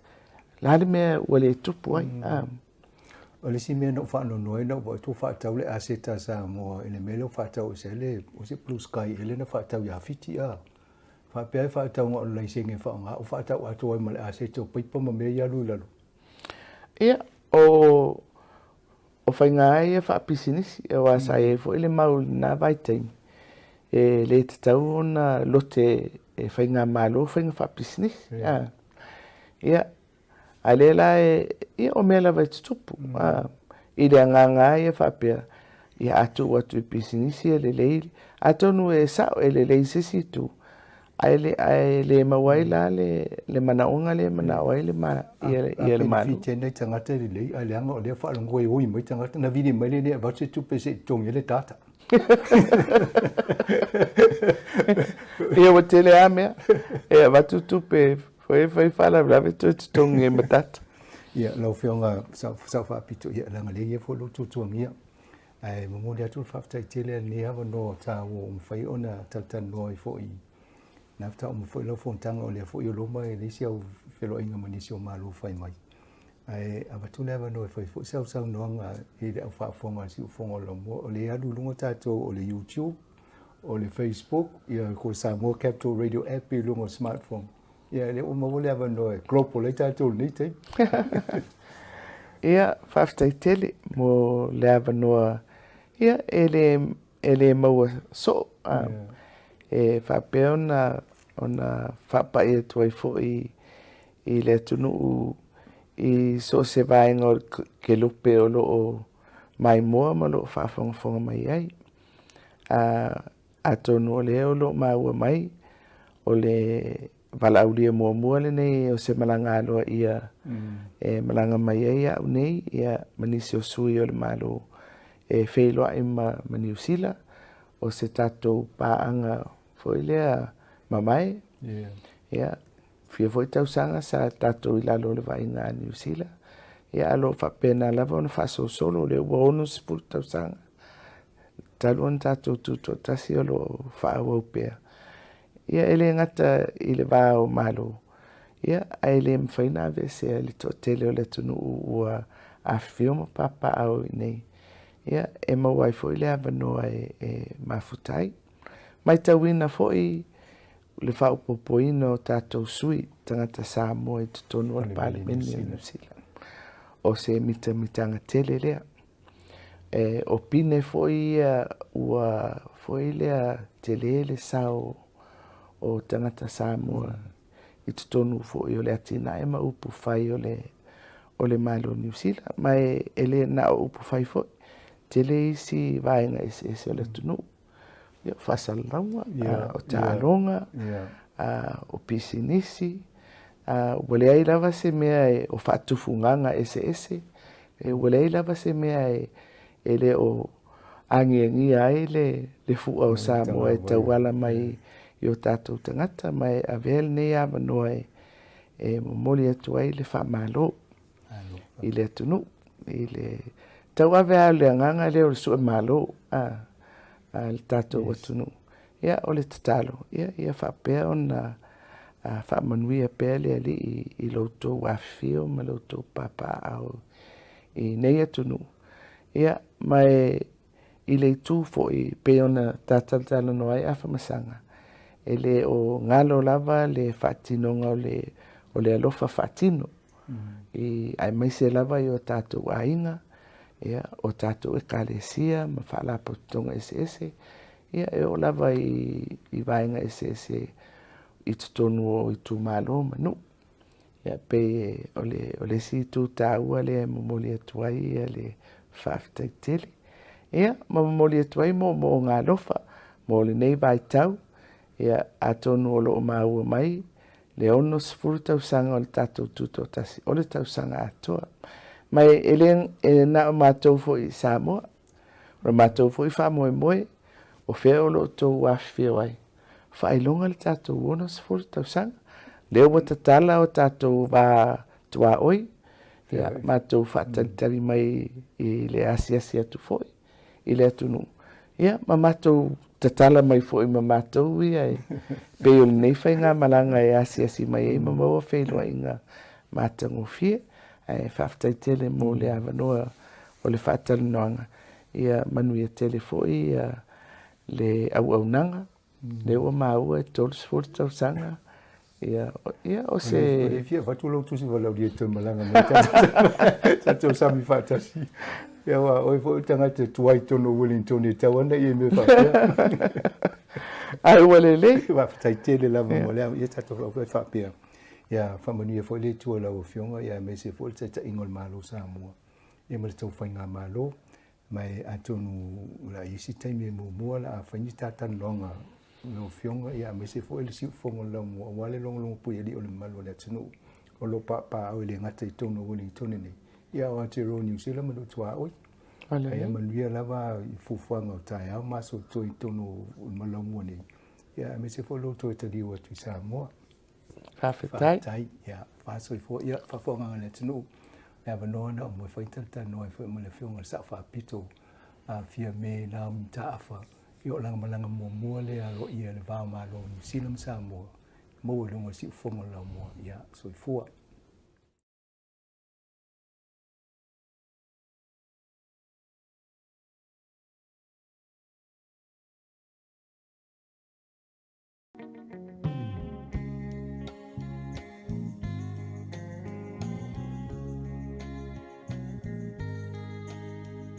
Samoa e matalasi ua sio mia ele sami atu mangalanu lauava mea i pia o tangata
So se mea aua le popole e mamulu mai le pa mole mole la Samoa la usa moa ea mea tu ai no pa mai e moni lea lea oro malo tali ilangi Samoa e ai malo au fatasi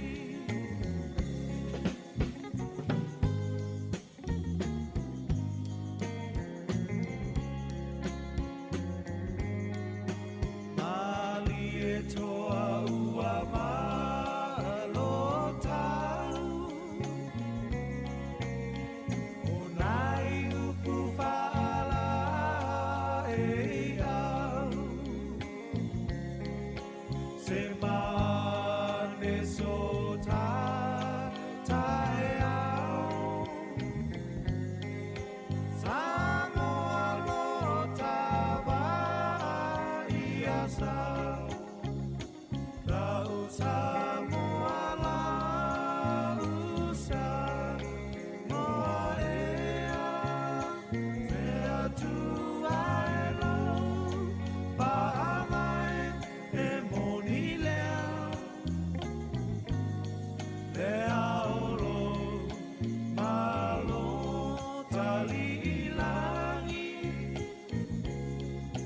Samoa e ai malo au fatasi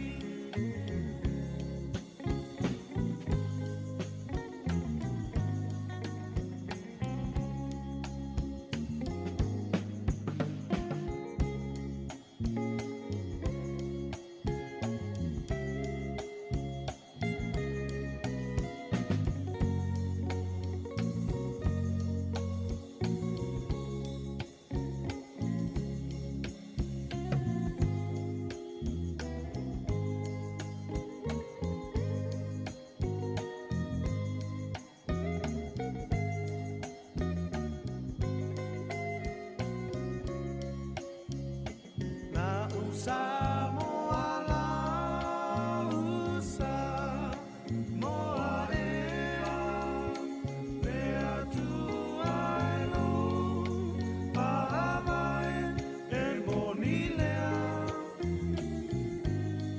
Lea oro malo tali ilangi Samoa e ai malo au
O te whatalo whatu mala o whaalo whawhanganga le tunu, o tau nema whatasi fo I male pulenu o Porurua, ia male sui pulenu o Porurua. So ngai ani te peika ia ma isi fort, mātou tatanoa fo I tūranga o ngā ruenga.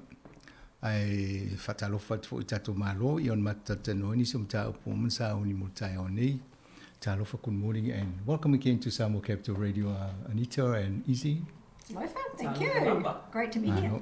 Well, I think this is our last get together in this format in terms of program representing the city because of some rules, and then we can't continue up to the election. We should adopt what the Australians are doing. They still campaign on election day. Yeah, I agree, absolutely agree. Anyway, business goes on, and thank you, making yourself available to come and do this for your residency in Porurua.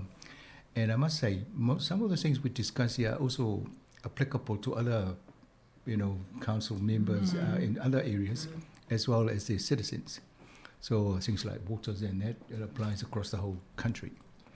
But let's have a look at some of the things here. It's good that you've been, given a formal accreditation for your work on paying people the living wage. Living wage. Yes, we finally voted to actually sign the contract. So we've been paying the living wage since 2019 to our contractors, but this time we're actually formalising it. We could never get it across the council table in previous elections, and we all held out, including me. And this year it was just like, we've been doing it, come on, we need to sign it.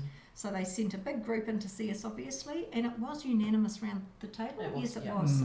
So it's great to be able to What were some of the issues that caused people to sort of a bit hesitant? It was the way they actually do it. So it's not done by an accountant sitting in a room. It was totally about that. But our CEOs talked us around that. So we've done it. So we're happy, I think. So all workers, including the contractors, are all happy? They will be. Yes, they will be. Yeah. So that's how it started since 2019. Good on you. I mean, that's a good... They recently passed a fair pay agreement. I mean, this is much fairer. They're now getting a living allowance. Oh, absolutely. And they keep going up, unlike the minimum wage. Whereas the minimum wage, I think, is still too low. They should go up to the living wage. I think that was part of the argument, is that, the minimum wage hasn't moved as much or as significantly as the living wage has. But this is an opportunity for our people to be able to live with dignity, and we're able to pay them a fair wage. The other thing I think that came across at the council table was, we think that central government do need to look at this, at the living wage, and whether they need to move policy in that space. Every time we come across this topic, I sit here and think, what am I talking about? I can't even do this to my own staff. It's hard. It does keep the budgets going, but actually it's fair. The cost of living has risen so much. Even the living wage is not enough for people now at the moment. People are struggling to feed families, do petrol. It's tough for everyone at the moment. But it's good. I think it's something that every business should aspire to achieve in terms of keeping people well remunerated for cost of living. Absolutely. Especially now with inflation, about 6%. So people need money to be able to afford to pay for the petrol and. Right, close to the election period now. So you all getting yourself hyped up for another round of door knocking and talking to your residents around Porurua? We are, yes. So the election, she says really bluntly, we opened the elections on the 15th of July. So this is our last session here, because we're not allowed to have anything to do with things that happen at council. So we can still sit at the council table and we have very small decisions. We don't put anything big through. So, and we're still looking at our parks and reserves, obviously, and our water and recycling and all those basic things. But we don't make any big decisions at the time. So we have to take ourselves off being linked to the social media for council. So if I report something, I can't share a council post. I have to write a new post. So all those sort of picky things, even though we've still got our jobs till October and the election, it's a tough one. So we're asking people to actually get out there and get themselves on the rolls so they can vote. Is any addition to this from your perspective? just as the Mayor said, it is kind of a tricky space that we have to navigate because we are still elected to carry out this job until the 7th of October. The 8th is when the elections take place. What we really want to make sure is that people are sorting out their details, making sure that their addresses are correct on the roll, make sure that they're enrolled, and make sure then that they then go out and vote. But we still do our job up till then, obviously. We're available. I think that's the thing that people have got to realise. If they want to speak to me, they just need to pick up the phone and ring me. I answer my phone. I don't have staff. Or drop us an email. What's the number to ring? They can ring the council number, the 237-5089, goes directly to my cell phone. So they will get me anytime if they ring that, the staff number. I haven't been giving out the cell phone so many times because it diverts to that and I will get them. Or they can drop me an email and I will reply, as do the councillors. So I think they've got to realise actually they're the important ones. We are here representing them. Don't think that we're out of touch or not reachable. Even if it's something small, you can still contact us. Some people think, I can't talk to them here. Yeah, I know. I answer my phone and people go, what, it's you? And I go, just a normal person. I'm here to represent you. Ring me if you've got a problem. 9 times out of 10, it'll be something that I have to refer to Barbara Edmonds because it will be about housing or something like that. But I can give them the information they need, and that's what most people just want. Right. Let me talk in Samoan for these other things. Ole, te pento whaafonga mai mata whaatasi mai puno o porua, ne asunga ni te peika ia mai le tau sui puno easy food.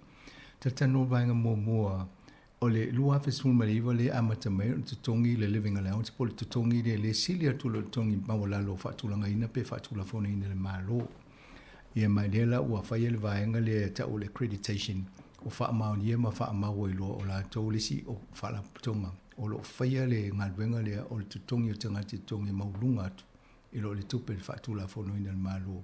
I le taimi nei, ia mai nei e pēna na whailau tala.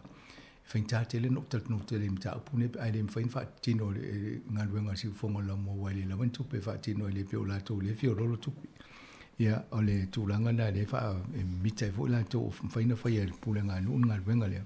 O le vanga lono e pe o le tūlanga le matano nei o le wa a mata fo i ona tā pena mo whainga pāloto loma nei. I le aso valu o topa e whai pāloto mo whai pūle ta pālota laiti, whainga malo laiti.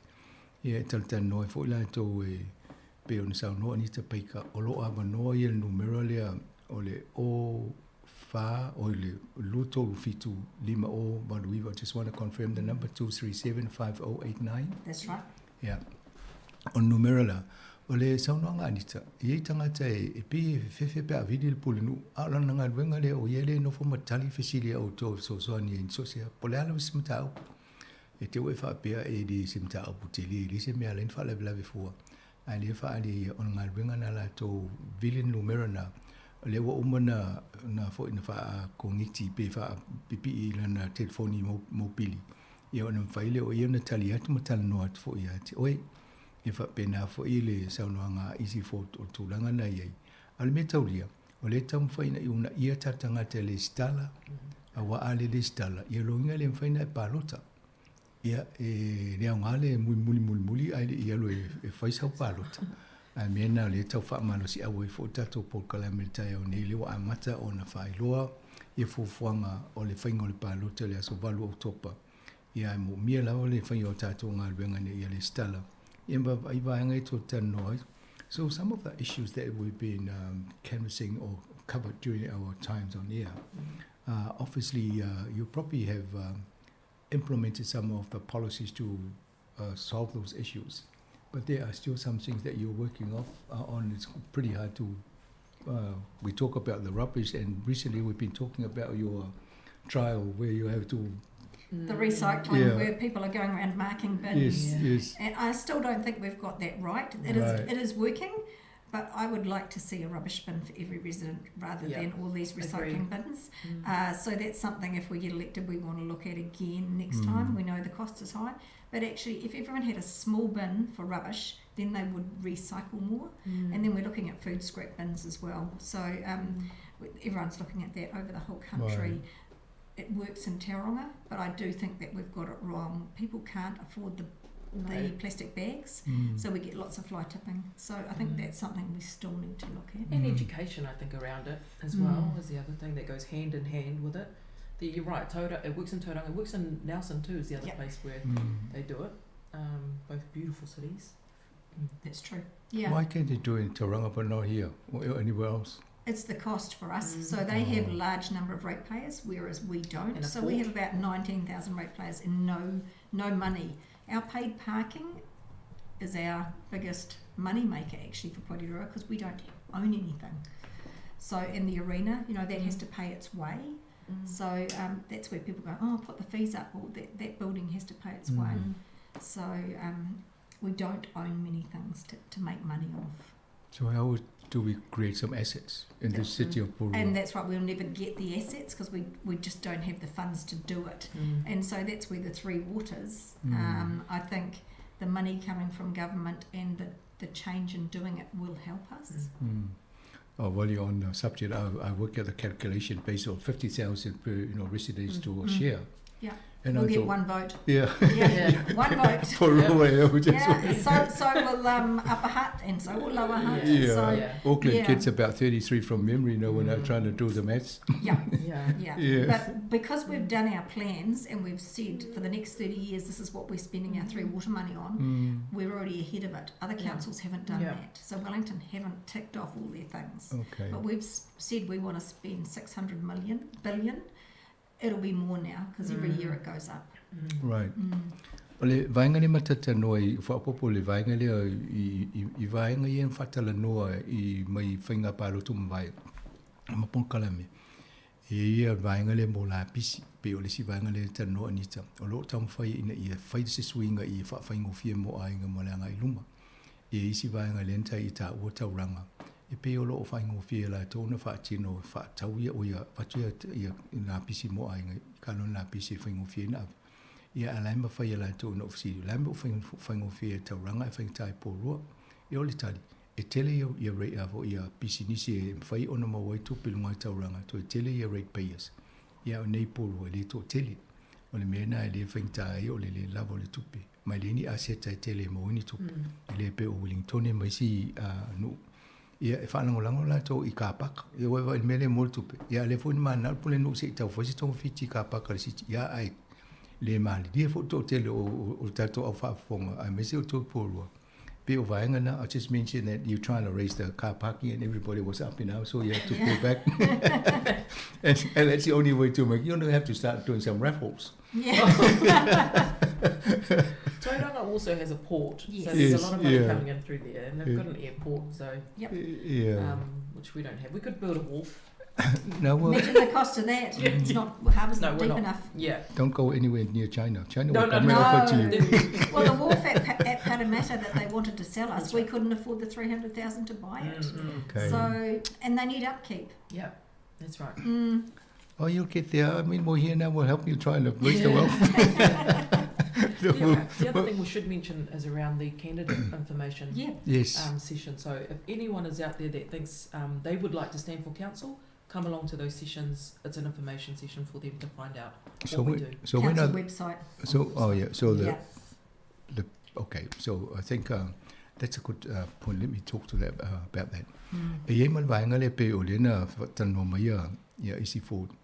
E ia le pol kala me fatulanga ia me fai ona ia sui if you tau va mo fai nga palo te October. E la te mo wai fa mo mo ngam fam talanga o me town fight. Ia mane e fo i le stalo lo lunga le penga so ta inga le Porirua City Council. E ma wal pol kala me ia maso fatulanga inga e fai e ona watu ia la to ia malama mai ni so vai nga ia o le elections.nz. Yeah, and for ye on Fatino Nisio Vanga Tower. I don't easy. It's important that all your voters from the last time re-enrolled. Is that right? Oh, yes. Or That's once number they one. enrolled, they're there. Yep. Make sure that if they've moved house, make sure they've updated that because their papers will go to their old address. Right. But if they want to stand, check out. I think we're going to put it on our Facebook page. Yes, we are. Some more information on it. Yeah, and the new Māori role is there too, so Yes, they can choose yeah. different roles. Right. So, Okay. yeah. So Calliope Street, you mentioned last program that you got to change and then so the name changed name and that so something. So we changed the name to the street. Now this Right. is the name change to the park, which was a different process. So it has to go out for consultation again. So I know I've got a lovely lady coming to see me tomorrow who isn't happy about that. So everyone gets to have their say. So they can just go on the council website and say whether they want to change it or not. We've obviously got a form which is closes the 24th of June. But because Calliope Street was in front, it makes sense to change the name from Calliope Park to Matahura. So once again, we have to do consultation on that. Right. Yeah. Yeah, e pe o ele vai ngai matata no program vai Calliope Street le o suile ngoa. Tele o fale o ainga la ua ese mai na to e faiola to fale. Ia ala o fai mal fuanga ina i sui e lole mai ngoa pe o mafuanga ta wena vatu. Langa o le ngole o le va sa fa ave fa pango tai stanga te ta o mauli nei. E le tala fia ngai la le fa ingo ingo o no u ye tono le aine ngati toa. Na la o ye fuanga malo e suile ngoa. Yo lo nei no la to umalena ave sia male le no fuanga le ai to fa leo la to fale. Ye o sui la to tua tusi. E te taulana e alo sui lo tua tusi le meo e nei ina ia batu pepa palota. Ia la e batu le tua tusi na o e amawo e nei.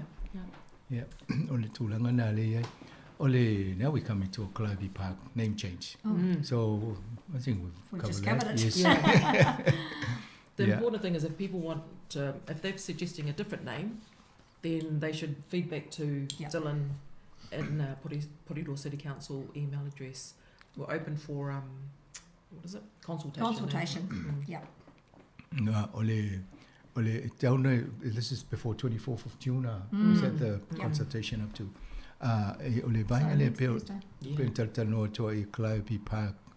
Ia ole usuile ngo pe tau famtala ti pokalame o luo masina tau luo tau wai ono ole ngo fa ngo I o se ngo le ole ngo le va na fa tangata pango tai si ta fo si ta yo tangata mau ne le ofifi la le mauli ni ia na suile ngo mai le wa ye le ava no e fa ali foi fina ngalo le malo le tinu nei Porirua o le to atu si le mai I le email o Dylan DYLAN.cliff CLIFF at Porirua City tasi le upu one word .nz ai le o atu le sulusu fa uni ia na abele I o to fa so fina ngalo le suinga le ia ona fa ye foi le tela to fo fanga. Yes, these things take time, and everybody has their view on things. Once the initiative and the purpose behind it is quite robust, in my view, and good. Yeah. But other people think differently. Yes, so, yes, and that one of those challenge. people that's coming to see me tomorrow. Yeah, they've got a different take on the history. Yes. Yeah, and that's the democracy for you. That's right, yeah. Now, that park is attached to, what's the hall that's there? The Antonio Centre that's there. So, in case people are wondering where the park is. So it sits right on Warspite. So Antonio... The Antonio Centre that's there. Centre. Yeah. Yeah. I think there's a church there. Is it a church? I was going to say, I thought it was a church. No. So is it just their hall? It's owned by the Samoan Catholic. Right. The old local. So that's not far from here. It's just up the road from No, not Holy Family. You just keep going. It's on Warspite, just down from the Salvation Army. Yeah. It's at the bottom of the dip, is the park. Yeah, okay. Yeah, le lau te wha manina mai wha pēo lunga tu le dei, le wha mai o Warspite le, ia atono tōna nofo I nā malala ina, ia, nai wo wha abatu le numero le fo le email address na. A pe vidi fo le pule ngā no, tau tanoanga e. Matariki, big year for the Māori New Year. First public holiday. Yes. We're having a day off. Yes, big celebrations. Yes, so we're having a whole week of celebrations actually with the iwi, all in the small stadium in the arena. So it makes it easy place for people to come and go. There is so many events on for young and old, and most of them are free. There's a couple of paid things. There's a concert I know on the Saturday night. I think both Saturdays there's things on. We've got the calendar on the arena page because there is just so many things happening. So people need to look out for that. I know there's the kapahaka on the Sunday. It's about 4 o'clock. There's the barber shop, all the interactive displays, art tours across Pātaka. There's just so many events that they can look. It's great. You can go in and it's all black, you know. So and all the stars up there. So there's some really good free things for people to do. I think it's a big event throughout the country. Yes. Every city is doing their own way of celebrating the Matariki. O le vaingale matano e le Matariki pe on taltano fo ye le so malo le ufa atu ngai no fa tu la fo ni fo malo e amna i le tausanga o maori le te fa ngole Matariki ia mai I tonu po rola to o le fu fanga la to e mata tu le solusu fa o uni e o atu le so tolu o yulai e fa yela I le la to orina ele fo I le tama I hola o Wait, o le whaletili, ai ta o te mai ho ia langa I whai asintili. Le umala to whaali a fufuanga ia ma whawhiwhianga, e teli a mene e le whamaile I la wane ia fo I o fuai. Ia, whamaua I loka lena, mana ia ta whaui fo. I think it's a good opportunity for families who have visitors. They can take them around and have a look at some of the free events. Absolutely. It's a good way to entertain their guests. Yeah, and our events team always put on something pretty awesome, eh? Like, They do. I'm just thinking about Waitangi Day, that they do a great job. They'll do an awesome job with this as well. They've worked really well with Ngāti Taura on this. Right, I must go and see some of these things. Yeah. We try to secure this one of these places for the 29th, but I can now see why we couldn't. Yeah, Ngāti Taura have got it for the week after, so they're keeping the displays up to run for another week for them. Yeah. Porua Business Month. So what's happening here in the? Oh, interesting month. We had our Women in Business last week, which was really enjoyable. They have got a few events at the moment. A Shopify, excuse the mouthful, event, which is for business on the net, online. Yeah. So they're running that tonight. There's a 6 till 8 o'clock at Pātaka. And then they have another one of those Thursday, I think it is. We have the business after 5 at the Mata Supply Room, which is tomorrow as well. Okay, today and tomorrow because I've got one. Oh yeah. Tonight, sorry. So the business after 5, we have Whitaker's speaking, James from Whitaker's, and Minister, who's our new Minister for Sport and not Sport. Who used to be the police minister? Pottle. No, before that. Nash, Mr. Nash. Oh, Minister Nash coming out, and so he's going to be speaking as well. So you just need to register for that one online at the chamber. And then Brad Olsen is coming out for Infometrics at Pātaka. He's really good to listen to. So all of these events you just need to register online for. So they're quite interesting. Well, that's good. Ole vaingale matatano ole eia fofuanga mol masina eta ole Porua Business Month. Ona fatala noile o vainga se meta pisinisi. Ya ole fo imole vaingale o ta ole Shopify. E amata I whai ele asulima o uni, e whai whaataunga e whai lunga o Peng of Tosta inga. Mane ele fo e maisi vaenga ia e te ale lima le awhiawhi le supply room le mana ia o le aso lusfulu o uni. Ia o le ma le desi fofuanga le aso lusfulu tolu o uni. E ia ila matangata ia e tatano e fo I mo mea tau pisinisi. E malama fo I nisi o tanoanga ma mata upu nei. Ia o vaenga ia tu whaatase pule ngā no ua wale le atina e tonu Porua.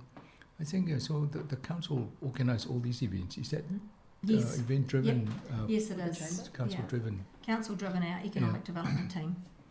That's good. Well, o whangala le peo le whaamaunia mai ia o le pule ngā no e no whawhai ia to ngā tina ene. Ina ia mawele awa no tanga te anga ia tu ima ma waimtalta noa.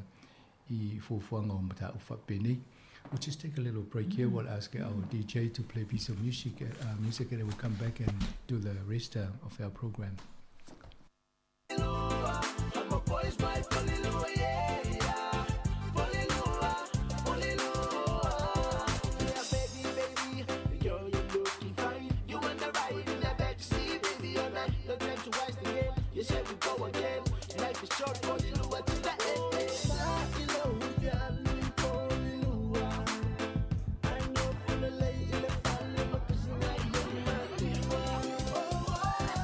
So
polilua, yeah. Polilua, polilua. Sunga, siva mai polilua. I'm a boys my polilua, yeah. Polilua, polilua. Young on you rip the better on my vow, my motivation. Polilua, mo polilua. So far, so far.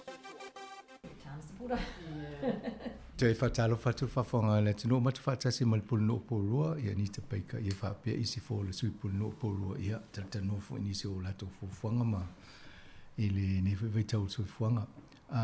We see we've got some mural and civic awards coming up. We do. That's next Tuesday. It's our big event because we haven't been able to have them for the last couple of years. So I think we've got about 15 getting civic awards who have been nominated by the community. And then the Merrill Awards, oh gosh, I think there might be another 15 or 16 of them, of which I think Samoa Capital Radio is in there. So that was for all the work for COVID. Thank you. I saw the invite come through and I responded. So that's for our COVID one. So we've turned it into a big evening and we're having the Whitireia Performing Arts Group in the middle. So it's nice to be able to recognise people who have done really well in the city. So looking forward to that.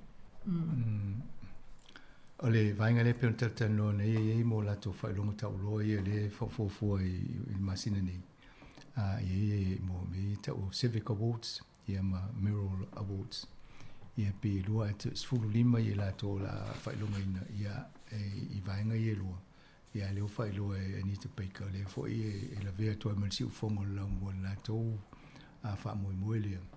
Ia ona mo le tato ofisa le invitation ma le tūlanga lea. Ia o leo umana tali o la awaini se o le tato ofisa. Ia se vaipo fe anga e. Ia peo mene le alute le ia mawawau le ofisa. Ia alanga leo o nofo ne pōrua. Ia leo mane o ngā lue whaatasi fo pōrua tūlanga whaapea. Ia mele leo whaafitai a nista mo le walaudia whaaloala fo tūlanga lea. And then we also got some Queen's birthday. Some people here in Pōrua got recognised for their services to the community. We do, and the Mayor did acknowledge them all online, but we're going to do it on air as well. So those people from Porirua were Dr. Brian William Robert BT for services to health, Mr. Wee Te Tau Perika Taipa of Porirua for services to Māori art. Then we had Mr. Lehi Ruby Atoni of Porirua for services to the Tokelauan community. Mr. Siosi Whaalongo of Porirua for services to New Zealand Police and the community. Mrs. Vivian Joy Morton for services to the community. She does a lot of swimming. She does, yeah. And Reverend Hiuini Nuku of Porirua, who works in Cannons Creek for services to Tongan and Pacific communities. So they are the Porirua residents who were acknowledged this Queen's birthday weekend. Very good. Which is really exciting. And then we had yesterday, we had Barbara Edmonds promoted to Chair of the Finance and Expenditure Committee. So that is huge for Barb. So well done to Barbara. Yeah, because when we do interviews with Barbara Edmonds, I also introduce Mana MP from Mana, and she's the Deputy Chair for the Expenditure and Select Finance. Very good post. I mean, it's pretty big for... it's a huge thing for her. Mana, sort of MP. So congratulations, Barbara. First term. Yes. We will have obviously an interview with Barbara coming up, and then we'll celebrate that and talk more about all the challenges in front of her. Absolutely. She's probably the person that knows everything that happens in government in terms of budgets. She does, because that's where everything is actually looked at and reviewed and monitored. She's got COVID at the moment. She does too. Yeah. She managed to avoid it when her other family members had it. Because I sent her a text and I said, "Hey, I hear you." I said, "No, it's my family." Now you tell me. Now she's got it. Yeah. Oh well, it's one of those things that everybody's getting. I'm still looking for Omicron and I haven't found it. I'll be very lucky. You are. Ole vainga le matatano e le ngata ye swafo ila tole na tola lo ina tu isi fo. O famani ine lalo fo longa tau loa e le longa le Queen's Birthday Awards. Ai fo ila male dinga lena mai Anita Baker.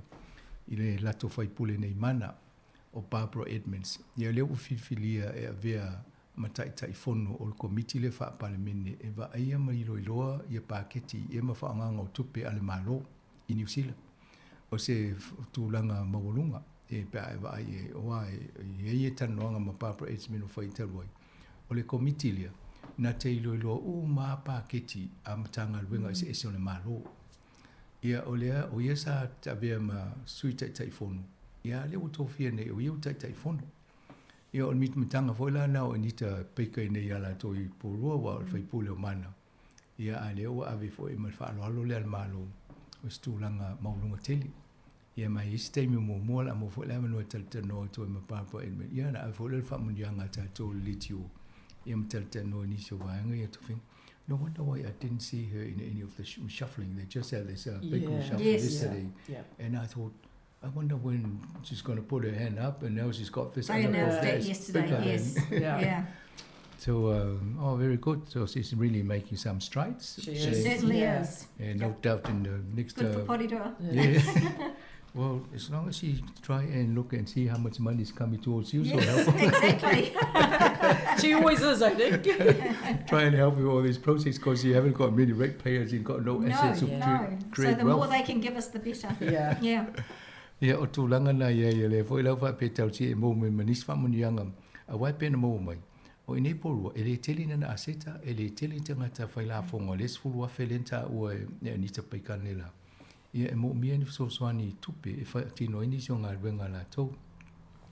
Now, events coming up, you've got an orchestra big bash. A big bash, so this Sunday, and it doesn't happen very often, so they're coming out here to hundreds of musicians to come out and they practice and then they have a concert from 3:30 to 4. So people can go down and watch right throughout the day at the arena. It is free. And the arena is just so busy at the moment because there's 550 bowlers down there, indoor bowlers at the moment. So the new cafe is enjoying all these people being here. Is that a national tournament? It's the national tournament. So I opened it last Saturday and it closes this Saturday. And it's free to watch. There's 78 mats out on the arena. Cool. So it's great, I have to say. I really enjoyed it. So that big bash is free for people, 3:30 to 4 on Sunday. And then we have in July and August we've got the women's basketball competition coming, which is the first. Our Love Locals, the 30th of July, which is always good. And then the 12th of August is even better because it's Polyfest and that's huge. So did they let you roll the first bowl? No, I opened it. I opened it. I thought when you said open, they let you. Yes, I do that for the lawn bowls, but for these ones, they had all the people lined up on their mats, and I said, I now declare it open. And then the guy blew the horn and away we went. Everybody, okay. I would have asked, give me the first one. Yeah. You should go down and check it out. I saw it yesterday. It's amazing. Pretty good setup. It is, and the new cafe has opened down here as well. That's changed too. Brilliant, I have to say. So the average age of the players you saw on that day, is it coming down? Because it's usually definitely coming down. A lot of younger people in there, people in their 30s, 40s. Even the school kids are now doing bowling, and the indoor bowling you can do at night. So it's held at night in Titahi Bay in the hall there. So, because Phil and I have been to that one as well. And it's really easy, it's enjoyable. It's just a carpet mat. Very good. I think I should take it up. Yeah. You practice at home in the hallway. Quite easily, or even in here. Yeah. Ole, vaenga ia pe on talo mo events, po o fufanga ia lo fai I me lo tupu teni I tono porua nei. Ia me se lava le pataka museum lenta o anita paika lo fai el tau vanga fata valenga polo I tono indoor leta o indoor bowls. Ele fai fai tono le arena le lato. Ia o lenta o pe ama le fitus full valu ia fala po mo ka me fo ia le fata vale lunga polo lo folo I tono le lato fale matanga le. Fai fifianga. Ia ai limas fulu pe ama le limas lau limas fulu I lato o lo ia I tono le tau vanga le fai mo New Zealand atoa. O le fai mai tono pulua. Ia o lo tele le ava noi o tangata mai mo fo inisio whainga I ele orchestra le pe ona tā ua. E ma whaino atu e tangata malato mea fo I musika, po le trumpet, po le violini, ia no atu le whaangai. E la le fo whanga le whai le wā le tolu le wha. The big bash is on Sunday, did you say? Yes, Sunday, yep. Yes, sa le wā le tolu le wha. Whaino atu e tangata mai mo e fo. Ia to tele tangata tata musika e awai I. Ia, mai whauringa mai o le te lai lato whawhanga ia whai i whamatamata e fo i male lava loko le na tā ua matauria fo lava loko mō pisinisi o mai e wawa ai i o leo whawha mo le astos fulu i ulai i tono le arena. O le si leo las fulu lo au kuso e whai le Polyfest. Polyfest, I think we didn't have one last year because of the COVID in the previous year. But now it's all for colleges. Yeah. Yes. Yeah. Yeah. It's good. That's always a good event. Because if you look at the big events in Polyfest in Auckland, usually colleges competing against each other. Yes. Yeah. Yes. Yeah. Ours isn't quite a competition. It isn't a competition, but the colleges do. Yeah, they do. They do say who is the better one. Display their talents and cultural activities. Ia fo fanga na le ufa mo fo I mo le polo te mini e al vene masina ne uni o masina Julai ia mal masina o kuso e le termina. So you got all these activities leading up to the election in October. We have. So you can actually do your campaign during all these events. How are you going to open it? Yeah, open what? Like the Polyfest they normally have. No, we haven't ever opened the Polyfest. But they have you. No, I've actually got a mayoral forum, so I can't get there till later in the afternoon. Yeah. We always go out and watch. So they do try to make it non-political, which is really good. I saw Barb at the last one. She was there for the day because obviously I think her kids were competing as well. So that was really good. Love Local, we'll walk around and we can chat. We can go and just be normal people. But we can't have a stall there like we normally do, which is disappointing. But it is what it is. Yeah, we get the day off. So last time there was a Love Local here. What happened? We had a stall and I took the chains and the kids could all try the chains on and we told people what we did and we just spoke to people. But because this is the election period, we're not allowed to do that this time. So it's seen as unfair. So I missed my opportunity. I was going to ask you to bring the chain so I can put it around my neck. Yeah. But you can't do now because today is our last program. But I can bring them to your celebration in 2 weeks' time. Thank you. That'd be try good. them on. You can wear them then. Thank you. Yeah, we'll talk about sort of events. Not only you got all these events, but the 29th of this month, we're celebrating 30 years of Samoa Capital Radio broadcasting in Aotearoa, New Zealand. That's amazing. The and the fact that you're here. First Pacific radio station that was established in this country. Yeah. Wow. Yeah. 30 years ago. Something to be proud of. It is. So, and you mentioned your chain. We'd like you to wear your chains when you welcome to the city. We will. As part of of the procedures. You're here in the capital, the Pacific capital of New Zealand, Porirua. We consider it is. Yes. Yeah, le fofa ilo to tono o nai fofanga i mo masino uni ulai ma kuso. I te tono porua. Ia fa popo to lo male fa mnitungo le tolsful sanga o le si fongo la mo fa sala o tono Aotearoa New Zealand. Ia o le fo lai vala o fa pitol pule no o ia ona le ai nei ia fo tauna faila na ia fa filo ia tatou i le aso le lusu luiva ia o le lai ona siri mai ia Anita pe faia na ula vo le masani ia la to ia fa mane fo ia wa le la fa lo to ni e di ano tele i mei ia fa tu tau ona fa ngalo ia i mei fa milonga ila to to finga ia yeah, more si fongo la mua. Thank you. I just mentioned you're very modest. We don't want to go and, but we've encouraged you. Please do bring them and wear them on the day for us. We will. All right. So let's talk a little bit for the remaining time. Given this is our last program like this, and you can't come next month until after the election. If you were to be successful, then we can come back on again. Yeah. Let's reflect on your journey. Start with you, Anita, from the start of the 3 years up till now. Some of the things that you said, I want to achieve this for Porua, and we've gone and done some.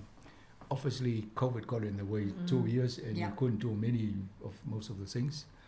But some of the things that highlights for you. I think the highlight was getting elected. I think that was the biggest shock of them all. Like, to be really honest, I think Izzy and I both thought Anna was going to win, so we were shocked. I was certainly shocked.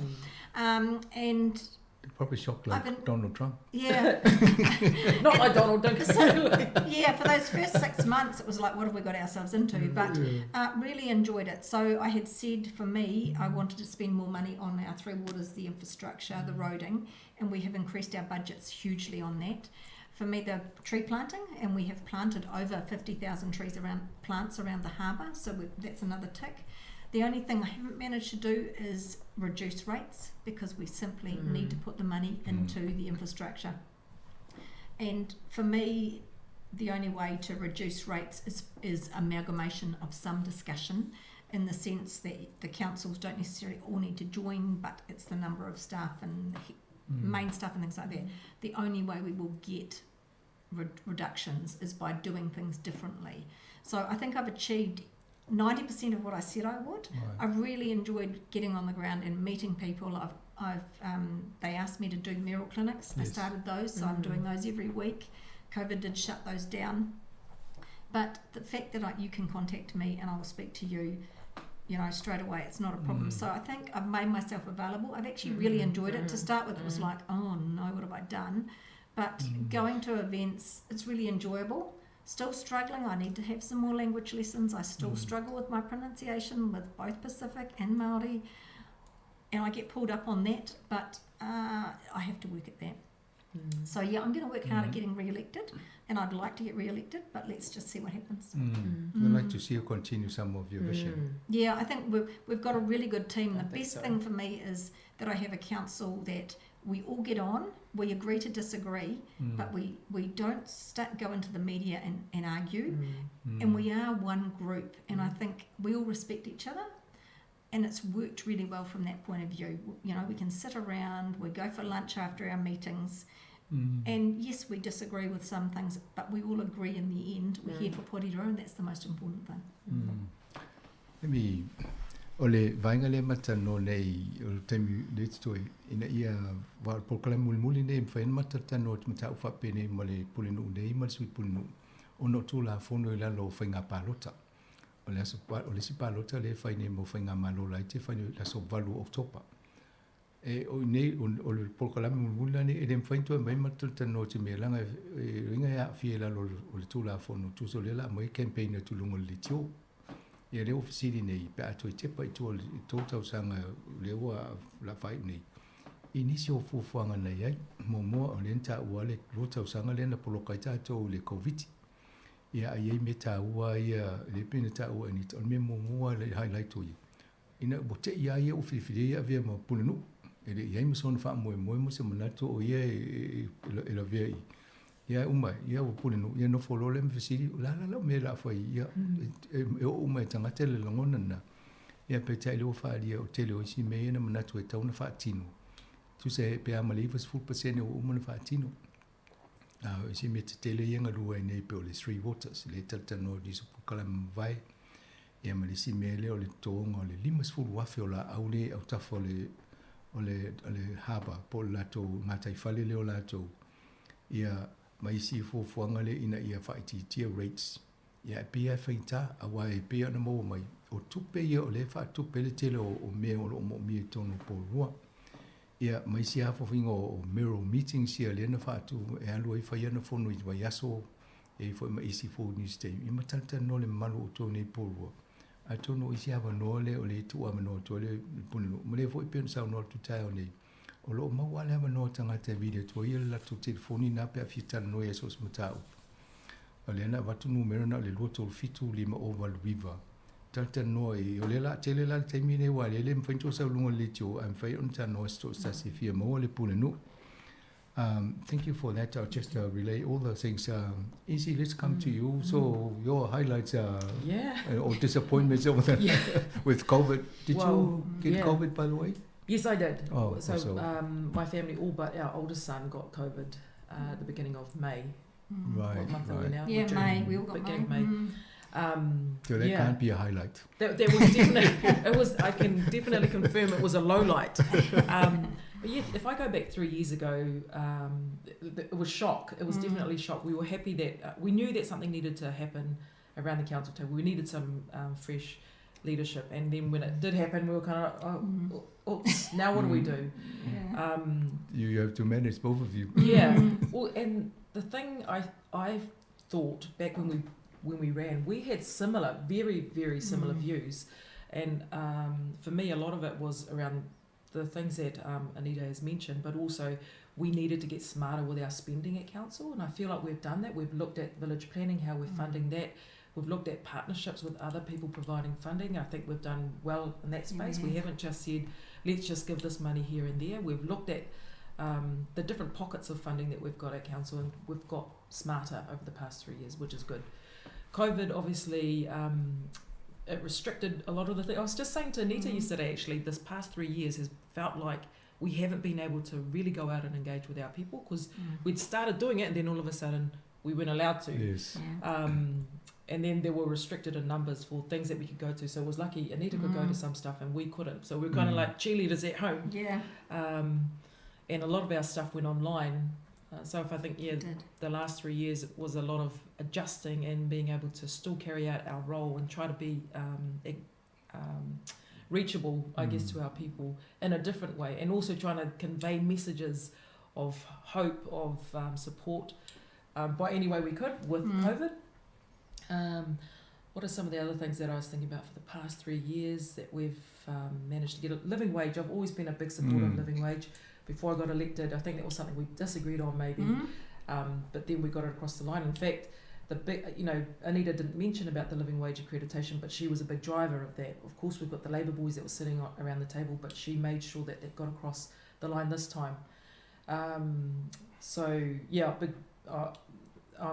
100% happy that we've got that across the line without much pushback at all. I think that's pretty much it over the past 3 years. Again, that whole getting out, having the mayoral forums, I was a big advocate for that too. That was something that I wanted to do if I got on as mayor. Was so happy that Anita definitely went with it. The rubbish, we've still got to get that one across the line, trying to get bins into our families to make it smarter for them, maybe in the next 3 years. Do you get any of the climate change money from government to help with this, like your rubbish and that? No, the climate change money doesn't go to that. We can apply for things, but we haven't. So Josh sits on the climate change committee that is there. So we haven't got any money. We're looking at electric vehicles. The government's pushing all councils to be electric vehicles, which we are not. So we only have those few charging stations that sit at Hack and Save. Right. So just to put it out the back for council and to get new cars is huge. So, I get that from what you're saying. A politician's work, you need to engage with people. And we are locked down for 2 years. You can't do the engaging.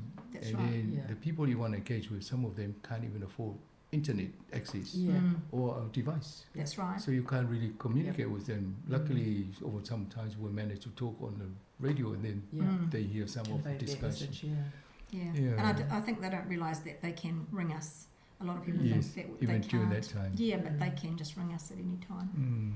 You know what, I mean, we go back to the COVID, that time when we were in lockdown, I couldn't get over the outpouring of support that we had. There were a lot of groups that got together and said, no, we'll deliver food to the people that needed it.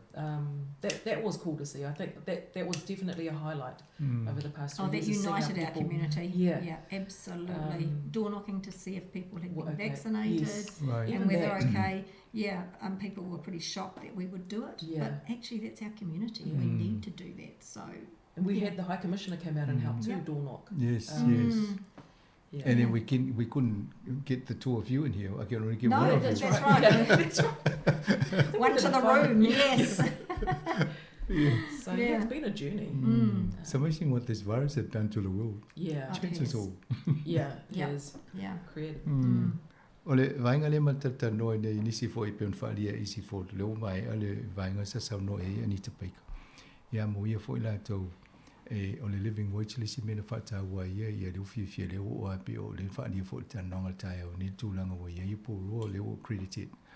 Pe wa fa ilo wa fa longa la tu ngat wenga le ia lo ia. Ia matala no inisi o vainga ipe o le faingo tupe. I li whaanganga o tupe le pule ngai nu pe o le si vaenga nena te le ngam tang whainga loe ma sui le whainga I le village planning penta ul whainga fufuanga le whainga lato village. E ma te leo ngai whaanga iunga me e tāua ia te ia whaanganga. Ia mele te mele na loka I le lota tō le COVID ia u le whainga tāna tana no I tangata ma whelo ia tu tangata. Ia pe le sa mwhaia o na maua I si awa no te wha malo si au ia lato. Le tō tele o tangata no atu ma whasiri pe mo mis whasoswani. Ia no le ave mo whasoswani a inga. Ia atonu nai loa ili nga lua whaatasi o tātou tangata I ngā ruenga I temi whaalawa whaapia. Ia mai leo whaafifi nei fo ila tō. Ia pe fōlinga mai, it looks like when you have the 3 years with the 2 lockdown, it's either you get really frustrated part of those 2 years not being able to do what you want to achieve. Yeah. And the time flies just doing Yeah, virtually on the lockdown mode. I think we achieved the big things though, which Yes. were the infrastructure and the roading and the Yes. planting. Funding into that. They were the big things, so we did commit to that. Right. Yeah. And then over the time since we spoken on some of these big initiatives, the government been helping out with a bit of fund. The government have been very good to Porirua, I have to say. They've put a lot of money into Whainga Ora, and we've had money in obviously to the iwi. So we've done really well. We missed one, which I'm a bit annoyed about, and I'm trying to get an appointment with Megan. I understand but, why. she has avoided me at the moment, but we are still chasing that, so we're chasing more infrastructure money. But we've had them out here for the 3 waters announcement. Yes. So yeah, Porirua is known in the region as being a good council because we actually we all get on. Even if we don't agree, we get on. So the government's happy to come here. That's a sign of a good leader. Yeah, if you can manage to harness your team and then try Agree. and get the best out of people, Yeah. even if Yeah. you disagree to agree, I mean, Yeah. agree to disagree, that's fine. Yeah, yeah, we do. We teamwork. disagree on a lot of stuff, Yeah, but we still but get it's still together. teamwork. Yeah. Yeah. That is actually one other thing to think about when you're voting, is think about a group of people. When you're voting, don't just vote for someone who's get this done. Think about someone who can get that across the line when they're around the table as well, because otherwise they're just going to be a loud voice, but nothing happens. So it's almost, you got to look for the team players who you think can represent your view, but also convince the rest. The hardest thing about this, over the years I've experienced time when it comes to election, people ring me and say, Sanga, who shall I vote for? yeah. And I said, I can't advise you on who to vote for. Yeah. And then they turn up in the office Oh. and say, can you have a look and tell me who these people are? Yeah. And of course, how would I know who these people are? Yeah. I mean, Yeah. you don't even know. All you see is what blurb they wrote on Yeah, the paper yeah. and the picture. It's hard. That's why the blurb's important, because a lot of people I know just pick by photos. Yeah. Oh, she's pretty, or he looks nice. And I think, really, like, seriously, wrong way to do it, guys. You need to read the information. I think what we need is every council to put out and rate your performance of the people They over used the to do that. three. Cappy Mana used to do that, and they So that we don't do it can- anymore. Yeah, so that we say, okay, it looks like these people haven't Yeah. really performed, so it's no point voting for them if they Yeah. haven't No. actually. Yeah. But now we don't know, so we just take a guess and. Yeah. It's a tough one, because if you want to get on council, you have to enjoy reading. There is lots of reading. Lots of reading. Yeah. Okay, thank you very much. I think Ola, thank you for coming and sharing this with your listeners. They always, when we do reviews of programs, they love hearing you and then sharing the information. Thank you for having us. In- We in- love in it. the language. We would come Yes. next week if we could. Yeah. Yeah, but all the best for the campaign. Thank you. Obviously, we'll extend an invitation to you when it comes closer to the day where, especially the mayoral candidates, and then come and share your vision with the community. Okay. And now when Porirua will probably extend that to all your other candidates to come here, because we're handy to them. Great idea. So all I'm asking for, of all your candidates listening, make sure you work your budget. It's not free all the time. But all the best. And then final comments for you and a message for your community. Oh, I'm looking forward to the 30th birthday celebration, but everybody you. just please get out there and vote. Stay safe in this water, and if you do have any problems, contact the council. We're actually here for you. Right. Yes, I mean, especially we've had all the flooding over the weekend, so it is a good time to remind you, if there's any issues, please contact the council. We are only too ready to help. If you see slips, if there's anything like that on the road, let us know. Up till, I know we've said about, we can't come to different things during the election period, but we are there for you up until the 8th of October, and then we'll find out We can come as individuals, just not as council people. Yes. Right. Yeah. So and be safe. Okay. All the best. Ole vainga na le fo sa no la o fa tai fo ma tanga pe tu langa mo vai. Ia ma le fa mo o fu fanga le la i le fainga palo te lumanai. Le fo i tau no ia anita filo ai i le solusu riva las fa no le tioni. Ia ma tal no ni si te mi ava no lumanai. Ia po kalame na mfentu fa sia te stemi toi tale no stemi mo temle ia fa to fa so i fua. Thank you.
Toi whātalo whātu o le whapupunga o telefon mo le nei au auli.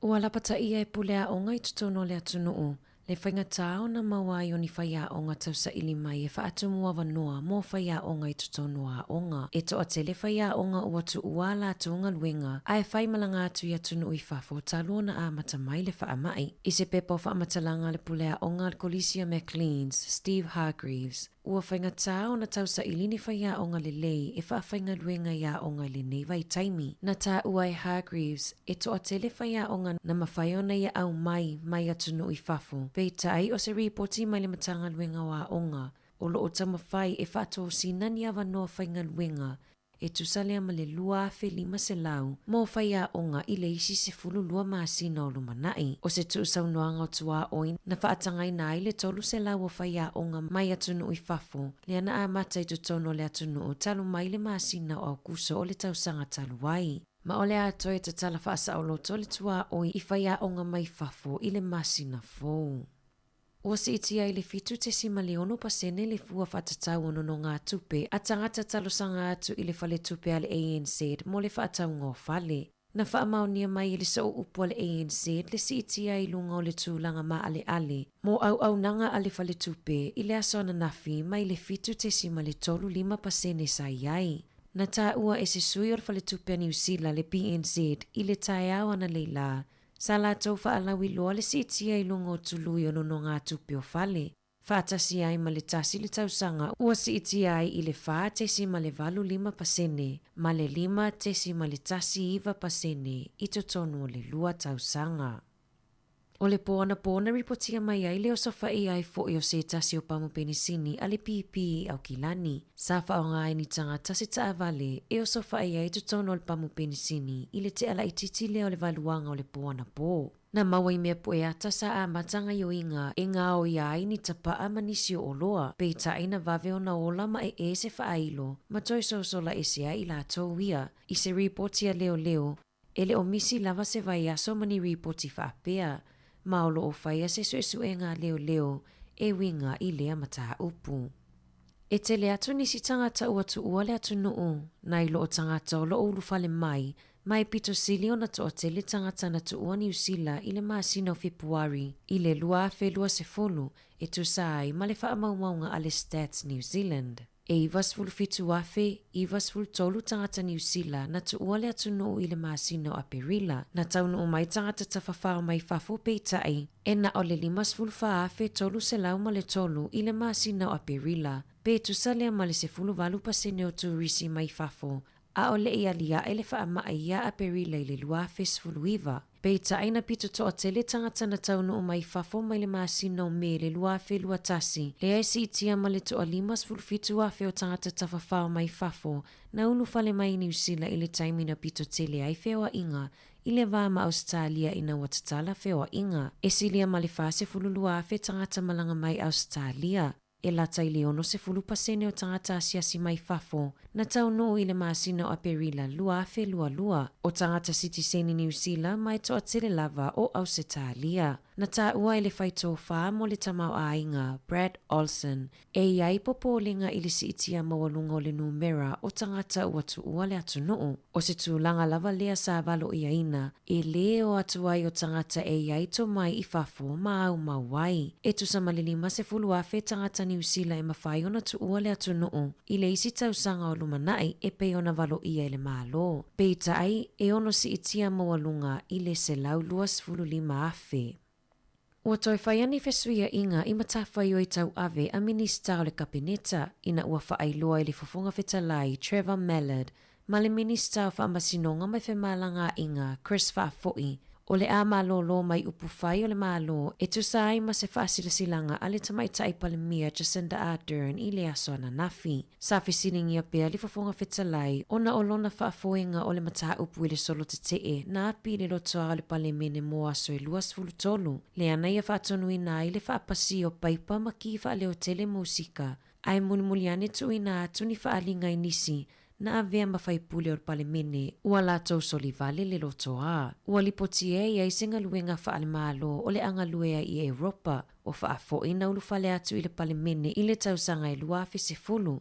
Ina ua manu malo i le itu malo whaapalo tau mana i se whainga palo tala i titi. Na whaailoa i whaafo ilo na whaanaunanga e tu ua i upufai o le malo i le whainga palo ta luafe lua se fulu.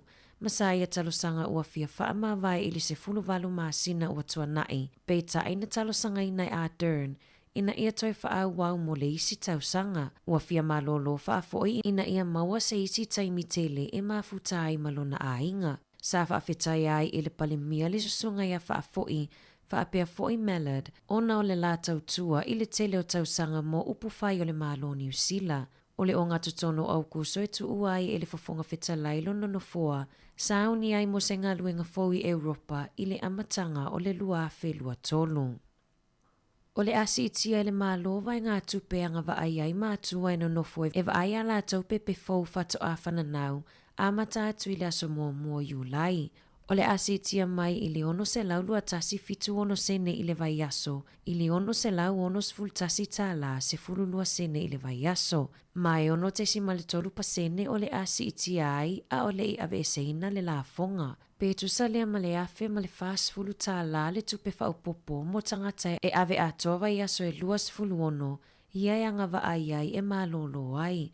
Pe tu salea male tai fase fulu tala fa upopo i le vai aso. O le taimi nei o lo fea ngai ai nga matulanga whaingata i le siiti ai o tau o le soifuanga ma tau mafa. E ono te si maleiva pasene na siiti ai le tau o le soifuanga i le tau sanga e o mai le masina o mati luafe lua. Na whaalia le minista mo mata upu tau i falwhainga luenga ma le saunga le muinga luenga, Michael Ward, uatangia mai i ia suinga.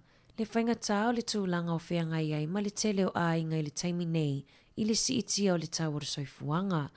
Na saunoa Ward, o le a siitia mai le lua se lau tāla, i le lua se lau se fulu lua tāla i le vai aso, le tutongi a mata mo tangata inga lulue mo i la tau lava, pe tu salea ma le se fulu i tūla o le tutongi a mata, o se tangata matua e whainga luenga. E whesuisuia i le tutongi mo aso malolo, mo mātua e wa aia la tau pepe fou i tau sangata i tasi, ina ia o ngā tasi, matupe maua wha le vai aso. Talafou ia mai si fonga lau mua, mo le nei vai ngā le awa uli.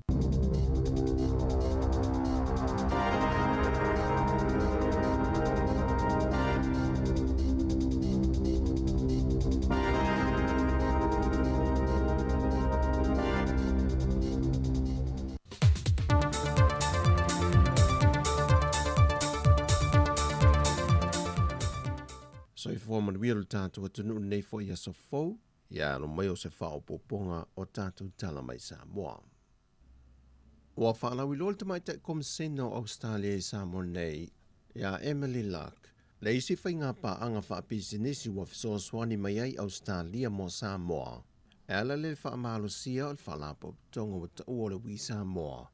E na iau na ia ma wha amalo sia alo ma whanau o le atunu ia li ima tama I ta I hawa no tutusa.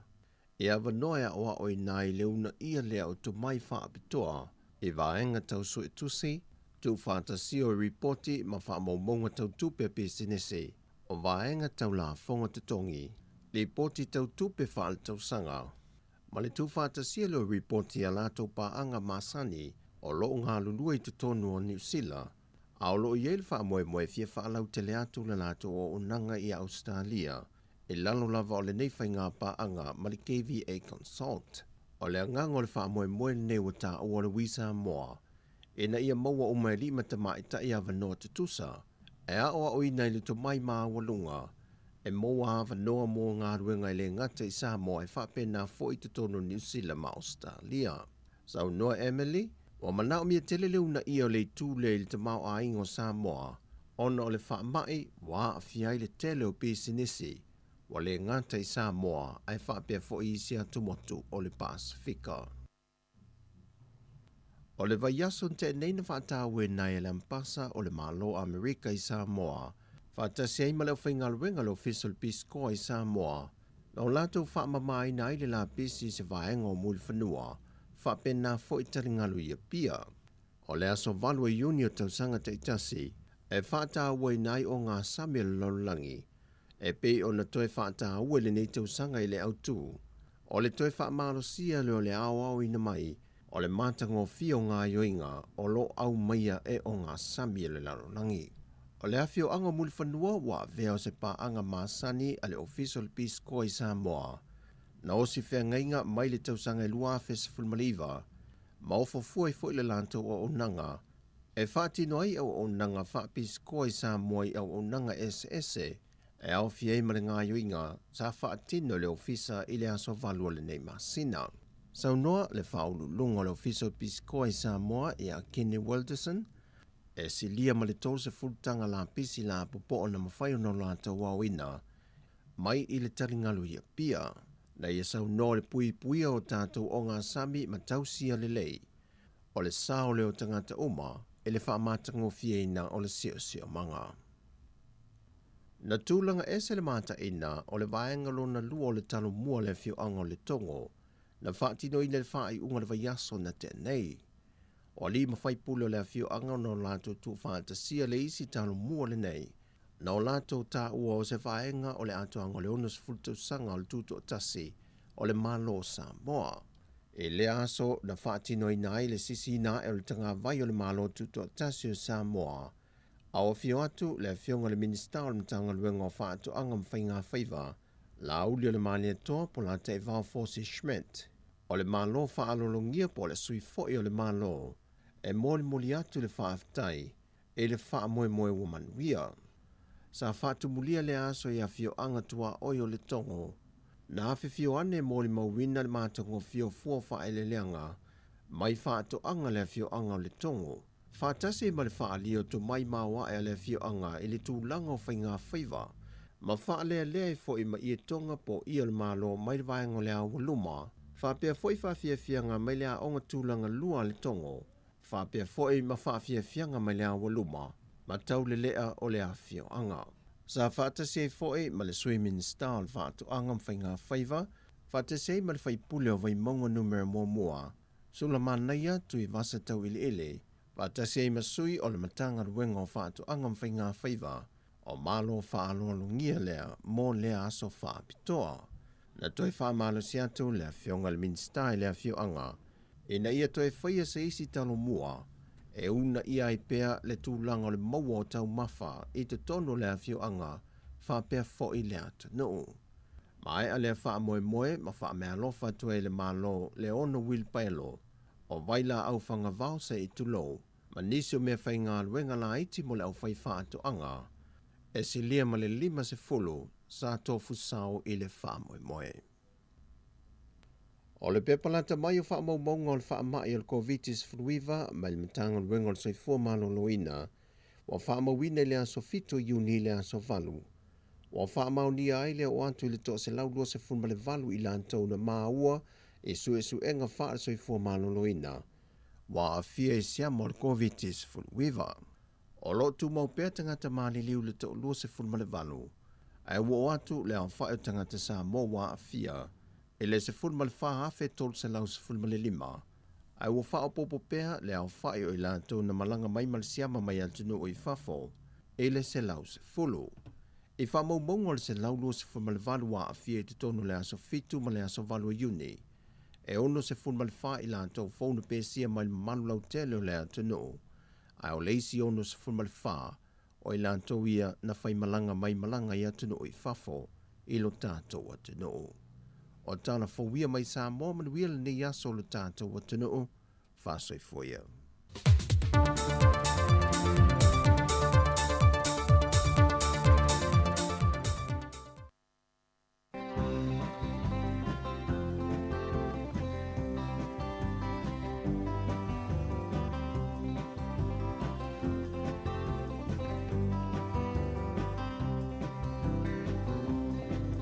Ai se i moe ane loa, la ia ma se tine Samoa. Penga wia i mai o i tūtino uma e wawai. Sila loa o le au mai moa, fesili tama po o ai nei moa. Le pese i se sewa e ngane i le atua. Se o fulaula au a ila, i se una te uina. Se tau po tapa o na vai malima. Se ai uli o se ulama se sei, ta fiti solo pe il tau felei. Fia ngai a fa Samoa walau iloa.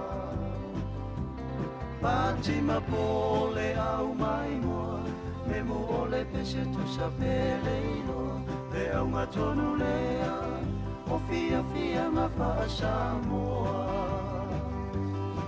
E pule lava o e ini au ta, e pa ato sina ai o tangata, ai a mana tua, o lo ia e matutua.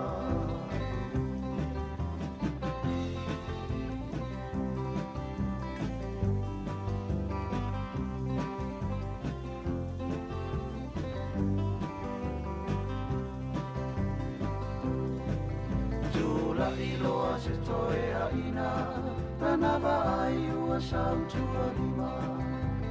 Ai sa inu i se whaama fua se a inga. E whana ua tau whetuli ane, tau mawhai e tau ave i le whare. E tupe a ia, o anga lava o le fia fia. Le taini la o le tau aluma, ua tau au ina sisi wa uma. Wa ai malo, e wala au mai lunga. Tala o se lo matua, whaapa o masasa mai se lo tua. Wale o lele o atawhia whale a lilifua. Tupulanga e ia e mana tua, lau fia ngai a le sualua. Siva mai whafo, to a angani si e hapo. Sili la malo wha amasani, fia ngau amasani ai. Te ono me ai, te ai se whai ti o mai.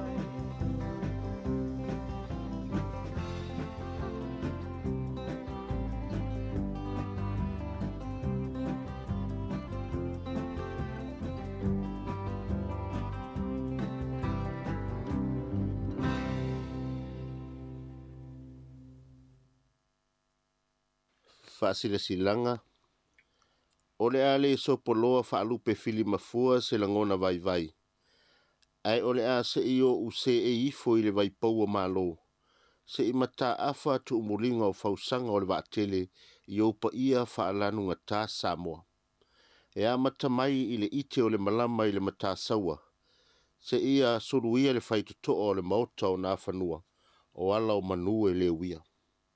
O le paia lava lea i a inga ma o lātou tama, ai tainane le paia tele i a pule matua i tu au ma la taua a inga le tai ma le va au fonti. O te le tala leu foi i o paia wha le atua, au wale au whaingalu ngata tofi a le atua. Wha ta alolo ia, ma ta oto wha la au mamafa o paia, o le la au taia e leo ia i matangi, tu lo ia. Ai ua lolo matau ama se leo vai o le fono faufautua Samoa i Wellingtone. Ona ole whaai wina ai o le tautua mata vela a le fionga le komesina sili o Samoa i New Zealand nei. Le fionga i le matua le asi papali i Tommy Skellen malana masiofo. Ua mātou whaatala uula atuai ma le whaalo alo tele i le mamalu le tātou atunu i Wellingtone nei. One a whaia le tātou wha māwaenga ma le fionga i le komesina sili malana masiofo. I le afiafi o le asolua sifuma le tasi o Juni, i le itu lae ono i le afiafi, i le nofoanga nu mela fa, Resolution Street i Lyell Bay.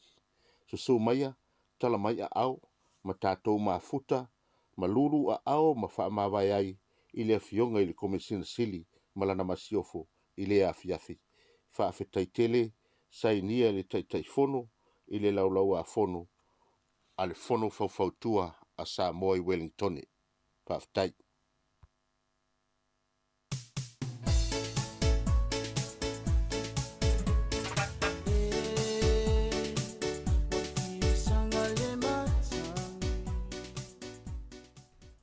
Ia toi fa malau atu nisi foi nā whasalaunga ia whasisilanga ia nāna au ina atu whunga ina atu le whitalanga ia sile la e Simona Simon Tafa ia ai ona le ia ilisi tato whasisilanga le nei tato ofisa ia e au foi ona whailo atu.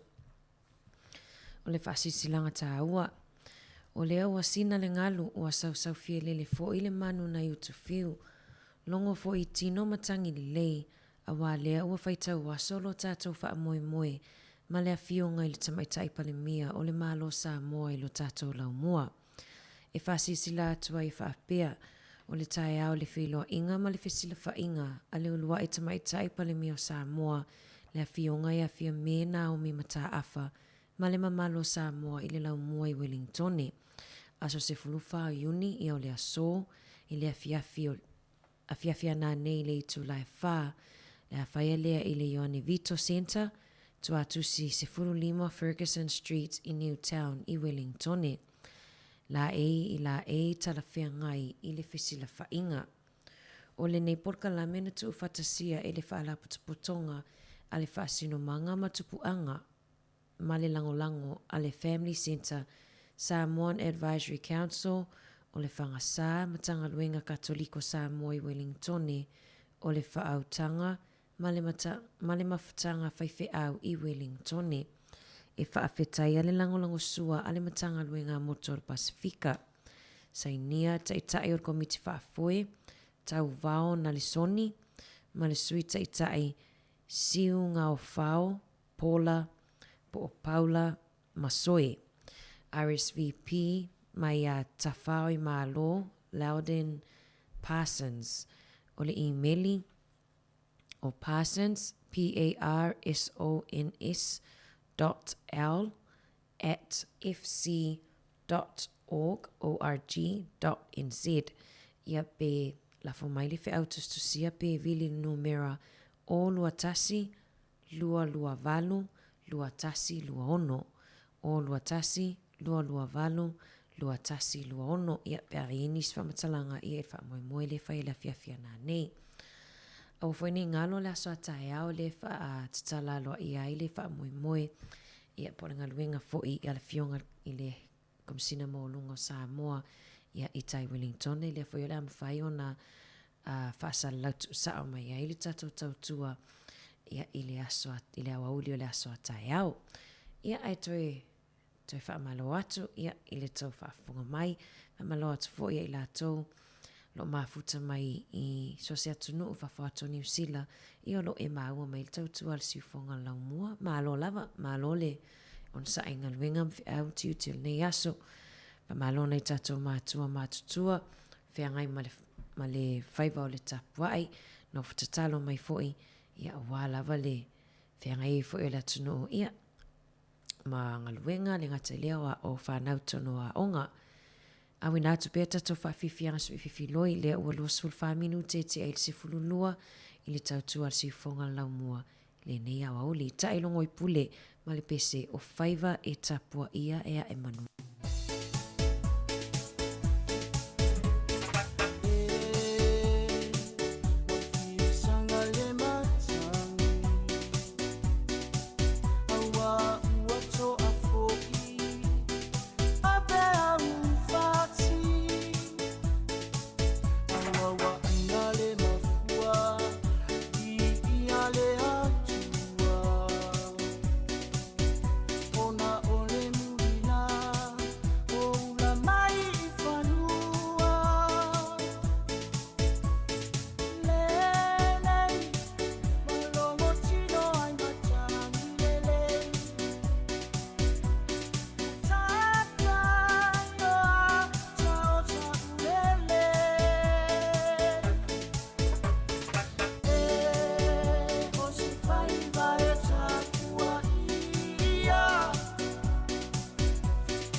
tupu inai o le misa. Lau wanganu Samoa e o ngata tonu ai o le alofa. E pe ona fai mai o le tusi o le tutonu le nā. Ako mai no uso ia elili ia i le situ. Sauni ina o malo e pe ona fetalai mai Yesu. Tali tonu matau fai tato te sama vali lana upu. Na te faali tino atu matupu la tolo na file mu. Ai e mana tua sini le na te pone lono loto.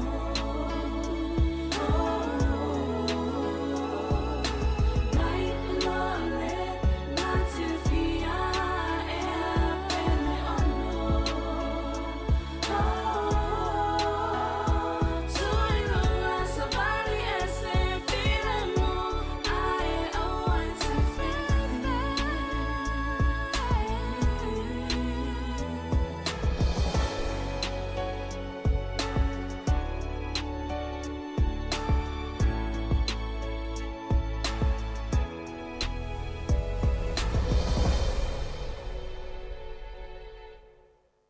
Ia malo lava ia whawhiwhianga mai le tamaita ia naia e tiru ia male sunga ia vania toloa. E nea ule wato ilua 5 minute tale o le tulai tasi. Tale tulai tasi ia ona whaamuta whaile o tato tautua ia ilungo le tato wala leo po le tato frequency. Whaawawa toi pēl tato whawhiwhianga sui whiwhiloi ia ilungo le tato YouTube ma le tato Facebook. Ai mana ia ile breaking news ia po se tasfo o tala le fatu a sao lava ilungo tato penga te whailangi. O ilea o ngā tūlanga lua i Waikato le ta o Taupiri Primary School. Ia leo lo ka ina le taimi nei. Ia ona pe ana ripotia mai leo lea sa pena ai se tangata active shooter ia po se tangata fo ile whelua i male whana se tu lo i to tonu le a onga. Le meita watu o le afosfultasi le awa uli po le tai au le la ia le ana mau maini se ripoti watumutumu watu lava mātua ia fia mau whisitala mai lato wha alum whanau ia o te ilo fwoi le fwena mai mua ia ma mumuta ia fwoi tato atu no ia nei tamaiti fwoi ia na maliniu mai fwoi i Amerika i Texas ia mo wha fo seila wha pia Paule tala lea mai to e le tangata lan wha manu alia. Ia ai le o ele au mai tua le reporti ia mao loka i pea le whale a onga ia po le a onga le taimi nei. Tumutumu ai fwoi leo ia e whai e fwoi suesu enga ia le ngatai lea ia o le saunga le mōna i alum whanau i le fwoi tu nea tunu utatou tēnu no fwai. Ia vai atu lava wa a mata lava na ofi mai tutonu ia whainga fwoi e tutupu ia tunu i whafo. Ia ele sāli māsanina wa ai e tutonu New Zealand. Ia ai talosia o saunga le mōna i tatou walum whanau. Ia ai alo whatele atu lava po kalame a ia tatou te talo fwoi. Ia mōna ia fwoi alum whanau le ngata i leo na ia fwoi mātua nofo popole nei taimi ia mō ia fwoi tala whaapopole tangata. Ia le fwoi wa mai i lungo penga te whailangi wha malo nei tatou woe mafuta mai lungo o le tatou wala ata malo lava whawhataile mafuta mai i le tautu al siufonga lau mua i le aso ma le aso. Ia ai tatou eva tu pia malo atu le au ngā sese pia ngai fwoi. Ia mani ngā sese ina o mea tau mawhana i o tatou mātua mātutua. Ia ngā teile wha malo nei tatou mātua ia na whaimalanga mai Samoa ia lea lava o poloka i lava i nei atunu ia ono le wha mai. Ia malo o leo sau le tau malulu. Ia o te lofo i to a tele lato ia o fia o lava i Samoa nei taimi. Ia ono wha atu fwoi le nei tatou mātua mātutua ia i le malulu fwoi. O le nei atunu tatou tinu fwai. Ia ai awina tu pia whawhiwhianga sui whiwhiloi. Whawhiwhianga mai leo whaipese el tia maa a lofa i le uma.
si ueva male fale tua. Fale tua matapsi ole fantua lena. Sa oa matama ita ipe amalo tia ofanua. A ole tautua ile pule ko ole fa amoe moema. Le aumanga tama ole lilo maiaba.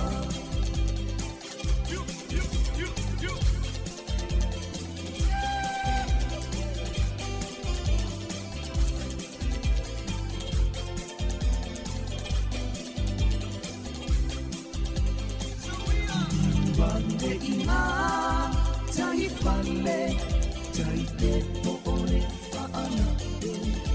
Le tele o fimota ilona lititai.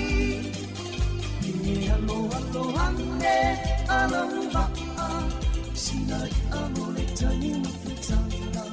E ai lava se popole ina ne I e mole manapa.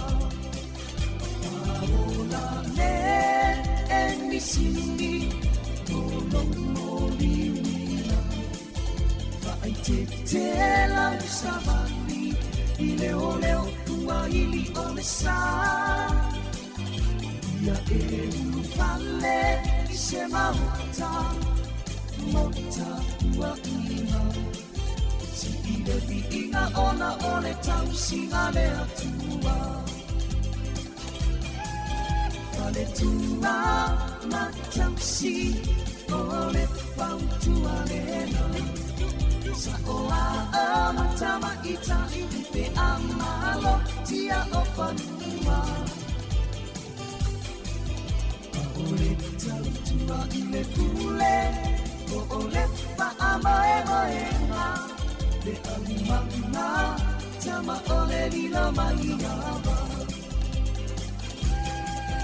Fale tua matausi ole pautua lena. Sa oa matama ita ipe amalo tia ofanua. Ole tautua ile pule o ole fa amoe moena. Le aumanga tama ole lilo maiaba.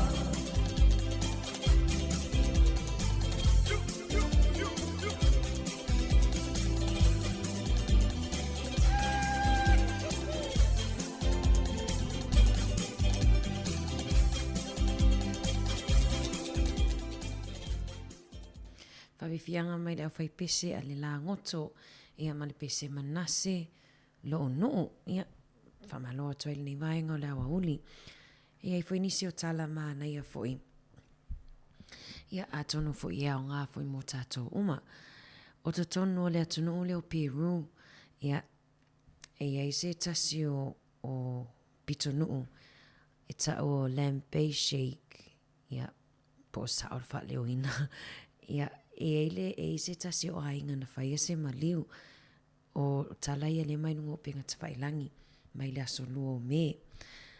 E se tasi o ainga sa ave sao e sao ni o e te u se tasi o lato o tamai tai fo e lato ainga na whapeona a fia I se whaalawalawe tauta avale. Tamai tai la maona nephew se toa tolu ia na saola ia na itamaiti ia tamaita ilia sa fapeona failo mai fo mai ia maliu la vai fale mai famatalanga la le ainga le wone e sa atu fo ile le pusa maliu e la ave e tanu se tulo ai falonga tu pe la tu I mai se situ tonu le pusa fa tope lo I la tawia na sia e tatala atu ai no fo mai lunga I le tamaitai ngo ia Rosa Isabel ai no fo tata mai lunga pe ola e tau manava fo ilia sa fa tope atu lo tamaitai le avelona elona ainga fale mai ma fo ilia faini mana o mia lava le fisoasoani pe wa confuse foi le wa le mautonu le ainga le mea o tupu. Ia na ave fale mai tu unungan masini foi le tau wha maanava ia pole o ke sene. Ia ai tala wha anonoa muliane wa vai lava ia le tamaitai na maliu lava i tu la muliane. O lea la wa sua i le ainga ia le fale mai ia po fo mai fo ia le sa nafa fo i ma le va ainga o le tamaitai le teimina o maina tupu fa lave. O lo te le lava fesiri le ainga po le ali tonu le mea tupu. Ia le fo e fesiri ngia le no po masalo mia pena po se koma fo i lea sa ia ile tamaitai ia so ia na whaper fo mai o maliu ia te ofo fo ia tawana mau e lato masini ta fo ina na iloa e lato ia ile te leo lato masini ia sia fo tamaitai masiona ainga ia le la woto e peo fa luona fai fa to fa ale ainga isi lato tangata lea ia ono le mautonu po le atonu me tupu ia ile foi fa lave ile foi atu no ia o te iloa e ailongan tupu mo ia tātou i Samoa ia whainga whaapea. Ia o nisi o tala ia i lātou o mawal benefiti ia po lātou foi e beneficiaries ia tangata ia soifua le benefiti ia le ngata i leo tangata ia e maulalo ia tupe maua tono New Zealand silia malelua te simalitasi biliona tāla i le tupe lo nofo ai tāla fuai ia i le matanga luenga social development ia le MSD ia po le wins fo i le no le sentai tato po rua ia le e lua se lau miliona tāla i le tupe inisilia ai ia mai le tausanga taluai ia ai tālafunga ia ai tālafune ia tele lava vaenga o te lofo i le foi masanin tala no atuai tele lava vaenga i mwhaiona ino fo ai tālafu ai ia i le MSD ia whatita inga ia pe lewa e anu foi lea e tamwhai mesitu pe whape wale nga whatia ia le tau wale tupe tutongi le whale niwa i aso e mwhaiona e anu ai ila lo ai tālafu ia pe o mai se tupe ia ar tutuunga ia e tataona toi tutongi a leo na e foi inisio o li matamaitai whaingaruenga e pe li whamanino mai ia o e le toi e tataona toi tutongi atu ia ai o tupena ia e whaaputuputu ai te ia le lafo atole tusi al vaenga leo o wad se fulu a whelau ai tālafu ai pe li ta ua mai le vaenga ia tātou pia whapea laina o le se lau montu putala nei vaenga ia mana ia foi ia matali ai foi ia na malo la tuno ia foi matanga luenga tono malo tato ni New Zealand ia ai o 2 minutos ona tale o le tulai tasi ia ai mole atulenga nga whaftai nei tato wompa anga o lo whapeona mafuta mai ia inungo tato wala leo o ipo tato frequency tasi ono te simal tasi whamo ia whaftai le mafuta mai whamangaro foi le tautua pēo iei se leo wale tautamali i lau whafunga anga le nei aso ia whamanuia le atua au matiu te toi nei aso tato lungo Facebook ma le YouTube tato iwa atu lava se ia pa ia le itu lai lua ia whamuta foi leo tato tautua le nei auli o le aso lua.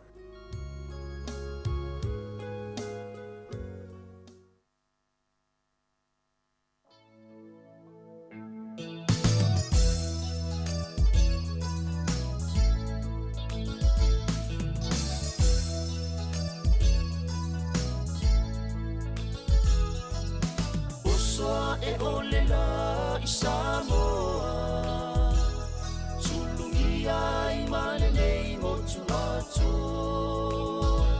Lau whanua ualanu lau ava Ai si omia ele sami tio ata Ei ata ua male feta lainga ya futi Male mamalu ile ainga sa muti Matua usale i ata ua mafale manono Opa ia na e minita I lo uroto Manono lo ua pele Ula huila oi atunu e Se ua pei oi O se susana Ua sulu atu lo malama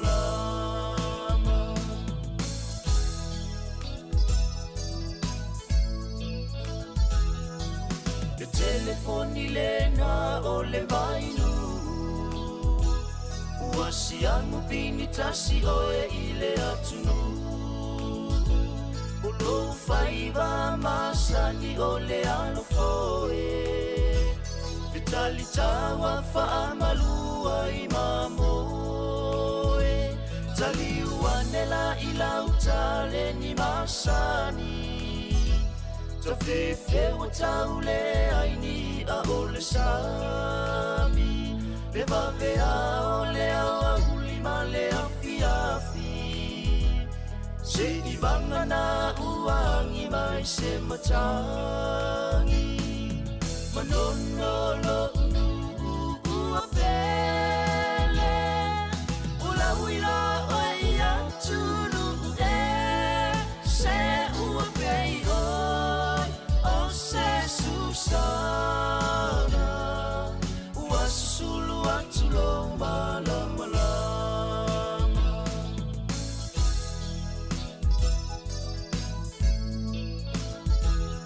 Ei ai fo I Malaysi mo tuitai Leone one e te samali vali ai O mea uma ua lasi ila uva ai Tasilona pona uti le suavai Palanga mai loa masio fale tua E te tangai I le vai sualua Le puia I o apa I masalua A o fale u o siona laumu I pongo le talalele Usili a ilo aulele Ma ua pei oi Bose Susana Ua susulu atu lo malama Manono lo ua pele Ula huila oi atu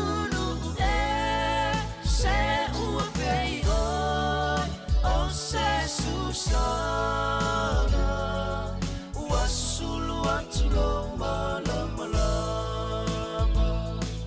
Ua sulu atu lo malama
Sanga ua tato au lea mai, I nei manui au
sole pongisa o mea umana whaingata o nei tā sanga ua tato halia mai I nei manui a ua tato maua mai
toi whātalo whātu o le whapuponga o telefou mo le nei au auli.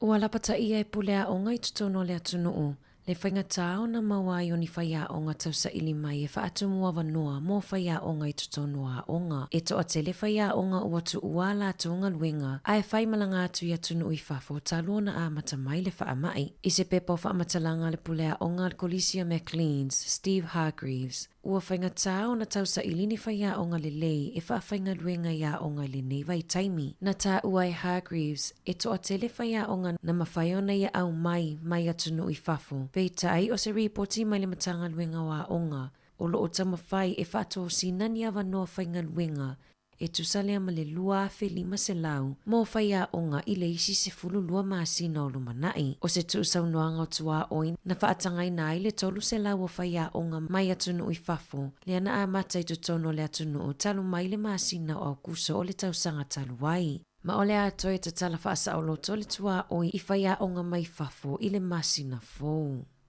Ua si iti ai le fitu te sima leono pasene le fua whatatau ono no ngā tupe a tangata talosanga atu I le whale tupe ale ANC mo le whaatau ngō whale. Na whaamaunia mai I le so upu ale ANC le si iti ai lunga o le tūlanga ma ale ale. Mo au nanga ale whale tupe I le asona nafi mai le fitu te sima le tolu 5% sa iai.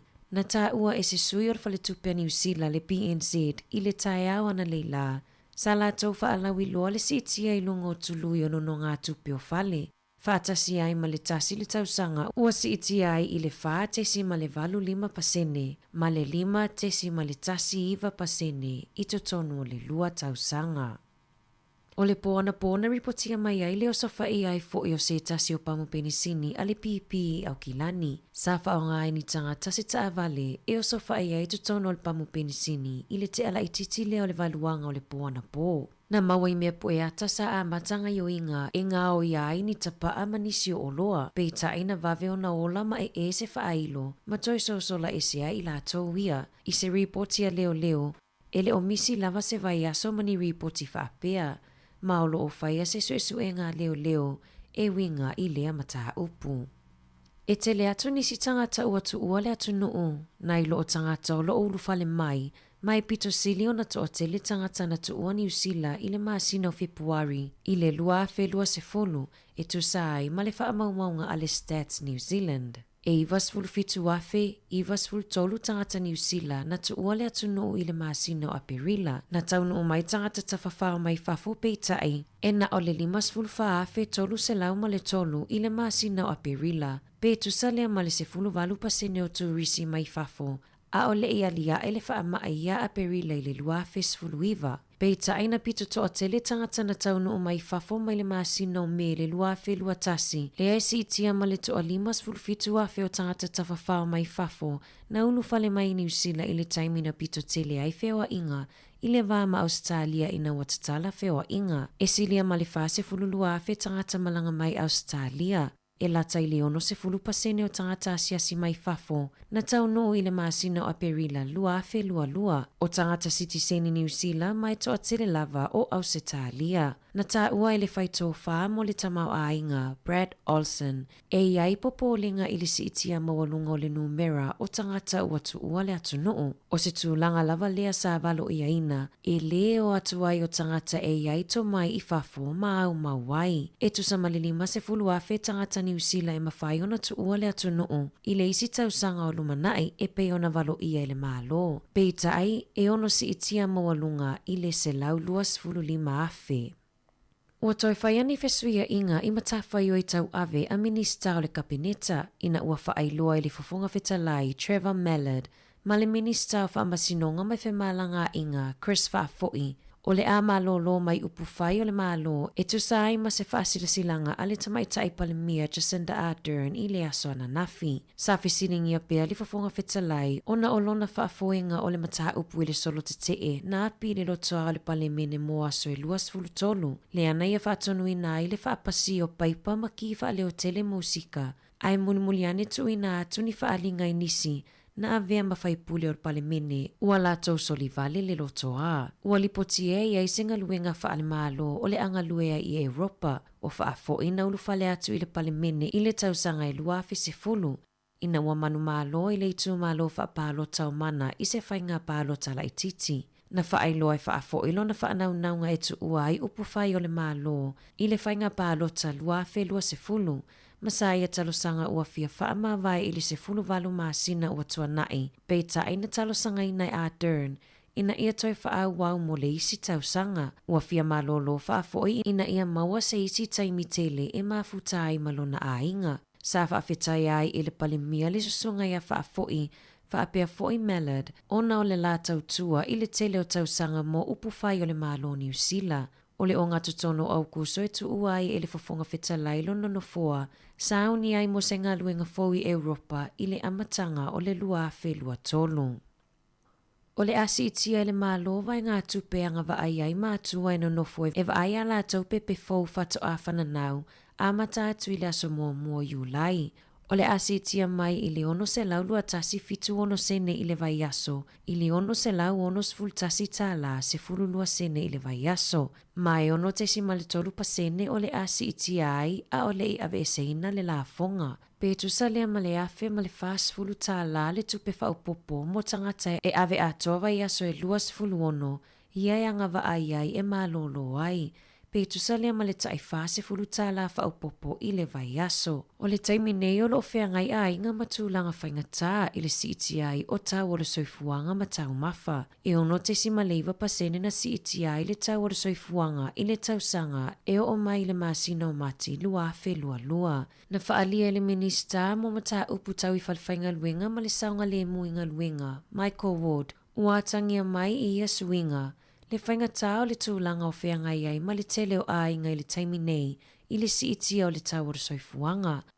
Na saunoa Ward, o le a siitia mai le lua se lau tāla, i le lua se lau se fulu lua tāla i le vai aso, le tutongi a mata mo tangata inga lulue mo i la tau lava. Petu salia ma le se fulu i tūla o le tutongi a mata, o se tangata matua e whainga luenga. E whesuisui a ile tutongi mo aso malolo, mo mātua e wa aia la tau pepe fau i tau sangata i tasi, ina ia o ngā tasi, matupe maua wha le vai aso. Talafou ia mai si fonga lau mua, mo le nei vai ngā le awa uli.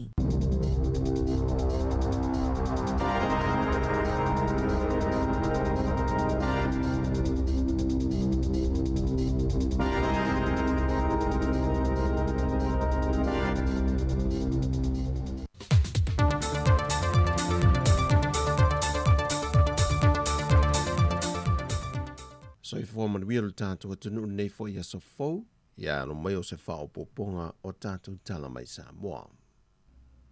Ua whaalau I lol te mai te komisena o Australia I Samoa nei, ia Emily Luck, le isi whainga pa anga whaapisinisi wa fisoswani mai ai Australia mo Samoa. E ala le whaamalosia o whaalapo tonga wa ta ua le wi Samoa.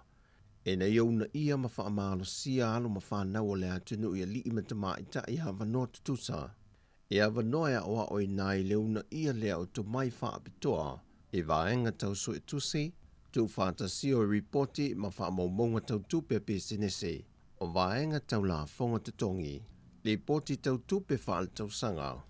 Ma le tu whaatasi o reporti a lato pa anga masani, o loo ngā lulua I tutonu o New Zealand, a o loo iel whaamoe fia whaalau tele atu la lato o unanga I Australia, e lalo lava o le nei whainga pa anga ma le KVA Consult. O le angang o le whaamoe nei wa ta o le wisa moa. E na ia maua o mai lima ta mai ta ia vanoa tutusa. E a oa oi nei le to mai maa walunga. E moa vanoa mo ngā ruenga I le ngata I Samoa e whapena fo I tutono New Zealand ma Australia. Sau noa Emily, wa mana o mia tele leu na ia o le tūle le te mau a ingo Samoa. Ona o le whaamai, wa a fiai le tele o pisinisi. Wa le ngata I Samoa ai whapea fo I isia tumotu o le Pasifika. O le vaiaso te neina whaatawe nai e lampasa o le malo Amerika I Samoa. Whaatasi ai maleo whaingaluenga lo Official Peace Corps I Samoa. Na o lato whaamamai nai le la pisi se vaenga o muli whanua. Whapena fo I taringalu I a pia. O le aso valua Unio tausanga te itasi. E whaatawe nai o ngā Samuel Lolangi. E pe o na toe whaata ua le nei tausanga I le autu. O le toe whaamaro sia leo le au ina mai, o le mātango fio ngā yoinga, o lo au maia e o ngā sami le laronangi. O le afio anga muli whanua wa veo se pa anga maasani a le Official Peace Corps I Samoa.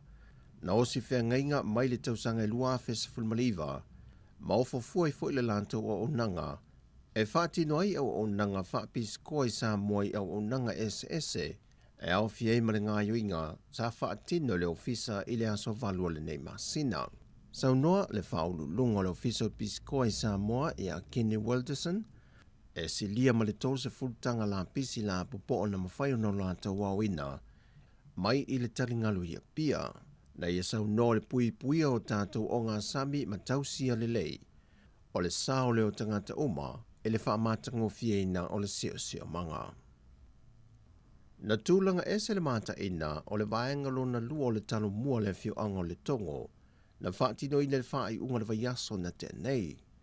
O li mawhai pule o le fio anga no lato tu whaatasia le isi talo mua le nei, na o lato tā ua o se vaenga o le ato anga o le onus fulto sanga o le tuto tasi o le malo Samoa. E le aso na whaatino I nai le sisi na e o le tanga vai o le malo tuto tasi o Samoa, a o fio atu le fionga le minista o le mtanga luenga o whaatu anga mwhainga whaiva, la uli o le malia toa po la te vau Fosi Schmidt. O le malo whaalolongia po le sui foi o le malo, e moli atu le whaaftai, e le wha moe wamanuia. Sa whaatu mulia le aso I a fio anga tua oi o le tongo, na awhi fio ane moli mauwina le mātango fio fua wha ele leanga, mai whaatu anga le fio anga o le tongo. Whaatasi ma le whaalio to mai mawa e le fio anga I le tūlanga o whainga whaiva, ma whaalea lea fo I ma ia tonga po ia le malo mai le vaenga lea waluma, whapea foi whawhia fianga mai lea onga tūlanga lua le tongo, whapea foi ma whawhia fianga mai lea waluma, ma tau le lea o lea fio anga. Sa whaatasi foi ma le swimming style whaatu anga mwhainga whaiva, whaatasi ma le whaipule o vai maunga numero mua, sula manaia tui vasa tau ili, whaatasi ma sui o le matanga ruenga o whaatu anga mwhainga whaiva, o malo whaalolongia lea mo lea aso whaapitoa. Na toi whaamalo siatu lea fionga le minstai lea fio anga, e na ia toi whaia sa isi talo mua, e una ia I pea le tūlanga o le maua o tau mawha I te tono lea fio anga, whapea fo I lea tanu. Mai a lea wha moe ma wha mea lofa tue le malo le ono wilpaelo, o waila au whanga vau se I tulo, ma nisi o mea whainga luenga la iti mo le au whai wha atu anga, e si lia ma le 5 sa tofu sao I le wha moe. O le pepa lata mai o whaamaumau o le whaamai o le COVID-19 mai le matanga le wenga o le soifua maloloina. Wa whaamawina le aso fito Juni le aso valu. Wa whaamau ai le o atu le toa se laulua se funma le valu i lantou na maua e su enga wha le soifua maloloina. Wa afia e siamo le COVID-19. O lo tu mau pea tangata maliliu le toa lua se funma le valu. Ai wo atu le au whae tangata Samoa afia. E le se funma le wha hafe tol se lau se funma le lima. Ai wo wha popo pea le au whae o i lantou na malanga mai malisiama mai altunu o i fafo. E le se lau se fulu. E wha mau mongo le se lau lua se funma le valu wa afia i te tonu le aso fitu ma le aso valu a Juni. E ono se funma le wha i lantou fonu pesia mai malu lau tele o le altunu. Ai o leisi ono se funma le wha o i lantou ia na whai malanga mai malanga i atunu o i fafo i lo tātou atunu. O tāna fawia mai Samoa manuia le nei aso le tātou atunu whasoi foia.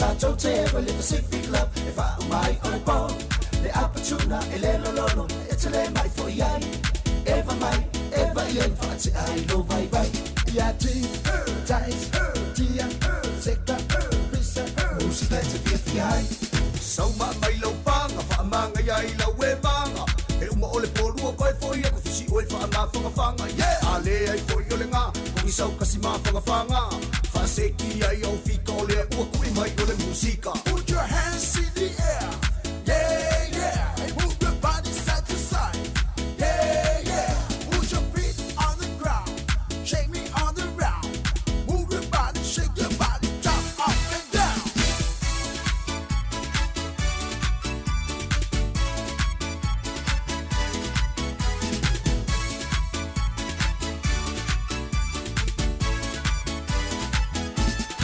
say my maya sing the fun say pa ma sino vai make it kasi make it was so let's say 544 fai o lima fai o vai bea e fina malo vai ese malo musica e te vai pa maya ya ti ties tia secta visa musica e te fi ai so ma mai lo panga fa manga ya i la we manga e uma ole polu ko e foi e ko fisi o fa na fanga yeah ale ai foi o le nga ko i sau kasi ma fanga fa se ki ai o fi ko le o ko i mai o le musica put your hands in the air yeah yeah hey, move your body side to side yeah yeah put your feet on the ground shake me on the ground move your body shake your body jump up and down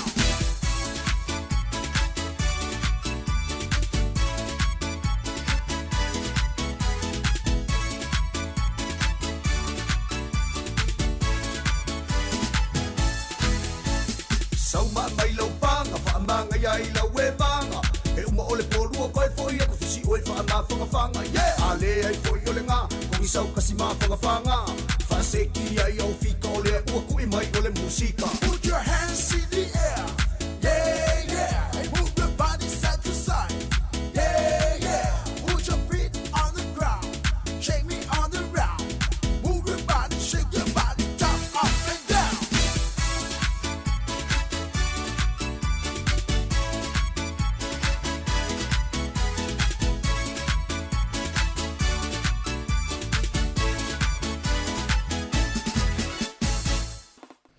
Ia, ua mai ai tuai foian au ina wha au tu au ina tatu telefon mai Samoa. Ngā tai leo tatu telefon ni usila nei. Ia, ili tau tau masani a siufonga la mua wha malo atu alo whātu pokana me a Regina Nelson Bell. Le mafuta mai lungo tatu Facebook. Lo whātu fo ia tolu ka. Lo whātu Linda Chen, le mafuta mai i Brisbane. Malo soifua Australia whaftai le mafuta mai. Lo whātu fo ia tala mulipola.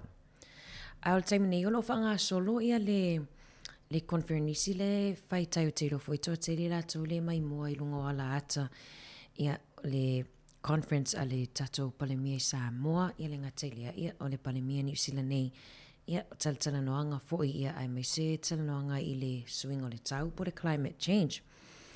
Ai le foi wama wai foi ia tatou update ia postala lata mai foi ia i le tulanga wai ia tatou cases o le nei aso Fa'afe fase lau se fulutolu tatou tangata fofa maoni el virusi le nei i mai le aso nafi. To ali mai la tau maliliu le virusi. To atolu se lau 5 le lua ia le ua tu te isi fwai lavlo ia le numero la tau tono mo tanga singase po fale mai. To ai la tau o lo tau fia i potuti ngā ina.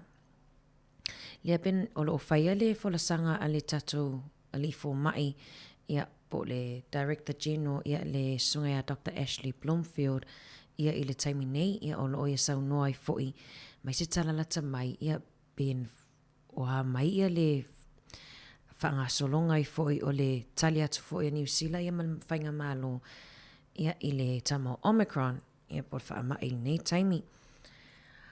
O New Zealand lo tu mau pea i lalo o le moli lanu moli.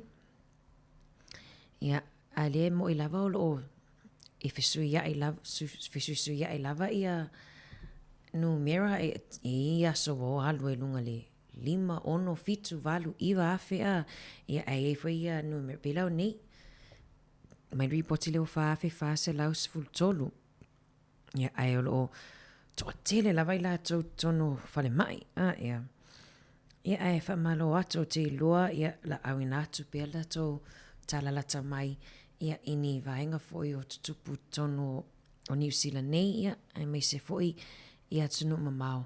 Ia ili tato i tulamun muli vave o tato taimi 2 minu te ele tasi whamalo atu tina ia Erika Maoe le ai mafuta mai Samoa aiwa vela aiwa umona tau mafase se umuru au ia se uruma se mitia Erika Maoe Amu ia auto.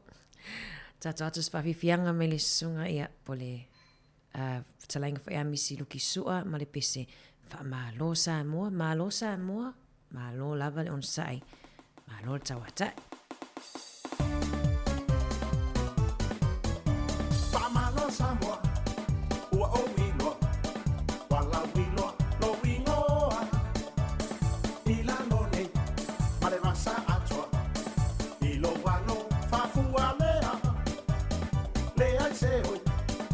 Se popole, le umai fai mu fie i le fa mole mole.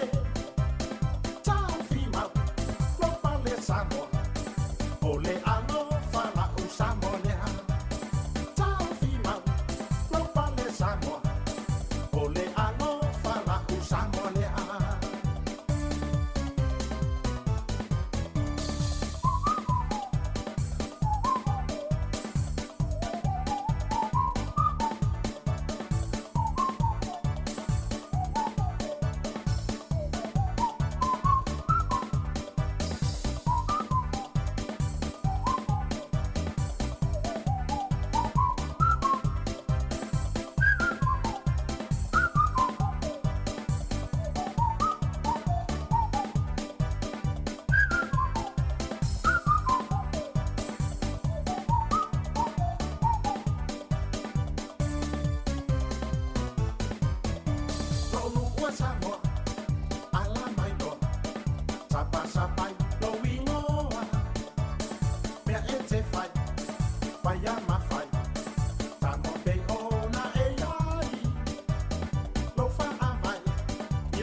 fu a Samoa.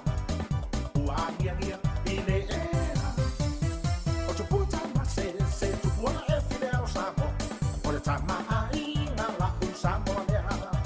O tu puta ma se tu puana e file au Samoa. O le tama a inga la u Samoa lea.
Io e fiu noa e tau wala au ia whawhiwhianga matango whiele nā mai a paina ma sani Ia, whamaloa atua i le nei awa uli.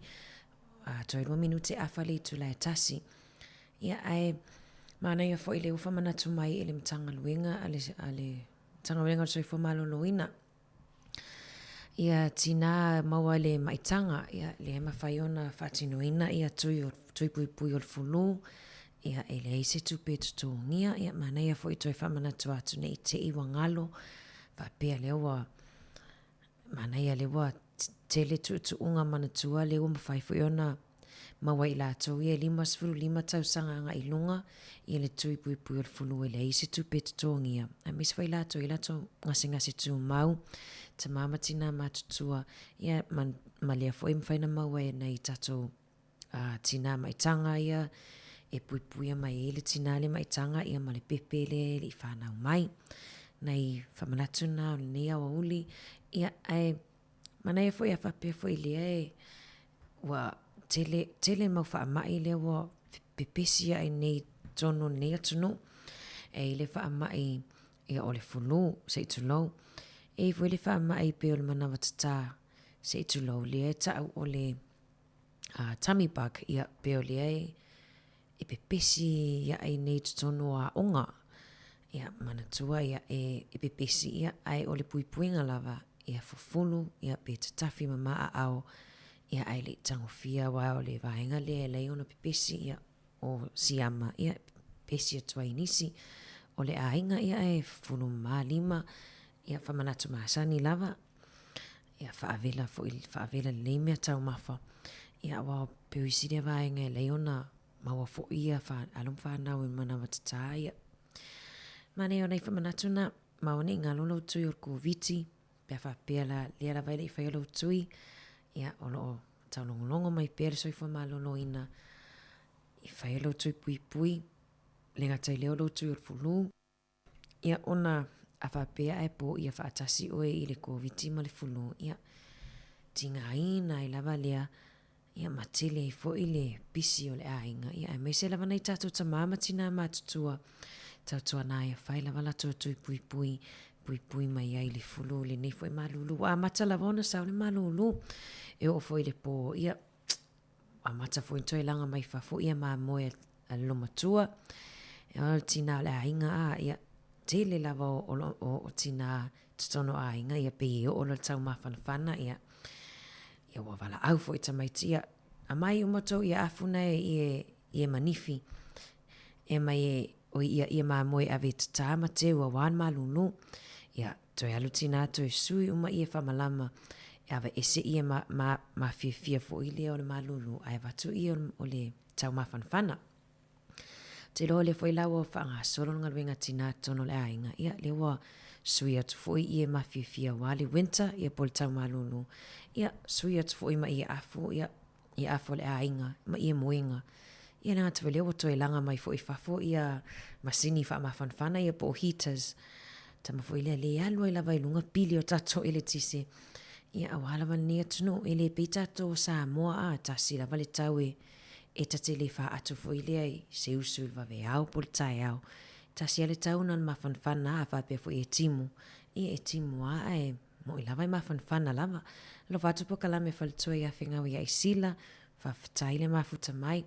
Lo whatu fo i a kai fo ale sana. Ia le fo i mafuta mai tato tautua, whawhatai lava le mafuta mai. Le toi mamau fo i e whaamuta tato tautua. Awane i ngalo lungo tato Facebook ma le YouTube i le asoa tai au i le awa uli.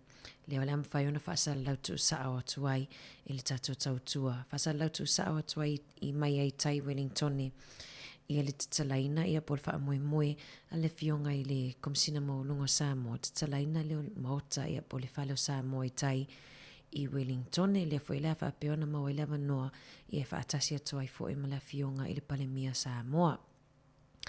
Whaawawa tupea tato whaafifiang su fifiloi, whapeo umon whaisau sau i puti o leo huli, tu la lai lunga e whai mi sau saa ia pe saa mai tato pese lea. No mua mkuka mātou o mailo mātou i nei, no mua mkuka pe atou i Samoa.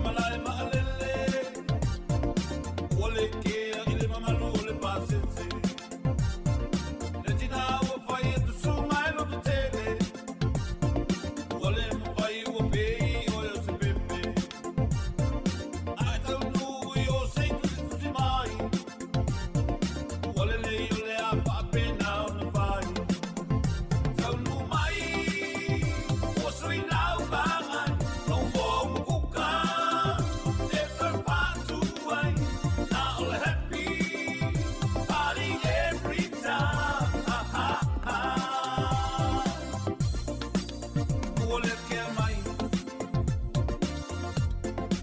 Walu whasawai Ele I marsani ai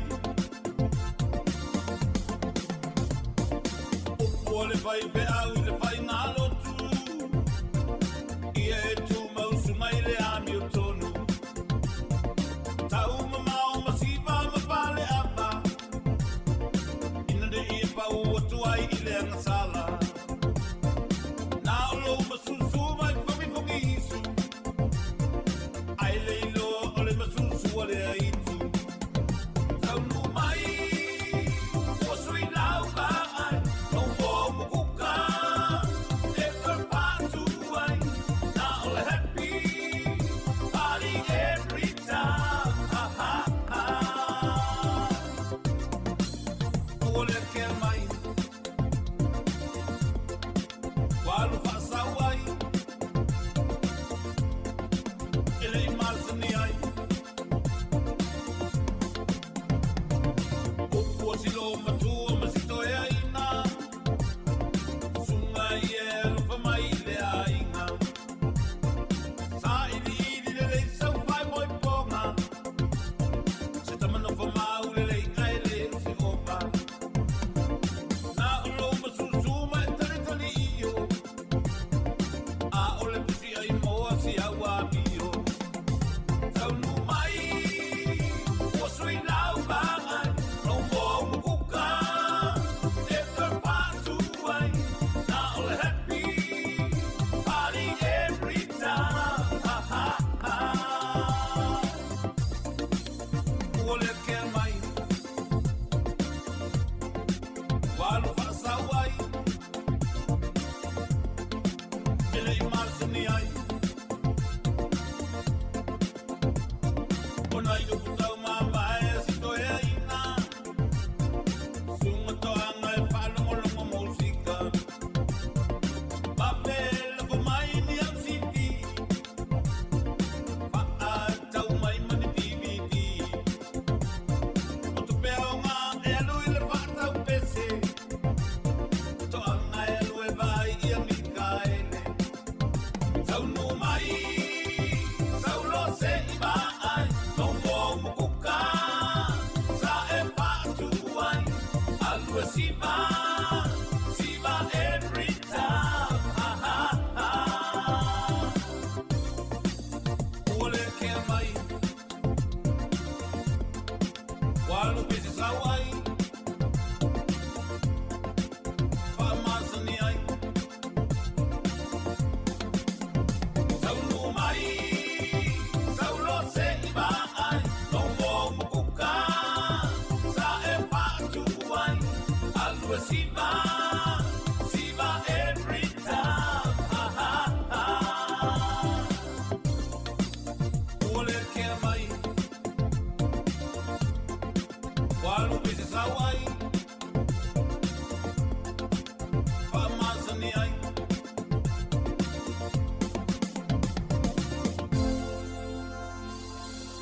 Malo, hi friends. I'm gonna play.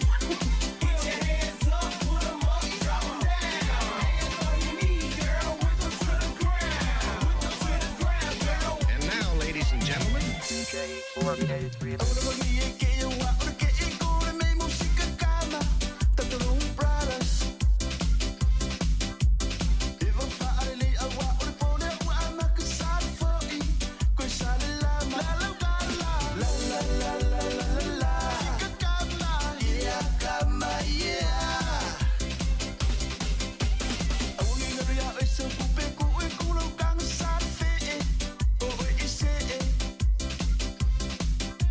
If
kasia siva siva bore wa uma foi igual singa kasia siva siva bore wa uma foi igual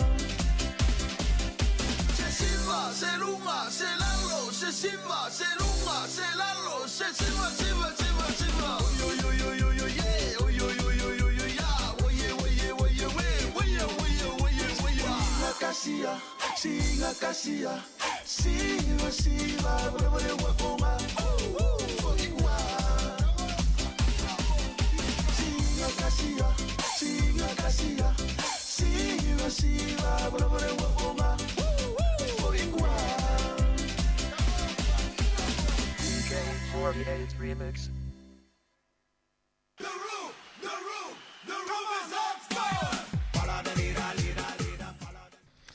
Ia nā, nā o tā lea uri whapene nā le wharo ta lira. A ea li, whaltua whenga we isila, lo whatu pokalame, lo whatu fo ia di tala muripola ia le e pes. E lafo mai ana ta siva lai, siva mai ai. Whamalo atu.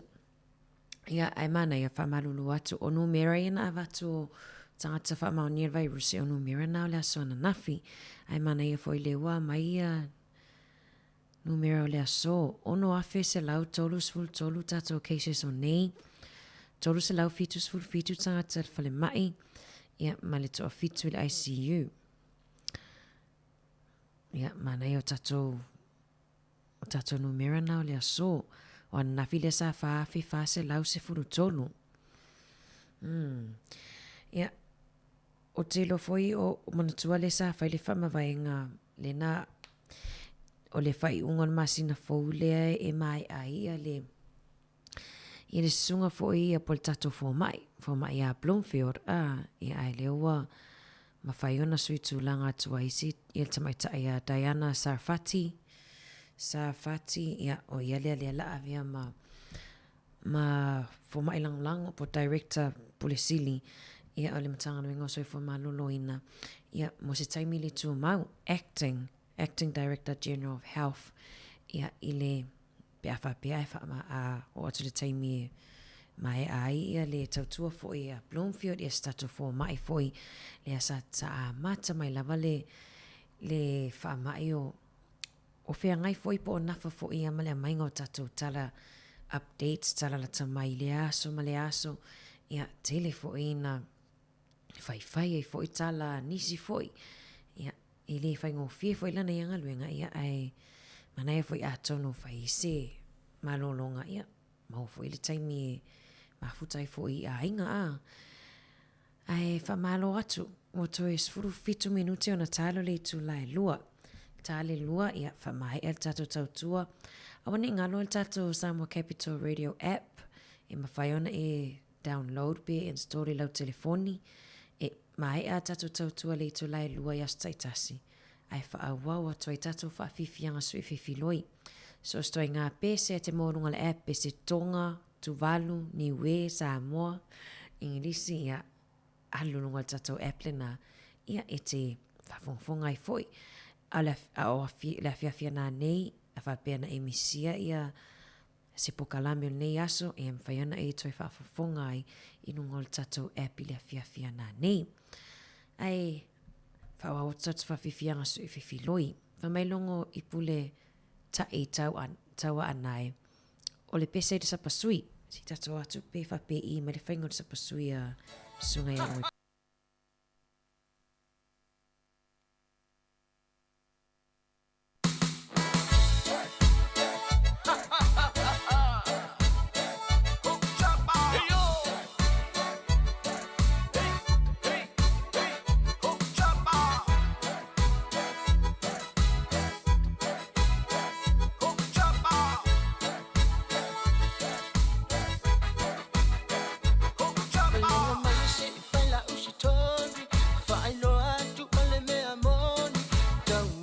sala le manoni to sina ai lo to ota mama on ua fa ana na ueno uanga le ala le ausia uneital se ma o fa amatal sa pasui lo na suwa fa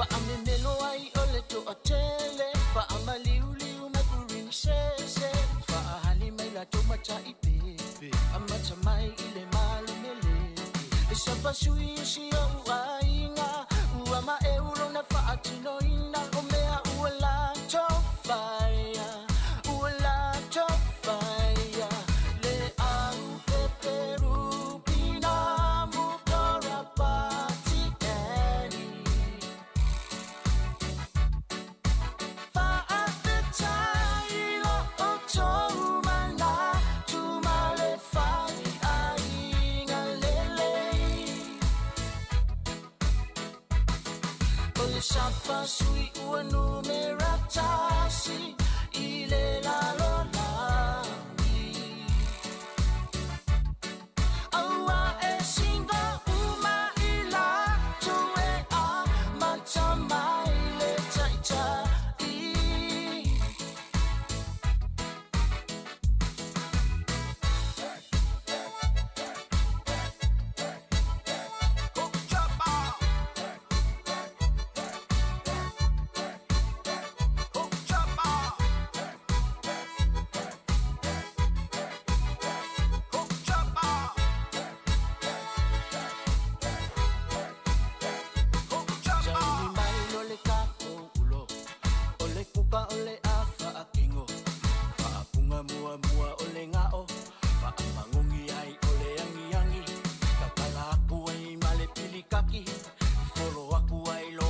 sosi e angi angi shine ya ko kave u e mangongi ai muli muli ya ku ole lia lia cha e un roa longa mafia fia masinga vai nga kisuia ole penga nga ole sa pasui e kama mafai ole au foi se la ko fangu o sui tinge ole sa pasui chama ole sa pasui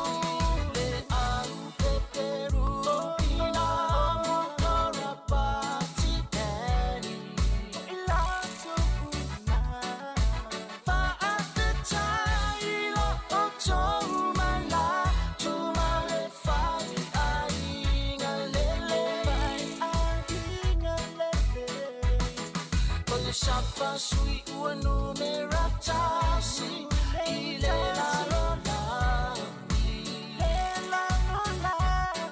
aua e singa uma i la tue a matamai le taitai le au peperu pina motora pati deni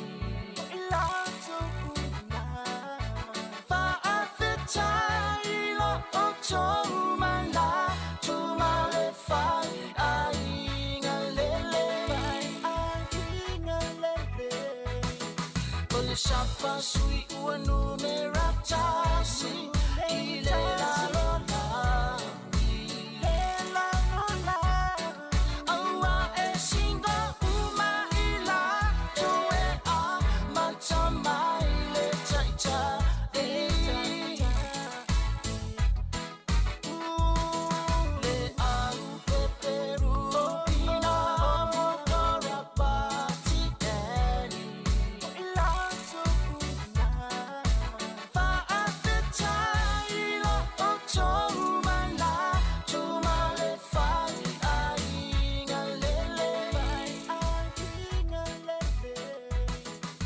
Sapa sui ua numera tasi i le lalolani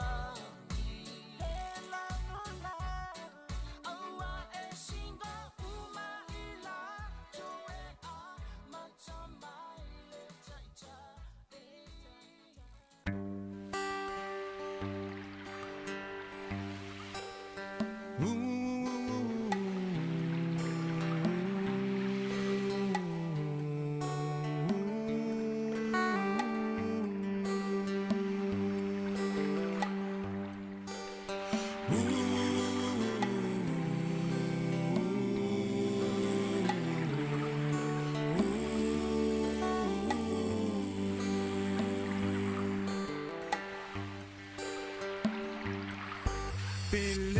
Taloa I fea e ma'au lava I le vai e pi o upu a le muanga ngana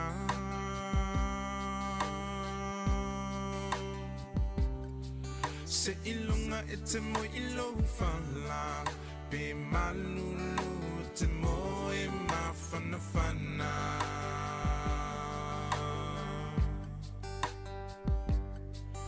Pe o whea o le nei lalolangi E te au maua I te mana tua lo atu no umoni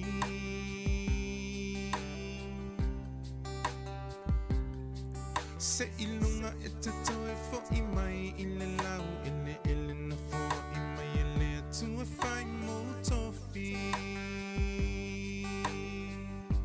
Hoe Samoa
Samoa ele ngalo tu oe o oe la upeni na tautele o le tomai na tu umutu mai o le ponga yo lo uata mai o te whaafetai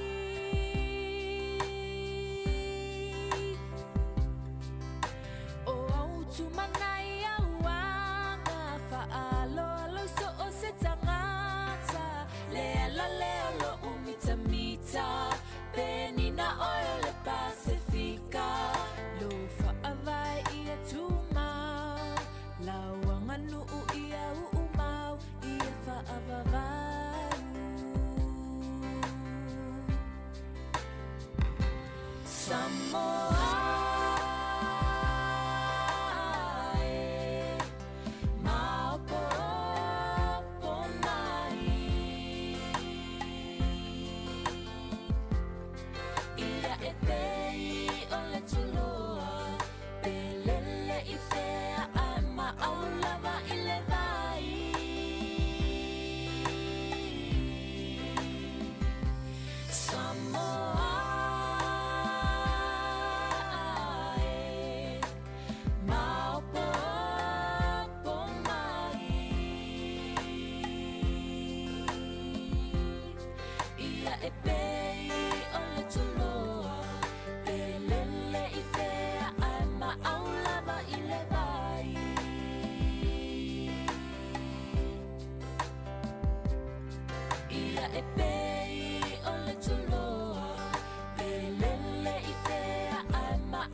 Ia e pei o le toloa.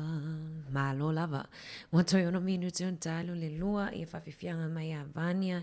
Mal te mai tai a Jero toloa. Mal pesi sa mua popo mai. Ia mau popo mai nea uli. Ia le foi walam lam whai u foi tatu tau tua nea so wha malo whaftai le mafuta mai. Ia wha mangalo foi tau tua pia o iaise lape foi lana tautua po lana au nanga fo ili nei aso ia matau te matua atu lava ina lo fafa mangalo mai manuia tile lava ia fofuanga tutoe ili nei aso ila tau fwe whapeo na sauni atu monga luenga ili afiafia na nei ia whamanuia li atua i taunga luenga ia whamanuia fo ili atua ila tau ia le la o atu e piki mena i whanau lata fo i taimitu uai tatua na fo i sanga le mu tutono ilunga wala tele vave ia ai tato toe ftapai fo ile tai au le tulai fitu ia whaawawa toi fo ile tato tautua ia ile aso a tai au Ia, manuia wha moenga fōwhanga umo le awhiawhia nā nei, le awhianga I mautou. Ia, ai me le whionga I le li pule, ma le awhainganuenga le siufonga lau mua, mātou te whātou whā, whasoifua mo le nei taimi.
Sanga ua tata wale